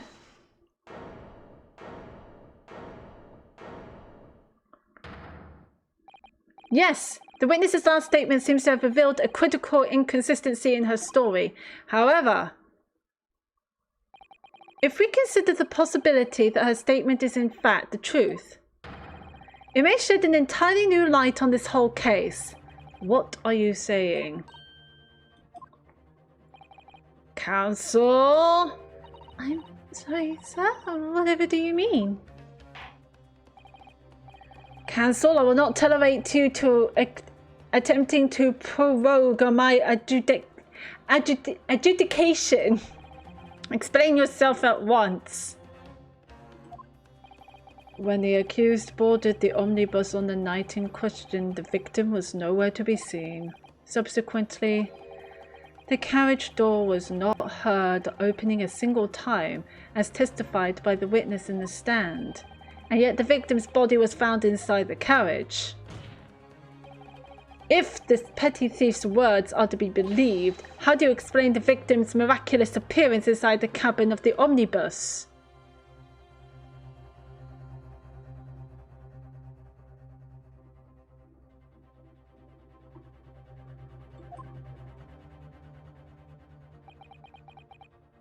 What if he was hidden inside? There's only one way to explain how the victim came to be inside the carriage.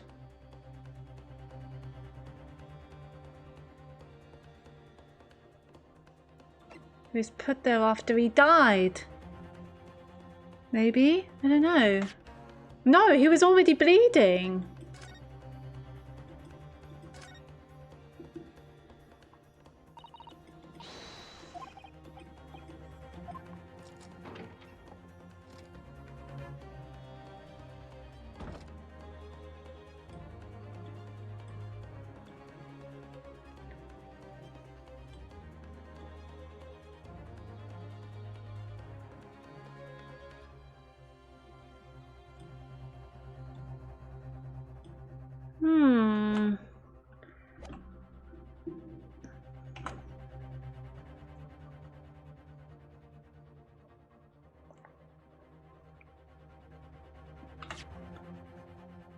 Isn't there another picture?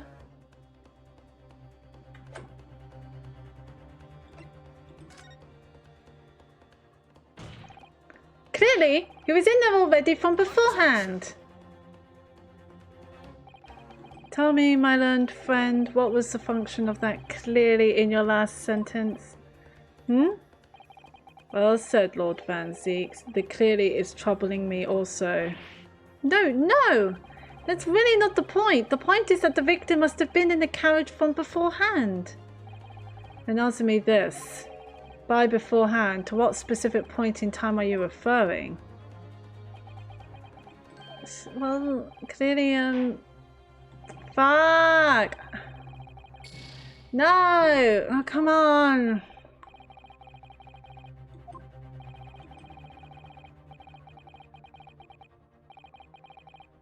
Oh, he's so racist! Fuck you!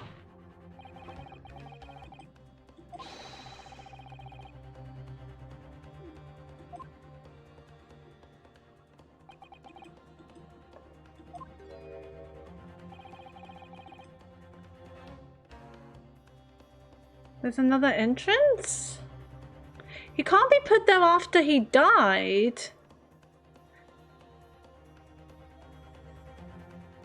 Because he was bleeding.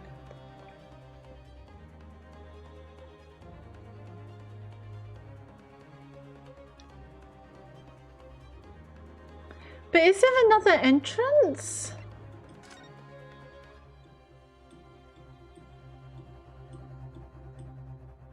Is that an entrance? No.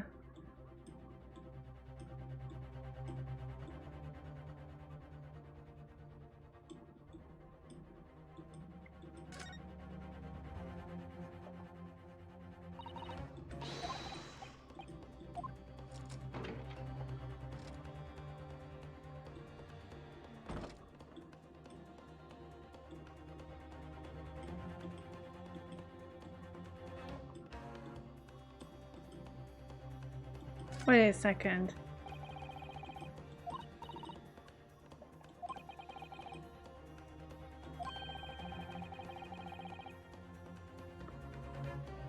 But can it be open from the outside?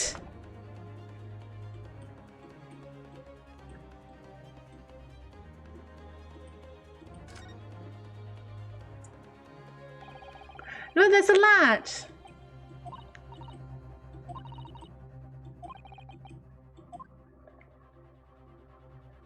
I think there's another entrance. I think the skylight is another entrance.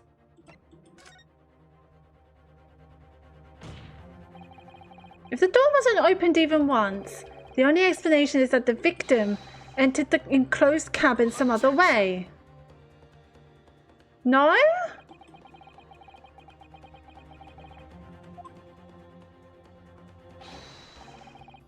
It's here for all to see. Only one side of the enclosed cabin is furnished with a door, the other has only windows. Fixed windows which cannot possibly open. In short, there's no entrance to the cabin other than the door. But there could be. There's one possibility you haven't considered. Oh, really? Yes, one other way inside that isn't the door. Another opening, the use of which allowed the victim to appear inside the enclosed cabin. Alright, counsel. The defense will identify the location for the court. Here is the omnibus in which the incident occurred. Where on earth is this entrance by which you propose the victim entered the cabin?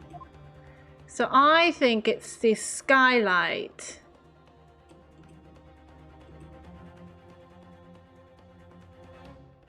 Take that! Ah, the answer is obvious. It can only have been the skylight. The skylight? Objection! Your ludicrous proposal almost has me lost for words. However,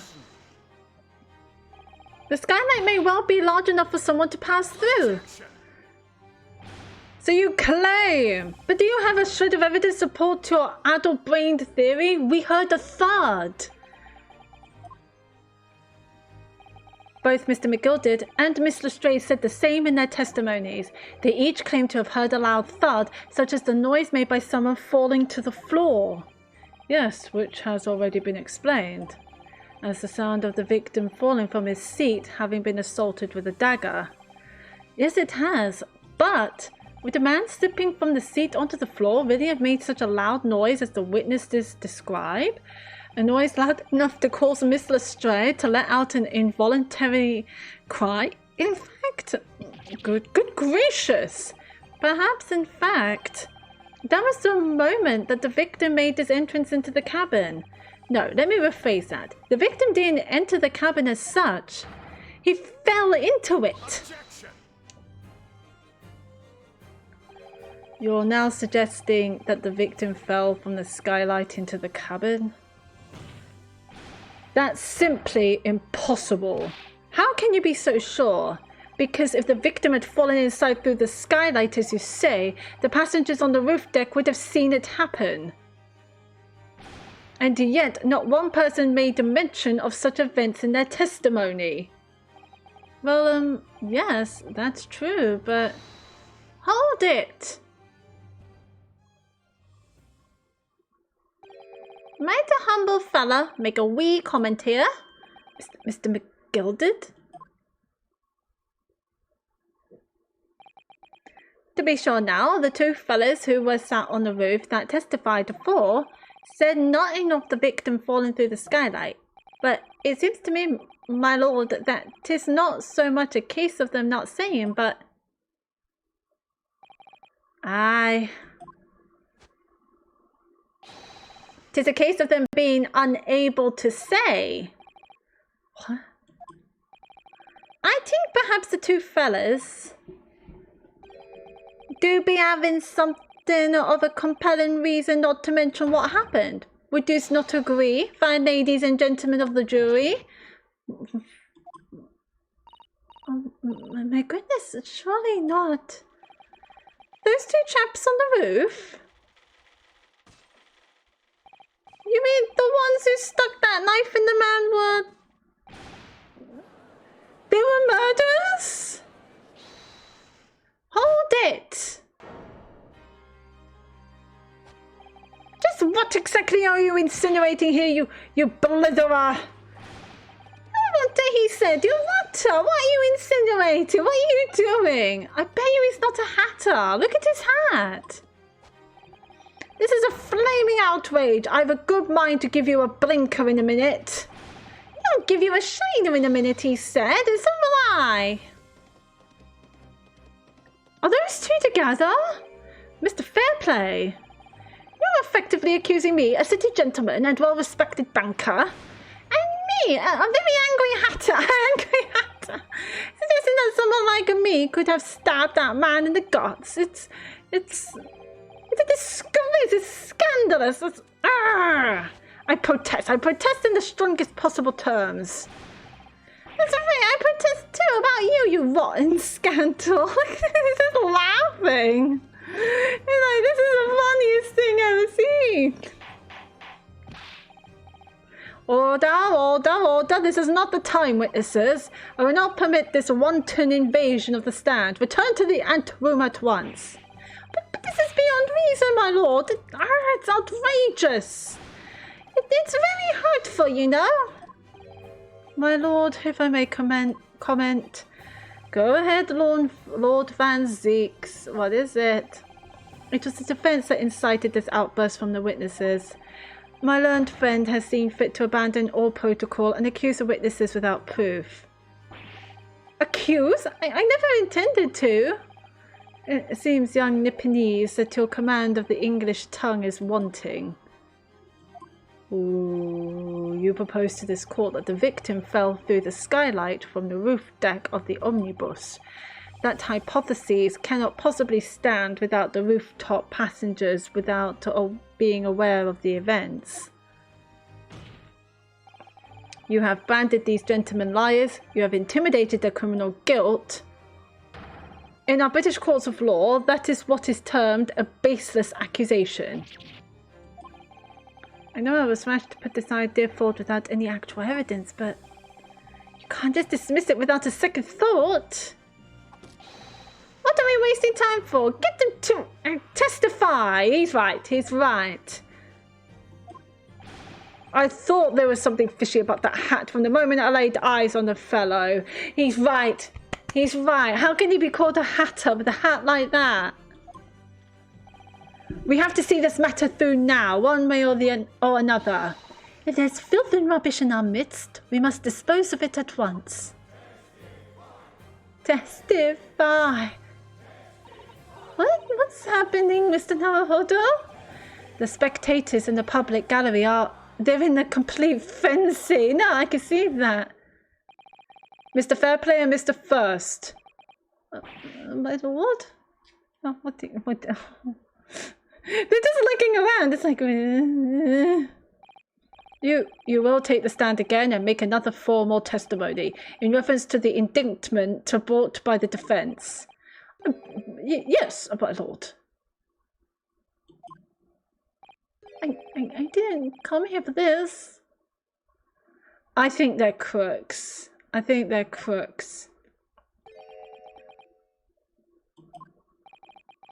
no time to think this through. All I can do is keep pushing forward. Keep pushing forward. Yes. Refuting the accusation. We were the only two people up on that roof, dead or alive. I can swear to that.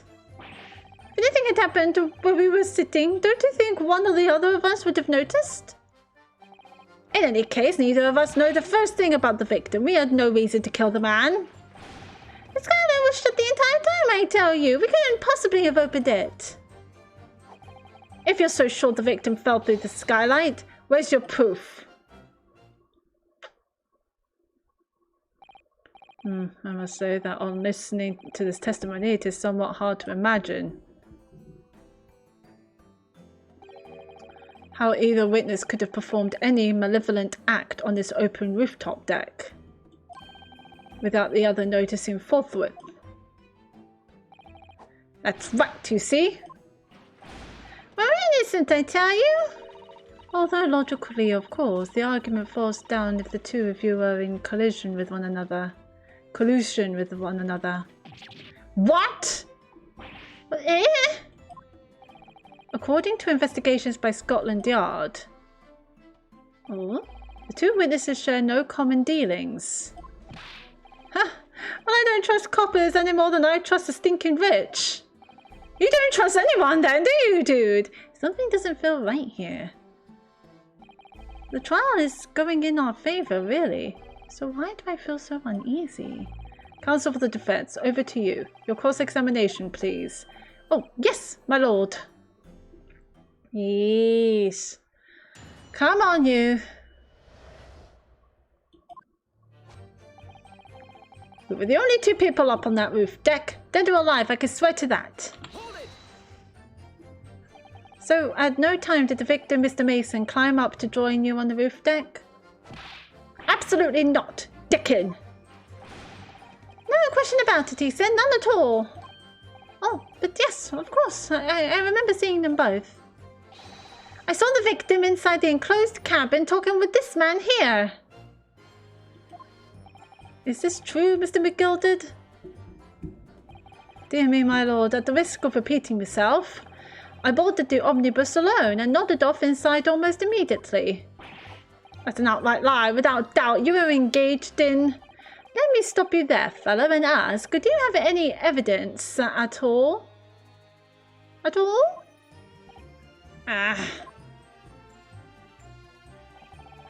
It's all about evidence in the courts these days, so it is. You do well to remember that. I saw you with my own eyes, so why are you going grape shit, you two? This is going so well. If anything had happened where we were sitting, don't you think one or the other of us would have noticed? Well, it was on the final run of the Omnibus at past 10 o'clock in the evening. It would certainly have been quite dark, perhaps too dark to see clearly. Is this some kind of a lark? Is this some kind of a joke, he said? Is that what this is? Or perhaps one or the other of you fell asleep briefly? Are you fair dinkum, sir? Are you serious, sir? That's what he said. It's impossible, I tell you. I'd give you the keys to the vault if you could fall asleep in that bitter cold. And if you did manage it, your eyelids would feast shut and you'd never open them again. That's extreme. It was extreme, I tell you, and we had to put up with it because this man had locked the door. Any true gent would have unlocked it and let me in when I knocked. I'm dreadfully sorry about that, young fella. But you see, I was away with the fairies and I didn't hear you at all. That means he was, you know, asleep. He was dreaming. That's a lie. I saw you through the glass. You were talking to someone. No, 'twas a cold night, so it was. People do be seeing things that aren't real in the cold. 'Tis hardly surprising. Seeing things! Jesus Christ. I believe we have reached an impasse here on this particular point. You, Fast is not happy. Don't take it personally now, lad. If I'm a suspect in this case, then 'tis only fair that you and the other fiend are too. Open and free competition is what a capitalist society is all about. This isn't a competition I should like to be involved in, really. Oh God, this is a mess. In any case, neither of us know the first thing about the victim. We had no reason to kill the man.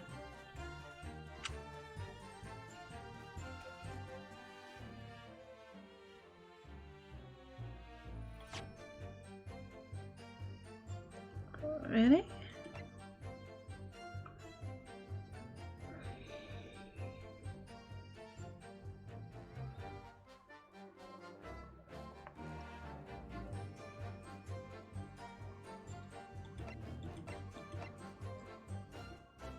How do I get people?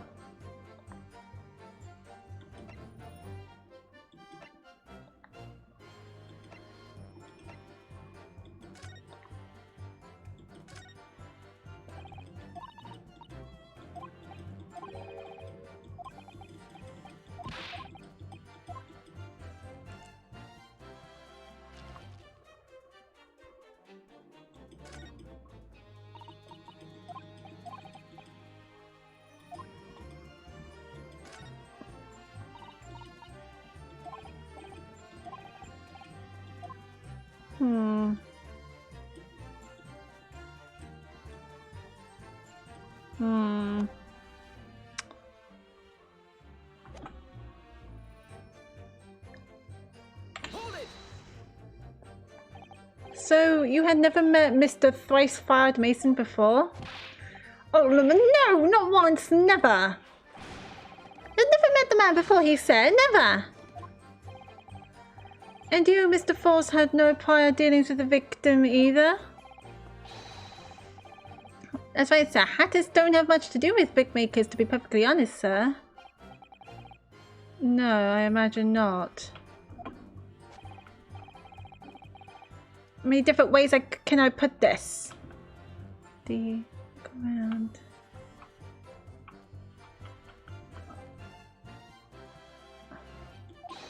Neither of us have the remotest connection to the gentlemen who were inside the cabin. Oh. Excuse me. Mr. McGilded? Yes, counsel. What can I be doing for you for? Did the witness's last statement give you pause for thought somehow? Not the remotest connection? Is that right now, I wonder? Oh, that's what I was thinking. What are you insinuating now? Oh, Mr. Fairplay, it has been too long, so it has. Eh? If I'm not very much mistaken, I believe 'tis fast approaching, is it not? Your repayment date. I beg your pardon? You borrowed 20 guineas from me, sir. at an unconscionable rate of interest. You tricked me. It's extortion. Oh, now is that a touch of a begrudgery? Is it? The sort of begrudgery that might motivate a fella to pass his crimes off on another.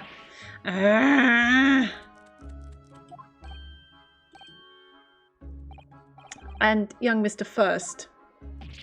Me, sir? Well, what do you want with me, sir? You do be making hats for a living, do you not? I don't want a hat from this dude. Look at it. The there top hat sliding about in your head. Is that one of your own creations, is it? Oh, well, I'm still just an apprentice, you understand? I'm learning to find the perfect fit for whatever fine gent walks through the door. The perfect fit, is it? Well, it is a very distinctive design, so it is. Many customers like it, to tell you. They like a distinctive touch. Customers such as thrice-fired Mason. There was a photographic print of the victim submitted as evidence of fraud, my lord. Of the hat! Oh, this, you mean? I can't help but thinking that the poor fellow's hat looks distinctly familiar, wouldn't you say? Oh! That's one of my hats. Aye, that it is. So it would seem the big maker was a customer of yours. Aha! The sort of customer I'd wager you could have had a wee quarrel with over the distinctiveness of the goods. No, sir, absolutely not, sir. Well, there's really nothing more to add. It would be right to say that the two fellas here haven't the remotest connection to the victim, you see.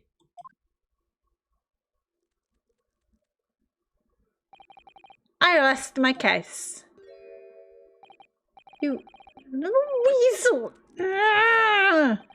He's better at this than I am. Gosh, Mr. McGilded has certainly been thorough in his research, hasn't he? Please, don't let me a little interruption hold up the proceedings. The skylight was shut the entire time, I tell you. We couldn't possibly have opened it. Hold it! Are you quite certain about that? That the skylight was shut the entire time? I'm going to lose my block with you in a minute. He's going to lose his rag with you in a minute, that's what he said. Take a look for yourself. Go on. You see? It's shut fast now, just like it was on the night. So it is, of course. A fella the size of Mr. Mason could likely break right through it, still and all. What? Just from looking at the size of the ting, you understand? Now you hold on there a minute, sir. The size of the ting-ding means nothing. Nah, not on its own. Let's consider the bigger picture here, shall we? Let's stop biting our canes, shall we? Yeah, it might hurt your teeth. I was riding the omnibus on another occasion when, well, I broke wind loudly. I shocked myself with it, as it happens. Okay, you farted when you rode omnibus the other day. What's that got to do with anything? Don't just like this. It's an unexpected confession, Mr. First. Oh, I just mean to say, well, the point is, I tried to open the skylight, you see. But just my luck, I couldn't make it budge. The stench was terrible. Because you can't open it from the inside. Everyone was looking daggers at me, sir. I went as red as rogue, I did. Are you expecting me to sentence you?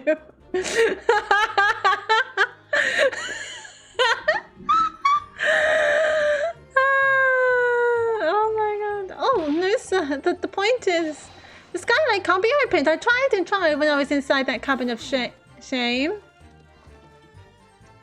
Oh, she's like, Excuse me.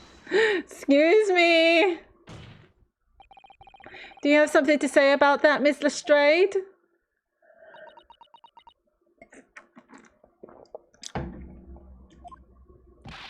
Miss Lestrade. It opens. Hmm? The skylight. That is what we're talking about, right? Oh, she's showing again. All them skylights open dead easy. More easily than you can load that weapon. And don't lie, I tell you, otherwise when I broke wind, you can't do it from inside, you mug. Oh. Look, a few weeks ago, I was up on the roof deck of one of them drags. And I had a great awe. I mean, I had pussies coming out my ears. Mr. Stray, this is not the forum to be eulogizing on the subject of your criminal activities. Well, anyway, I had a bit of a scare. When I lifted the last bloke's purse, he got wise to me. All four of them surrounded me, so I couldn't up off the bus and make it. So what I did was I used the skylight, opened the catch and jumped right through. What? Yeah, the catch for them skylights is on the top side. That's why you can't open them from the cabin. The skylight opens from the roof deck. Bailiff! Climb up onto the roof of the Omnibus at once and verify this witness's claims.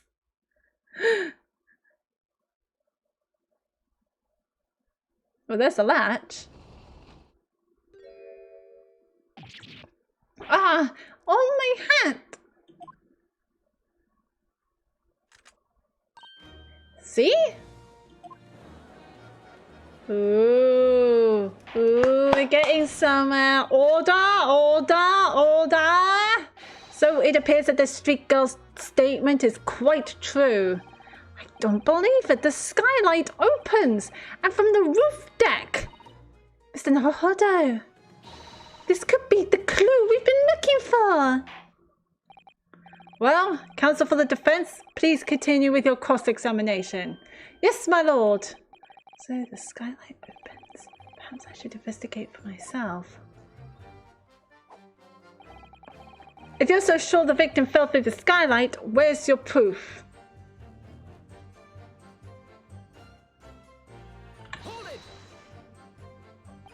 Proof. That's right, I demand to hear it. We came here to say what we saw, I tell you. Not for this. But you call us both shizers, brand us as criminals. You call us liars, that's what he means, and accuse us of doing it. As it stands at the moment. There's no hard evidence that incriminates yourselves now, is there? I believe we're in much the same position as one another here. If I don't crack this case soon, he'll crack his teeth. I wonder if these two men really were involved in some way. I couldn't say. I mean, I don't really know anything about them, do I? Although, by the same token, I don't really know anything about Mr. McGilded either. It's so hard to know what to believe here. I think we should try to remember that it's evidence alone that can truly determine the outcome of a trial. Evidence. No one can argue against decisive evidence, including the members of the jury. So you're saying that what we need now is to find a conclusive piece of evidence. Yes, Mr. Naruhodo, precisely.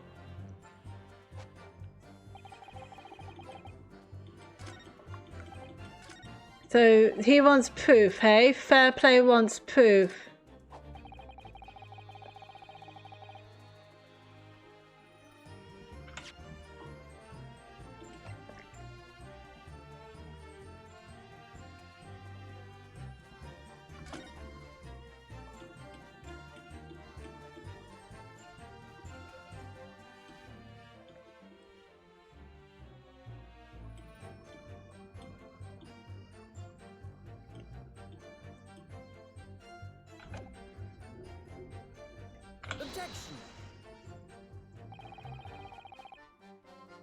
Oh, fuck.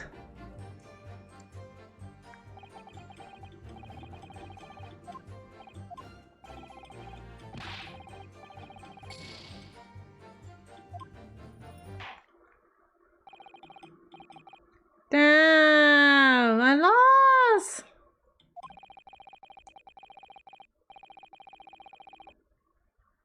According to the powers vested in me by Her Majesty the Queen, I declare no further examination necessary.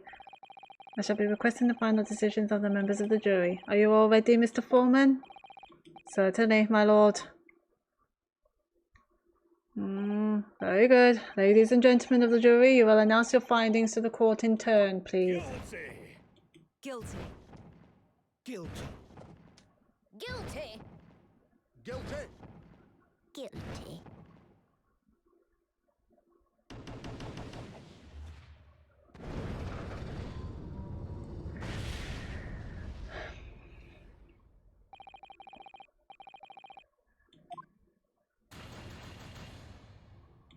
Well, I failed.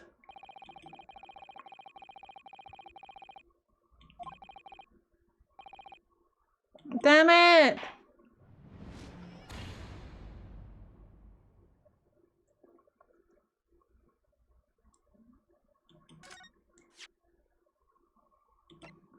Let's try that again.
Proof.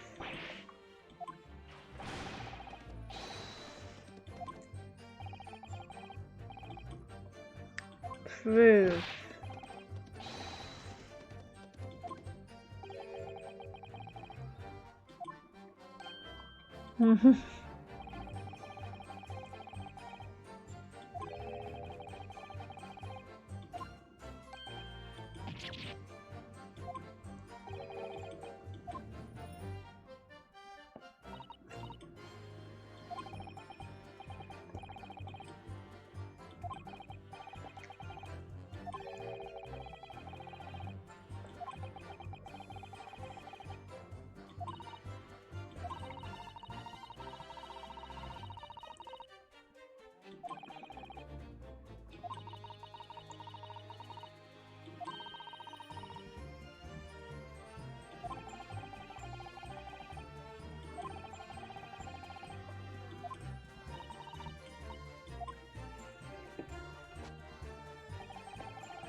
So if it's not this...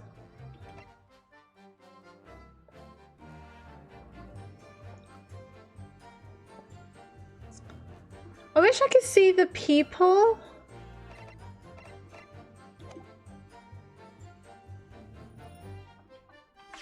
Why can't I see the people?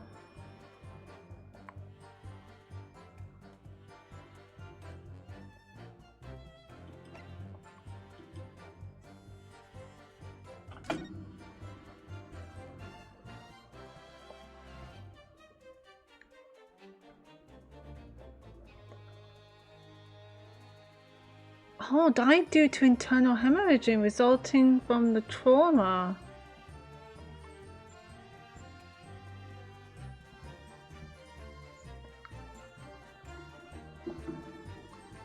Isn't that... Hang on.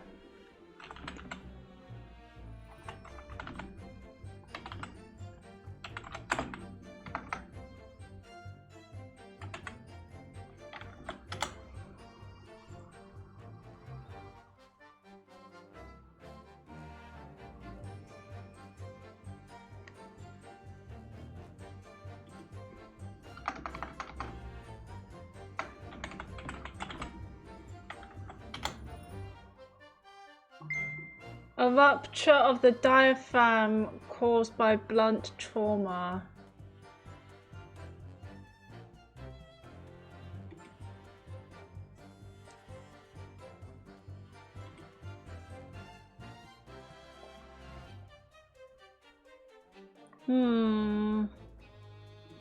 I thought he might be hit in the head.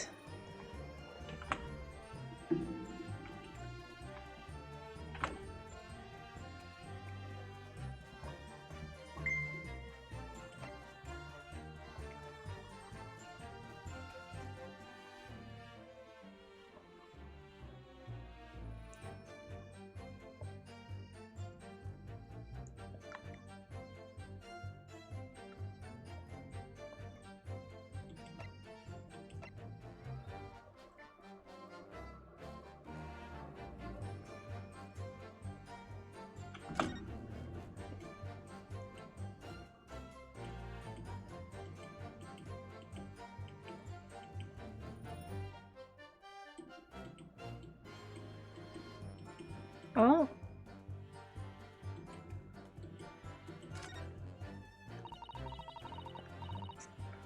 That part is the sheath, isn't it? Are you alright, Mr. Noahada? Hmm? Oh, sorry. Yes, I just don't really like blades. Oh. Those don't seem like the words of a man with a large katana slung from his waist.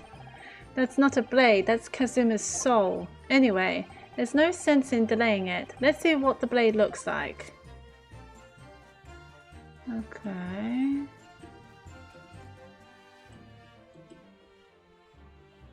Now that's blood, alright. Ugh, that looks like a lot of blood. That looks a lot like blood. It surely is blood, the victim's. Ugh, an Englishman's blood looks a lot like a Japanese man's blood. Did you think it wouldn't? Sorry, it's just that we've only just arrived here in Great Britain. I'm finding it a little hard to adjust. Yes, I do understand.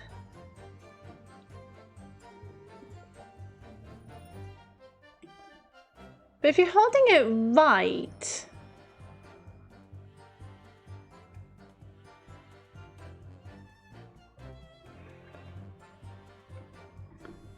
Let's say you hold the knife right hand.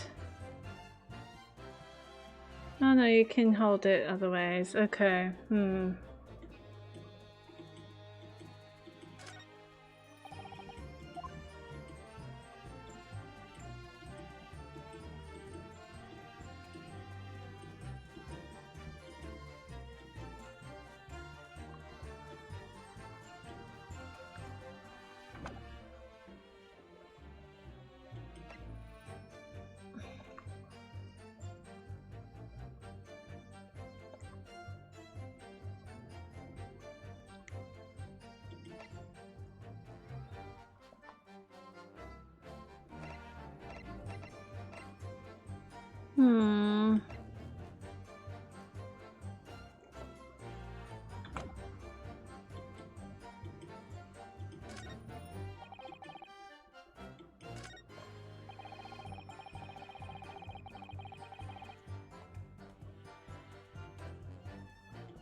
Wait, that's not...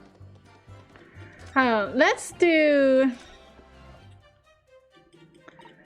some pressing first.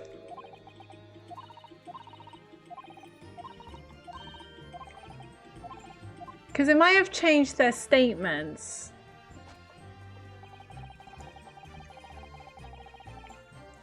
I can swear to that. So at no time did the victimist climb up to join you on the roof deck? Absolutely not, Dickin. No question about it, he said, none at all. Oh, but yes, of course, I remember seeing them both.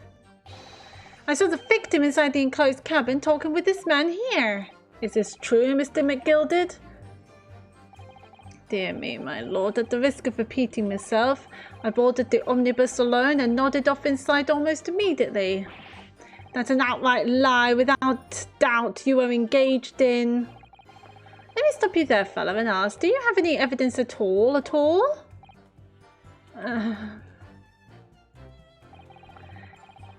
Tis all about evidence in the courts these days, so it is. You do well to remember that.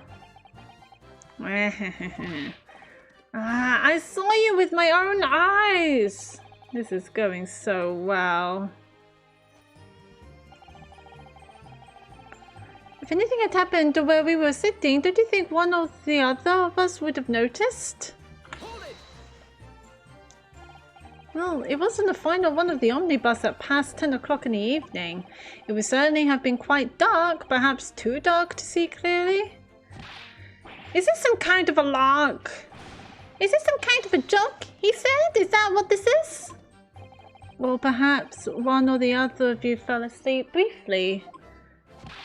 Are you fair dinkum, sir? Are you serious, sir? That's what he said. It's impossible, I tell you.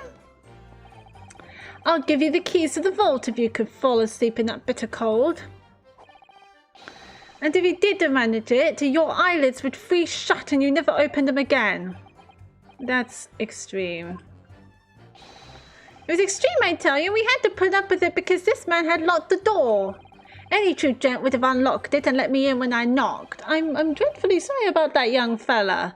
But you see, I was away with the fairies and I didn't hear you at all. That's a lie. I saw you through the glass. You were talking to someone. Now, 'twas a cold night, so it was.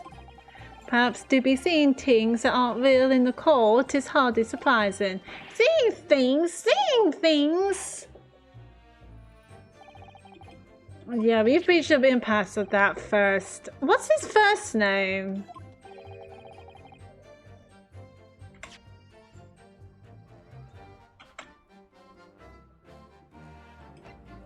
Oh, Lady. Bruce Beppo.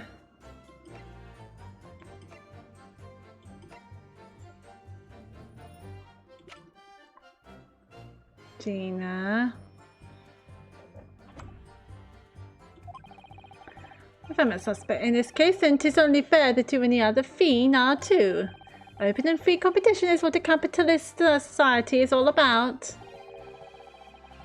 Competition I should like to be involved in, really. Alrighty then, lovely. First thing about the victim, we had no reason to kill the man. So, you had never met Mr. Thrice-Fired Mason before?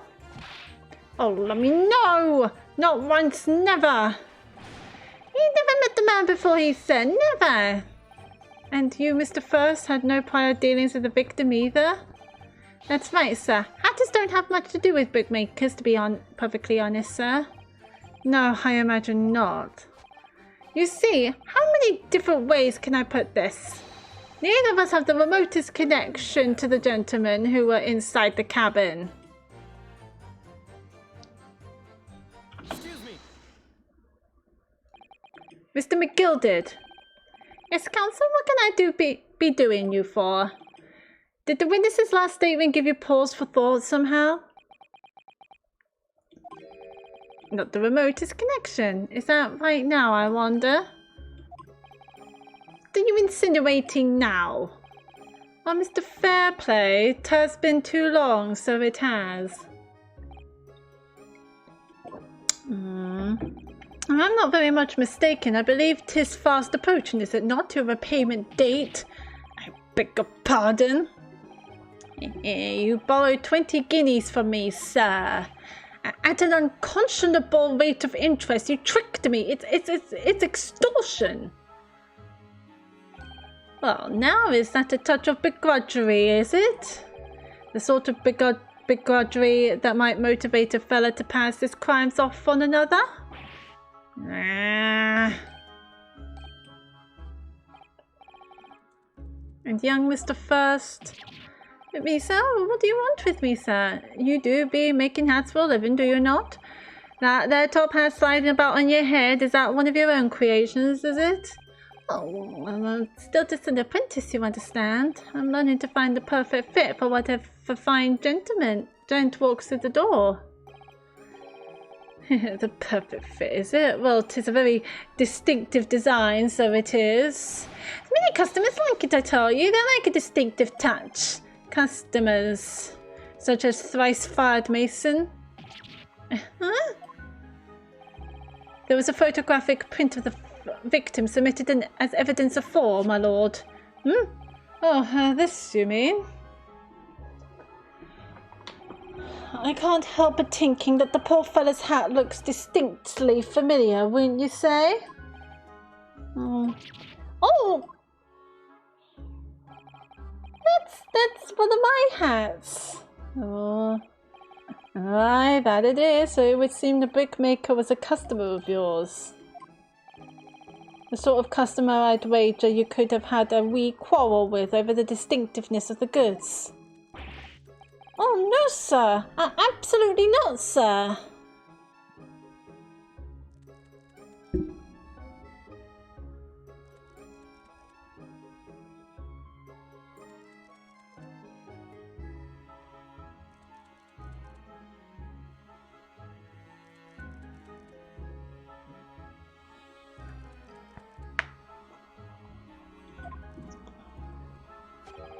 Well, there's really nothing more to add.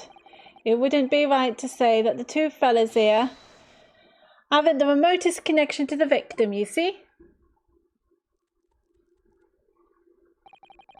I rest my case.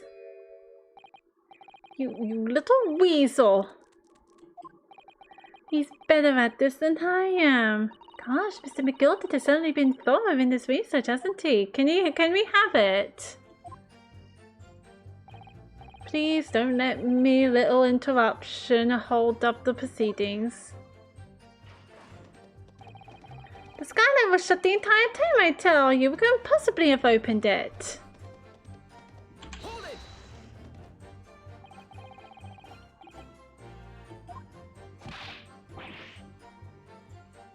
So this is the one where...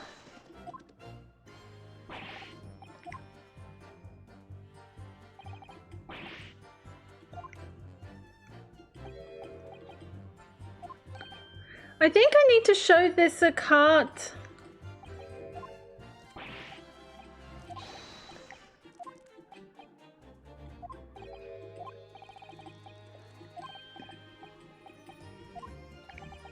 Around this statement.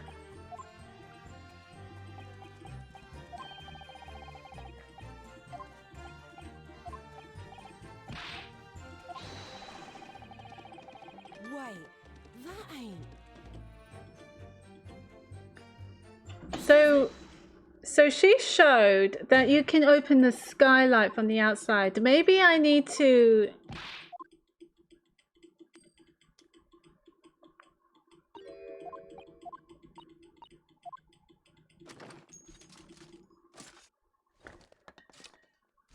Yes, okay, girly, okay.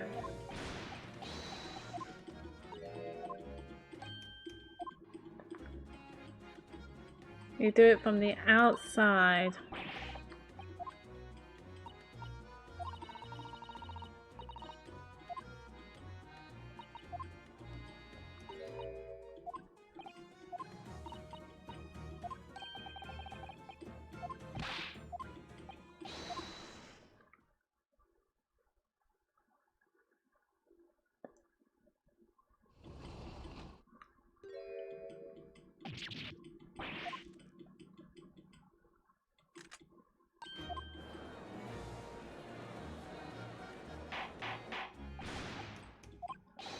So should I show this on this statement?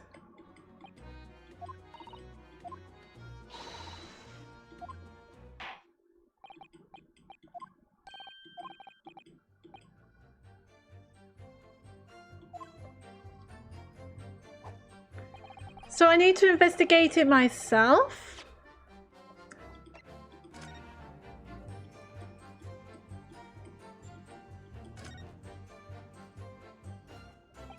So the skylight was fastened shut before, but now the catch has been undone. We should be able to open it.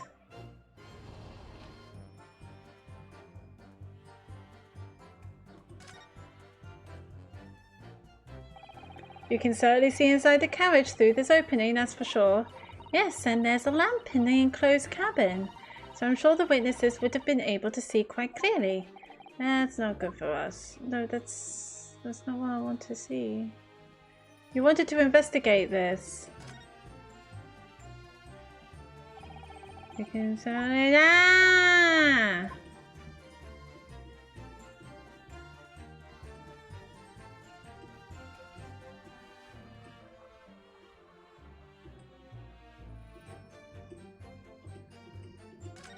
Oops.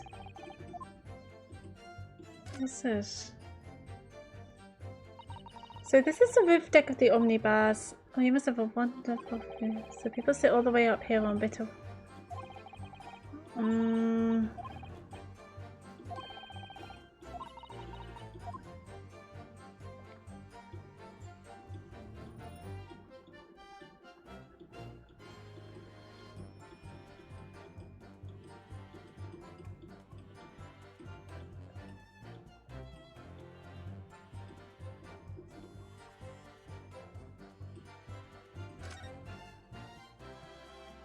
These are the seats. I also love it that it says Phoenix Wright Omnibus. That's a brilliant detail.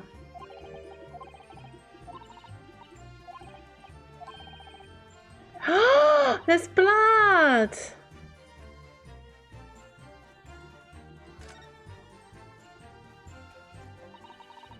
No, there's blood on this! I can see it, there's blood on the edge! Stop it, stop it, stop it, stop it, stop it.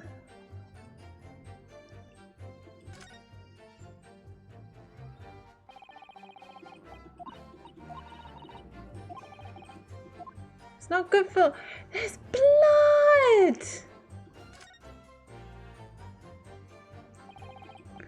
Oh my god!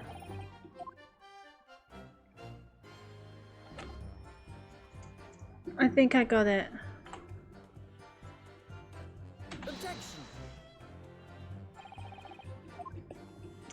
How do I click on the blood of the edge? That's not fair!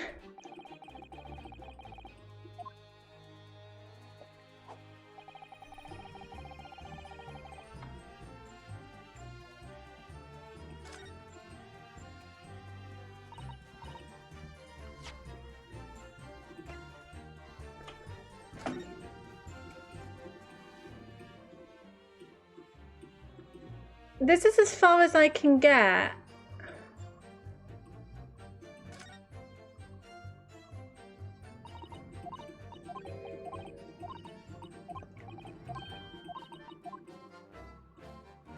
But there's blood on the edge of the... How do I get that? That's not fair. I can see it.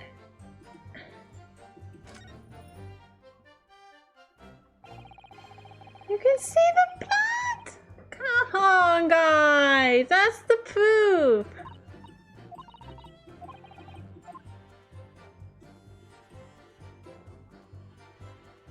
What if I need to go inside?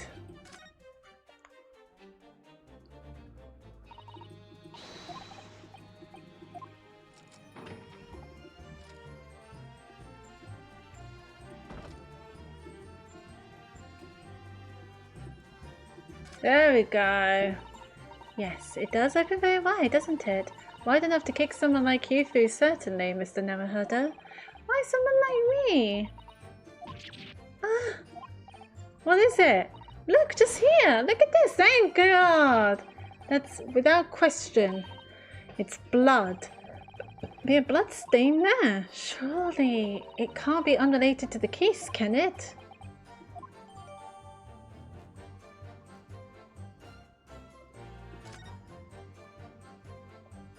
Finally! Finally! Let's try that again.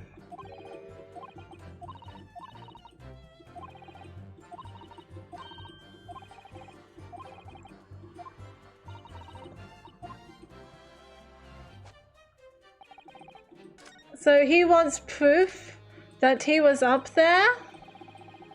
I'll give him proof. I'll give him proof.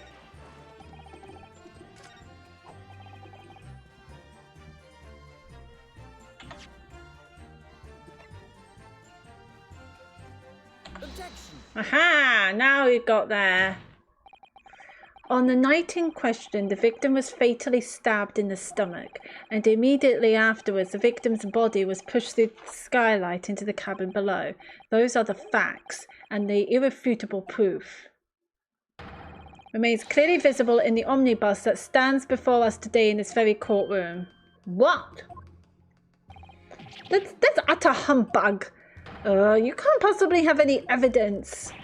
No, you can't. I mean, why do you do it? I tell you, it's impossible. Irrefutable proof here in this courtroom.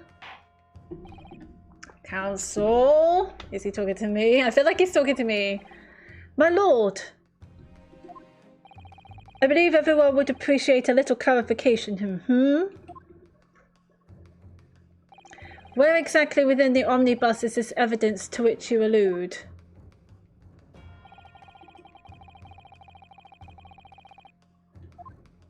Sure.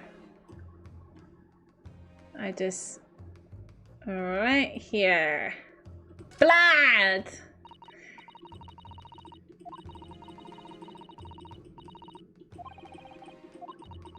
We'll go through this again.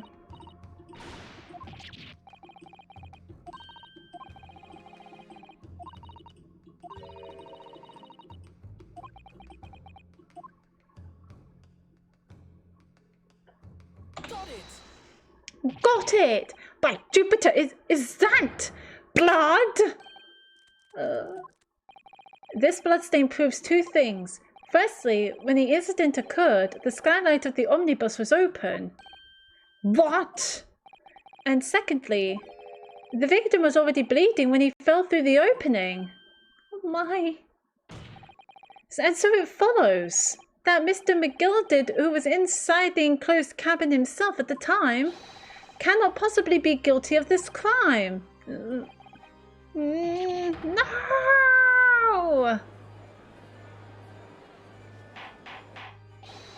Order, order, order! Hold it! But the blood could have sprayed up there when the fellow was stabbed inside the cabin. When the skylight was closed? And only found its way to that one particular spot on the skylight? Sure, and that would be very convenient. And let's keep it in mind that the skylight catcher can only be unfastened from the roof deck. And myself wouldn't have been able to open it now, would I? But, there's no way to know for certain, is there? If the gent really fell through the skylight, I mean, why don't you have a good look at the floor of the cabin between the two seats, Mr. First? Fair play, please. Just stop. Just stop. 'Tis all too plain, if you see. There's the aftermath that shows the poor fellow dropped from a fair height right there, so it is. What? No! But it can't be. It's all lies. Hold it. My fellow jury members. I think we can all agree that this is clear proof of the defendant's innocence, can't we? I believe we can, yes, sir. It's clear to me now where the filthy rubbish can be found in this courtroom. So, they thought they could pull the wool over my eyes, did they?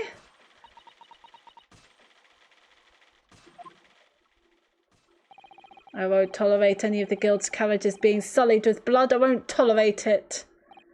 Oh, I always knew that nice gentleman who gave us that delightful park couldn't have done such a thing. On three then, everyone. 1, 2, 3. Objection!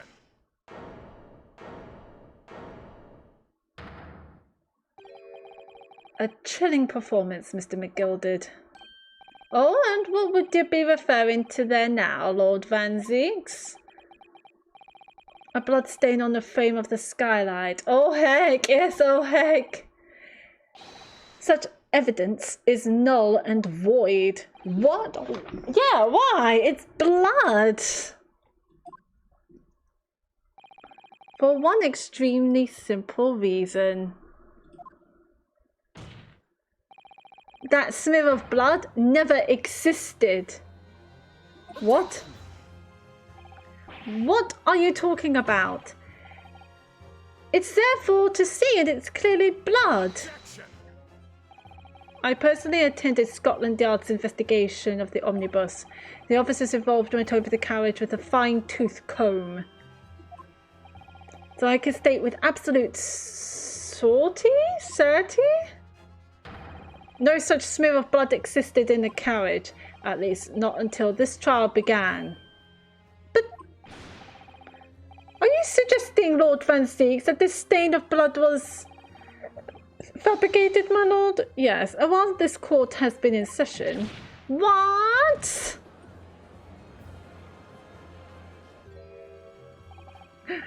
Oh, what a palaver. I must say I didn't expect such crude reasoning from a prosecutor of your standing, Lord Van Zieks. But I'm Magnus McGilded, a fella known all over the capital for his fine contributions to public life. I don't take kindly to slander, and I'll fight it to the bitter end. Even if it's rolling off the tongue of the Reaper of the Bailey. Mr. McGilded, I realise that this is your first appearance in court as the accused. However, yeah, that's quite a stretch. It's very much a...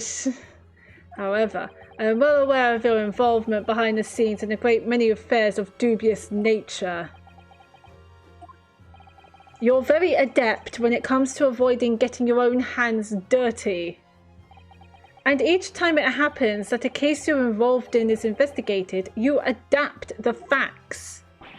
Adapt the facts? What does that even mean? When you wield a fortune the size of Mr. McGilded's, however ill-gotten it may be, nothing is impossible. Tampering with evidence, manipulating the scene of a crime, bribing witnesses. I toast your ability to concoct the most convenient of stories, sir. Lord Van Zieks, this will not do, to be sure. Will it now, counsel? Huh? Oh, no. I think it's fair to say this does all sound like a rather far-fetched excuse by a desperate man.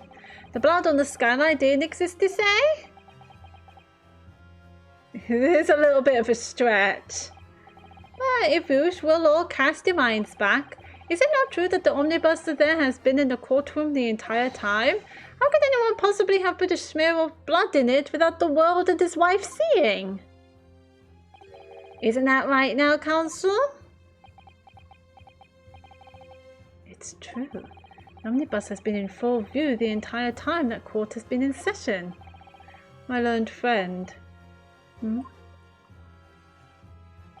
Here's to hearing your opinion on this matter, in your own words.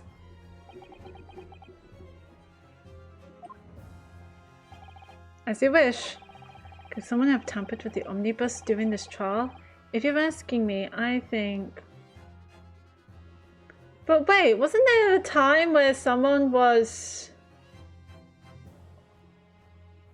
It's out of the question.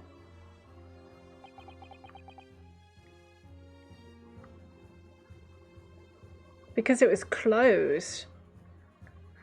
I did think about the recess, about the grenade.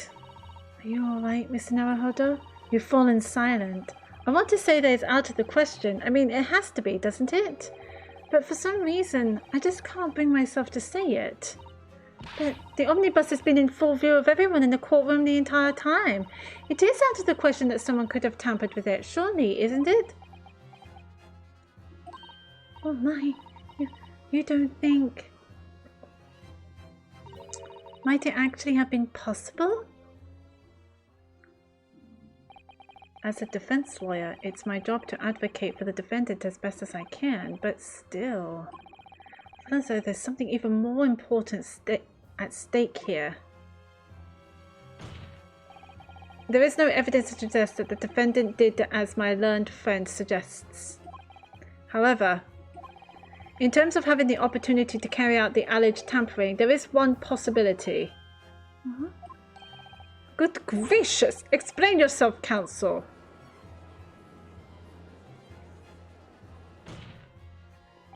Yes, there is. It seems my learned Nipponese friend has no intention of running from this deceit. Deceit? I'm sure everyone still remembers clearly the recess that we were forced to take. As a result of the smoke grenade fired by the witness currently in the stand, Miss Gina Lestrade.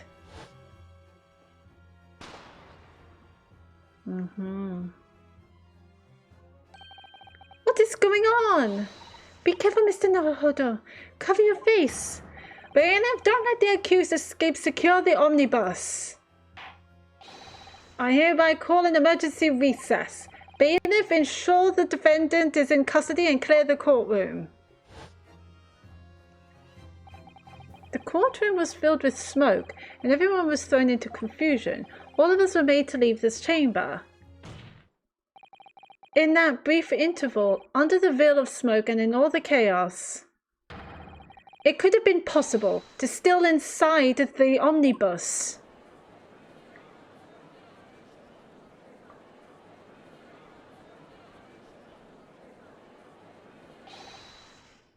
Are you wise? What are you trying to pull, you rotten feckless googer? Feckless googer? I think he means fucking asshole. I'm gonna Google what that means. Feckless googer. What does it mean?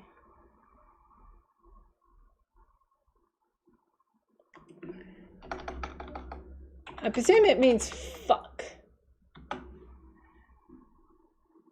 Oh, useless.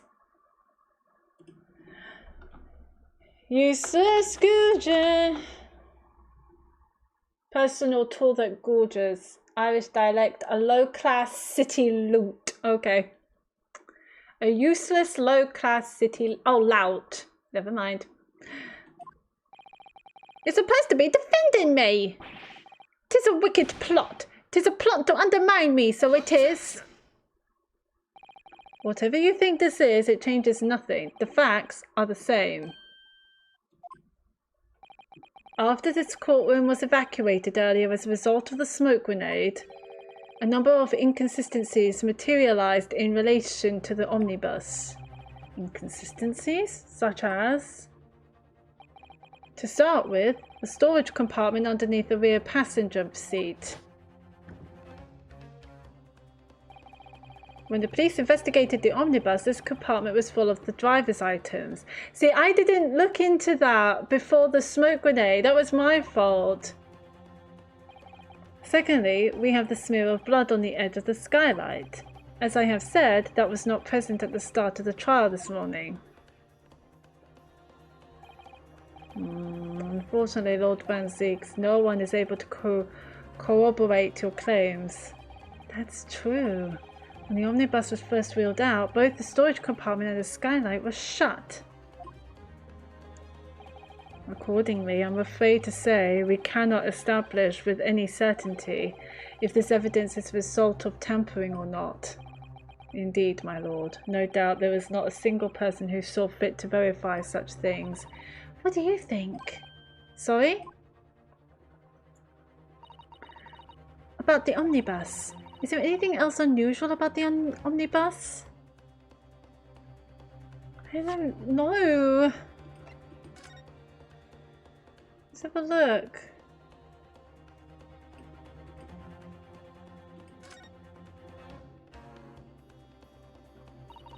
Well, let's open the door and go inside, shall we? Oh, we're just going inside.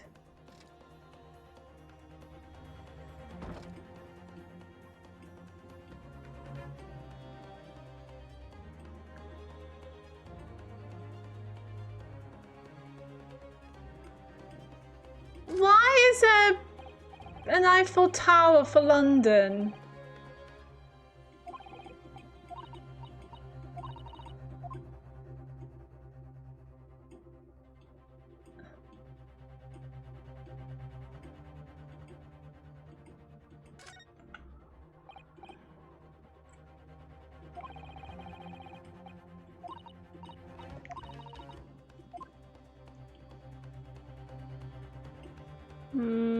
Can't see anything unusual.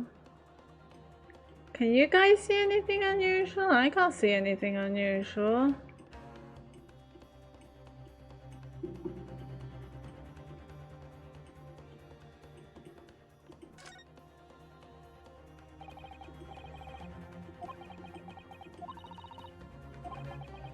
This bloodstain is so obvious, that's all.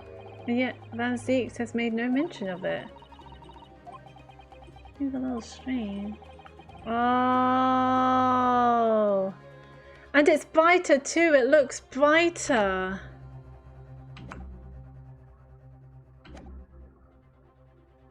I have an inkling. I was wondering, I was like, how did I miss that big blood stain on the floor? My lord. Yes, counsel? There is one further inconsistency.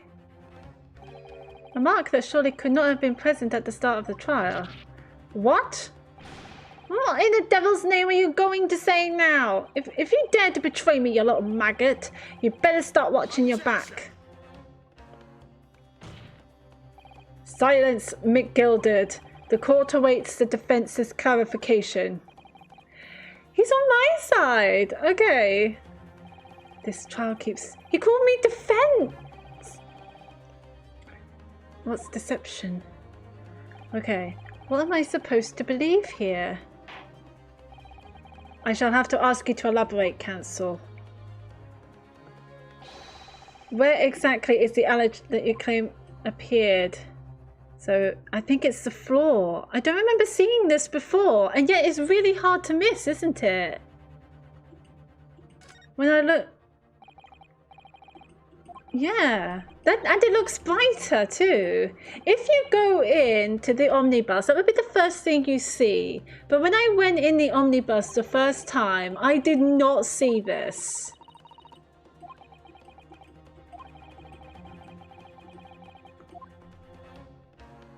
Got it.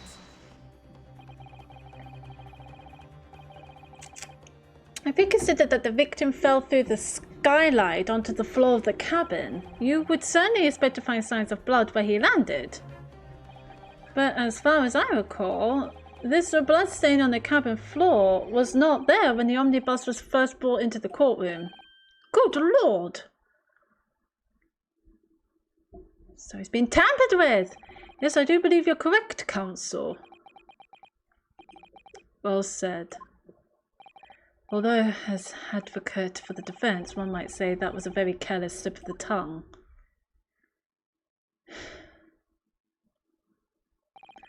I believe that blood stain on the floor is a decisive piece of evidence. But if the question is whether that evidence is genuine or whether it was unlawfully fabricated by someone, I feel compelled to admit that there's at least a possibility that the evidence is fake.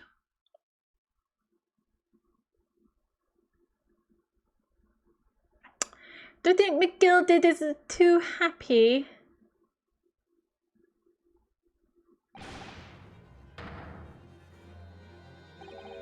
This trial is over. Mr. McGilded? I've done everything I possibly can to cooperate with the court, but it is all over now. But you're the defendant. 'Tis over, I tell ya.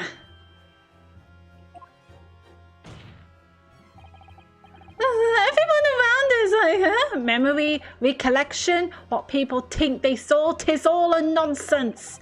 Facts are what counts, and the fact is that bloodstain is there. Now. Well... And over the course of this desperate trial, long and extremely drawn out as it has been, that good-for-nothing Reaper of the Bailey has failed to present any decisive evidence at all. What? I'm scandalized, so I am. I thought better of Lord Van Zieks. Well, my lord, I must concur with the defendant. The unaffirmed recollections of an individual cannot stand as evidence. At this moment in time, the particular bloodstain in question is very much in existence, and in the absence of any credible method by which to prove its alleged previous non-existence, I regret to say that it would be improper for this trial to continue. Your lordship can't be serious. Lord Van Zieks, what is your position? The prosecution, my lord, has no further witnesses or evidence to present. What is going on? Very well. In that case, as I believe we have explored every possible avenue in this matter, I shall proceed to my adjudication. As a formality, I am of course obliged to confirm with the defence first. What formality? As things stand at the moment, it would seem that Mr. McGilded would be found not guilty. Yes, which would mean we've won. Is that really the right outcome here? Is it really all right for the trial to come to an end now with all these unexplained inconsistencies? Counsel for the defendant. Counsel for the defense, your closing statement, please.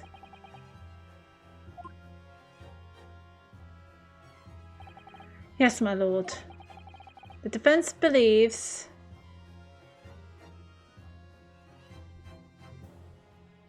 the drama! Oh my god, yes, I know! I don't know what to do!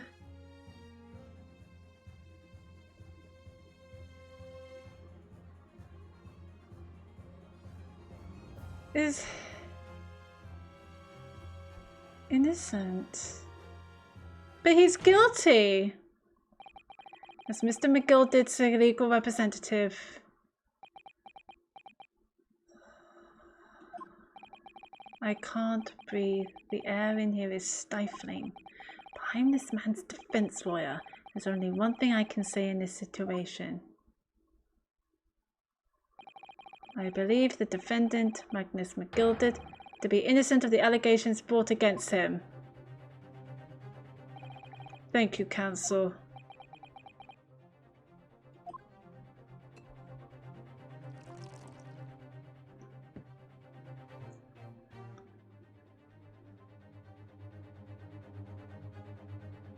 Is he gonna throw it? Here's to you, my Nipponese friend, and the most abject closing I have yet to hear in a court of law. This is... Order, order. I don't feel good about that. Oh god, he's evil! Oh, 'twas a grand decision to appoint you as my lawyer, so it was a grand decision. You've saved one of London's most influential gentlemen, fella. You should be proud of yourself. Here, have this for your troubles. Huh. Your job here is done, fella. And some fine work you've done, so you have. Well, what do you mean? 'Tis just as the right honourable gentleman has so succinctly put it afore. The trial can't go on anymore. And your closing statement there was, how did you put it now? Nothing more than a formality.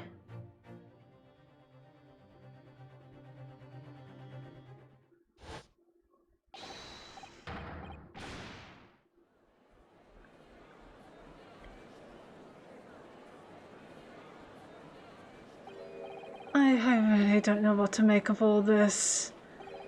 Was the evidence we've seen genuine, or was it fake? His lordship would be fuming. Any unsightly rubbish should be disposed of promptly, as I said.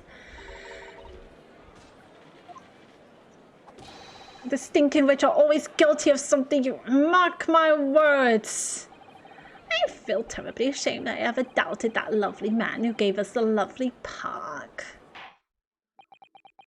Oh god. This is all too much, now that proceedings have unfolded in this way. I am compelled to declare a premature end to this trial. Furthermore, the court must accept the defendant's plea.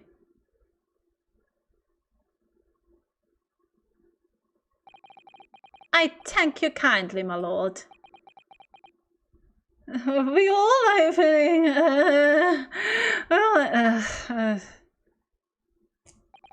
I hereby pronounce the verdict of this court. Objection. But we still haven't determined if the bloodstain in the omnibus is genuine or not. We don't know if these witnesses are telling the truth or a pack of lies. We have no idea about the truth.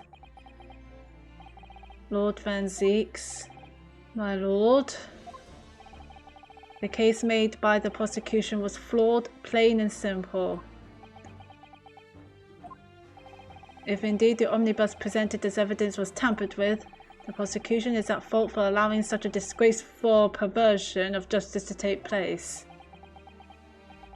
My sincerest apologies, my lord. But wait! When we were evacuated from the courtroom, Lord Van Zeeks ordered the evidence to be secured. I'm afraid the prosecution cannot shun responsibility in this matter. That's so unfair. The culpability of the defendant has not at the present time been established by this court. Consequently, the jury will not be required to proffer judgment. What? Well, Lord Van Zeeks, it's been a pleasure, so it has. And as for you, my dear fella, I couldn't have asked for a better defense. No wonder people didn't want to be his lawyer. They know he's a snidey little bugger. Do you mean to tell me this has all been a grand waste of time? 'Tis the law of the land, my good man. If you'd like to pursue this matter further, you can always go ahead and try to change the law. Magnus McGilded. Good grief, you've more to say to me, have you? Just one thing, a warning. This is far from over. So is he the real villain, McGilded? Well, something to be looking forward to then. Yep, he's downright evil. He's a downright troll. I hereby pronounce the defendant, Mr. Magnus McGilded, not guilty.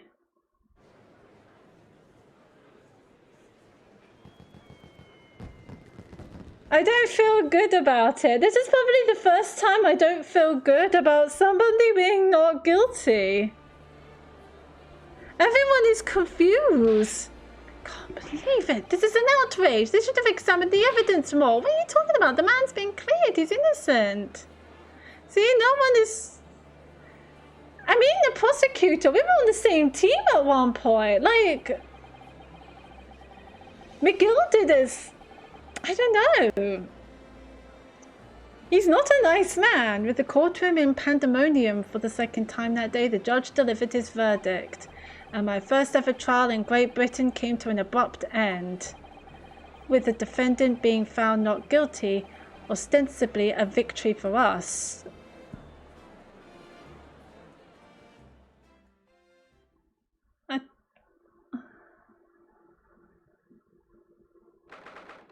Oh, 18th February, 5:14 p.m. The Old Bailey, defendant's antechamber.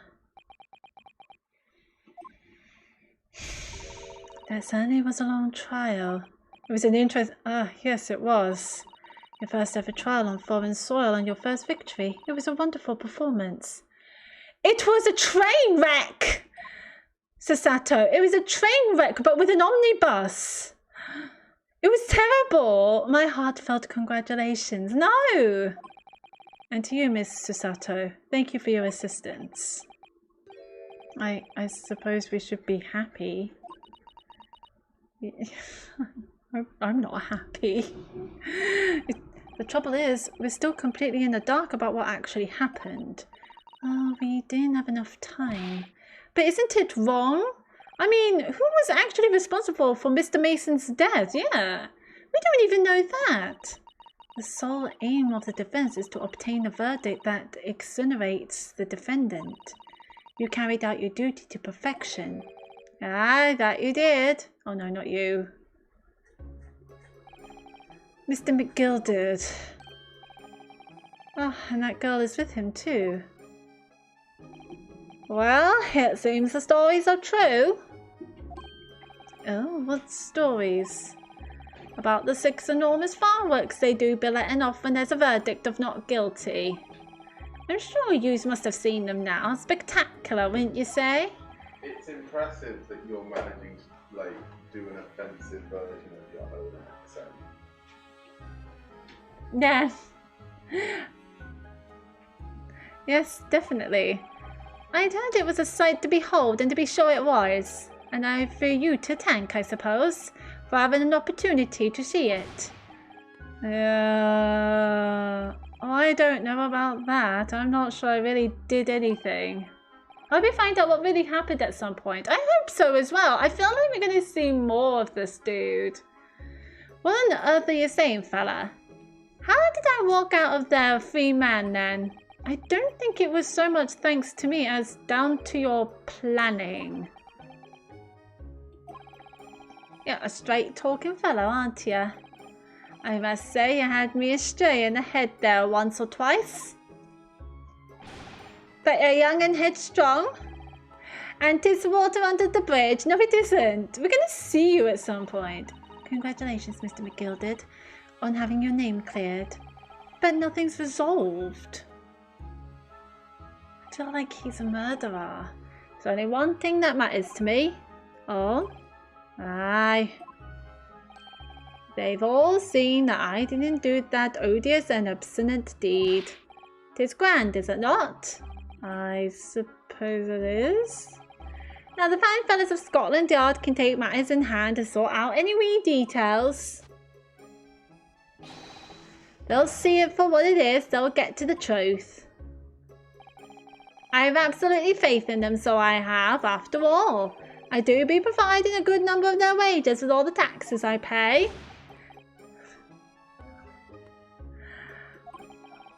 It's not that funny. So then, as we agreed beforehand, 1,000 guineas for your troubles, fella. Oh, no. I couldn't possibly accept that much. Also, if we accept it, I feel like he's going to hold it against us. Oh, I'll be Wester, you're humble people, are ya? You're from the East? Well, if you insist. Have this, still and all. You deserve a reward. Mr. Magnus McGilded. Everything is ready, sir. If you'd like to follow me into the courtroom. Into the courtroom? What's this, officer? 'Tis sooner than I was led to believe. I hope it's not inconvenient, sir. There were some changes to the schedule. Well, I must be making tracks now. 'Tis time for the inspection. Sorry, what inspection? They're going to examine the omnibus again, so I'm told. I asked if I could be present for it myself. Why? They're going to examine it again? Now? Naturally, I'm under no obligation to take part in any more of this matter now. But as an upstanding member of London society, I do be doing my best to help where I can. 'Tis a gentleman's duty, so it is. So then, fare thee well. 'Twas an absolute pleasure meeting yous. I hope you have a while of a time while you're studying here in Great Britain. Oh, we're going to see him again, aren't we? We're going to see him again. We're going to do this case again. And there he goes, a free man. Oh, I forgot she was here too. Hi. There's bailiffs behind you, lovely. Don't move. Whereas I want to say, get a move on. It really does take forever to load that thing. Mr. Strayed, would you mind putting that thing down? You're a grown-up. Sorry? And I hate all grown-ups. Oh, there you are. Oh, hello. he running off like that? Is this some kind of picnic? Who's this little girl now? I'm taking that with you as well. I was looking forward to the trial run of my experimental smoke grenade launcher. Ha! Is this like a steampunk thing? Oh, do you want to play? You won't beat me. Grr. Excuse me, but who are you? Oh, good day to you. I'm, well, the inventor, I suppose, of that machine. The inventor? Well, normal smoke grenades are so dull, don't you agree? White, white, and more white. If you have to be shrouded in smoke, it could at least be a pretty color, I thought to myself. Do we have to be shrouded in smoke, though, at all? I just took my eyes off it for a moment whilst I was changing into a different omnibus and she pinched it. Well, luckily, I fitted it with a telegraphic beacon. What's it? What? I have no idea what this girl is talking about. I have no idea, but I get the feeling I'm gonna love her. Anyway, you're coming with me now. Back to my laboratory. You have a laboratory? What for? To apologize, of course, silly, to my technician. What? You mean, say sorry? You must say sorry when you've done something wrong. Surely an adult has told you that before. An adult? I don't listen to no adults. Come along then, follow me. Oh my god, I love this. Fine, have it your way. Oh good, you see, I knew you'd want to do the right thing in the end. I'm fairly sure that what she wants is not to get shot by that massive gun of yours. I love her outfit. I'll be leaving now then. Bye-bye. I'm so sorry for all the fuss. Bye! She was a lively one, yeah. What was that about? Well, do you think perhaps we ought to be on our way now too? Yes, you're right, but where to?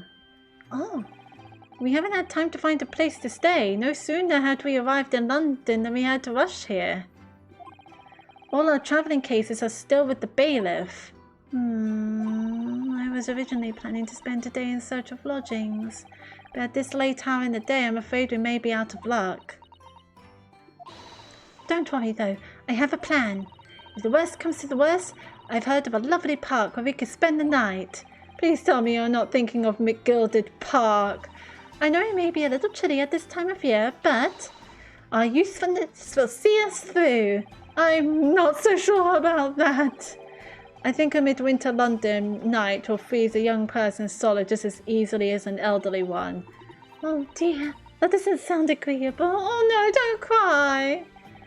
Now I'm starting to regret turning Mr. McGilded down. That 1,000 guineas would have paid for a lovely warm room or mansion. Is that the end? And so, the trial to determine my worthiness for the study tour was over by the end of our first day in London. However, as we were soon to learn, there were more trying times ahead, just as the Reaper of the Bailey had warned. The case was far from over.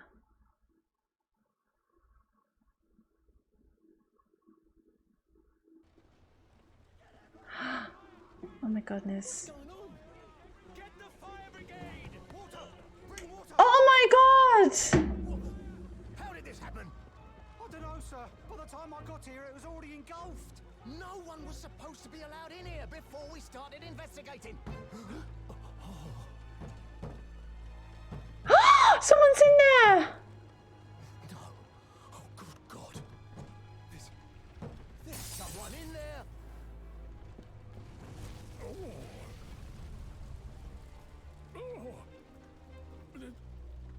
This can't be.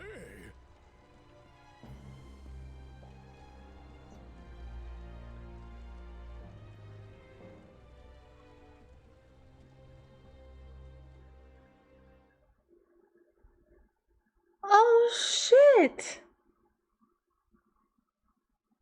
The end.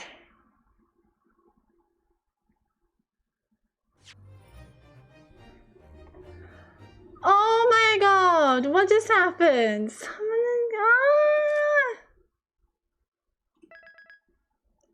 Well, let's save that. Oh shit, The Adventure of the Clouded Cockerel. Right. Well then, we are going to leave it there. Holy crap, that was... I wasn't expected to finish this case in one stream, actually. That was nuts. I don't know. Oh my god. That was insane. Yeah, let me put on some music. That case was insane. And it's nowhere near finished. It's nowhere near finished. McGill clearly did something. He clearly did something. But he's a tricky one. My god. Well, I'm gonna leave it there. I'm gonna leave it there. Holy god. Yeah. That was intense. So, oh wow. So, yeah, I do hope you very much enjoyed that, guys. That is a lot of drama. That was a lot of drama. But yeah, so we're gonna leave it here. Thank you ever so much for joining me in my stream. I do hope you very much enjoyed it. That was insane. What do I do in that situation? Alright, well, before I go, I will read somebody.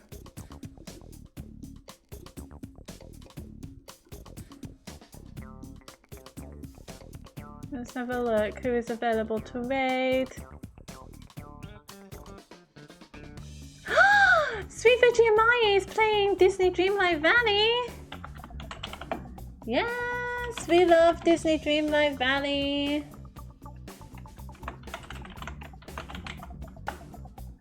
So yes, do give them all love in the world, absolutely. And yes, actually, speaking of Disney Dreamlight Valley, I'm also going to be playing more of Disney Dreamlight Valley tomorrow. Especially after dealing with that. Dear God, that was intense. That was really intense. But yes, I do hope you very much enjoy it. Thank you ever so much for joining me.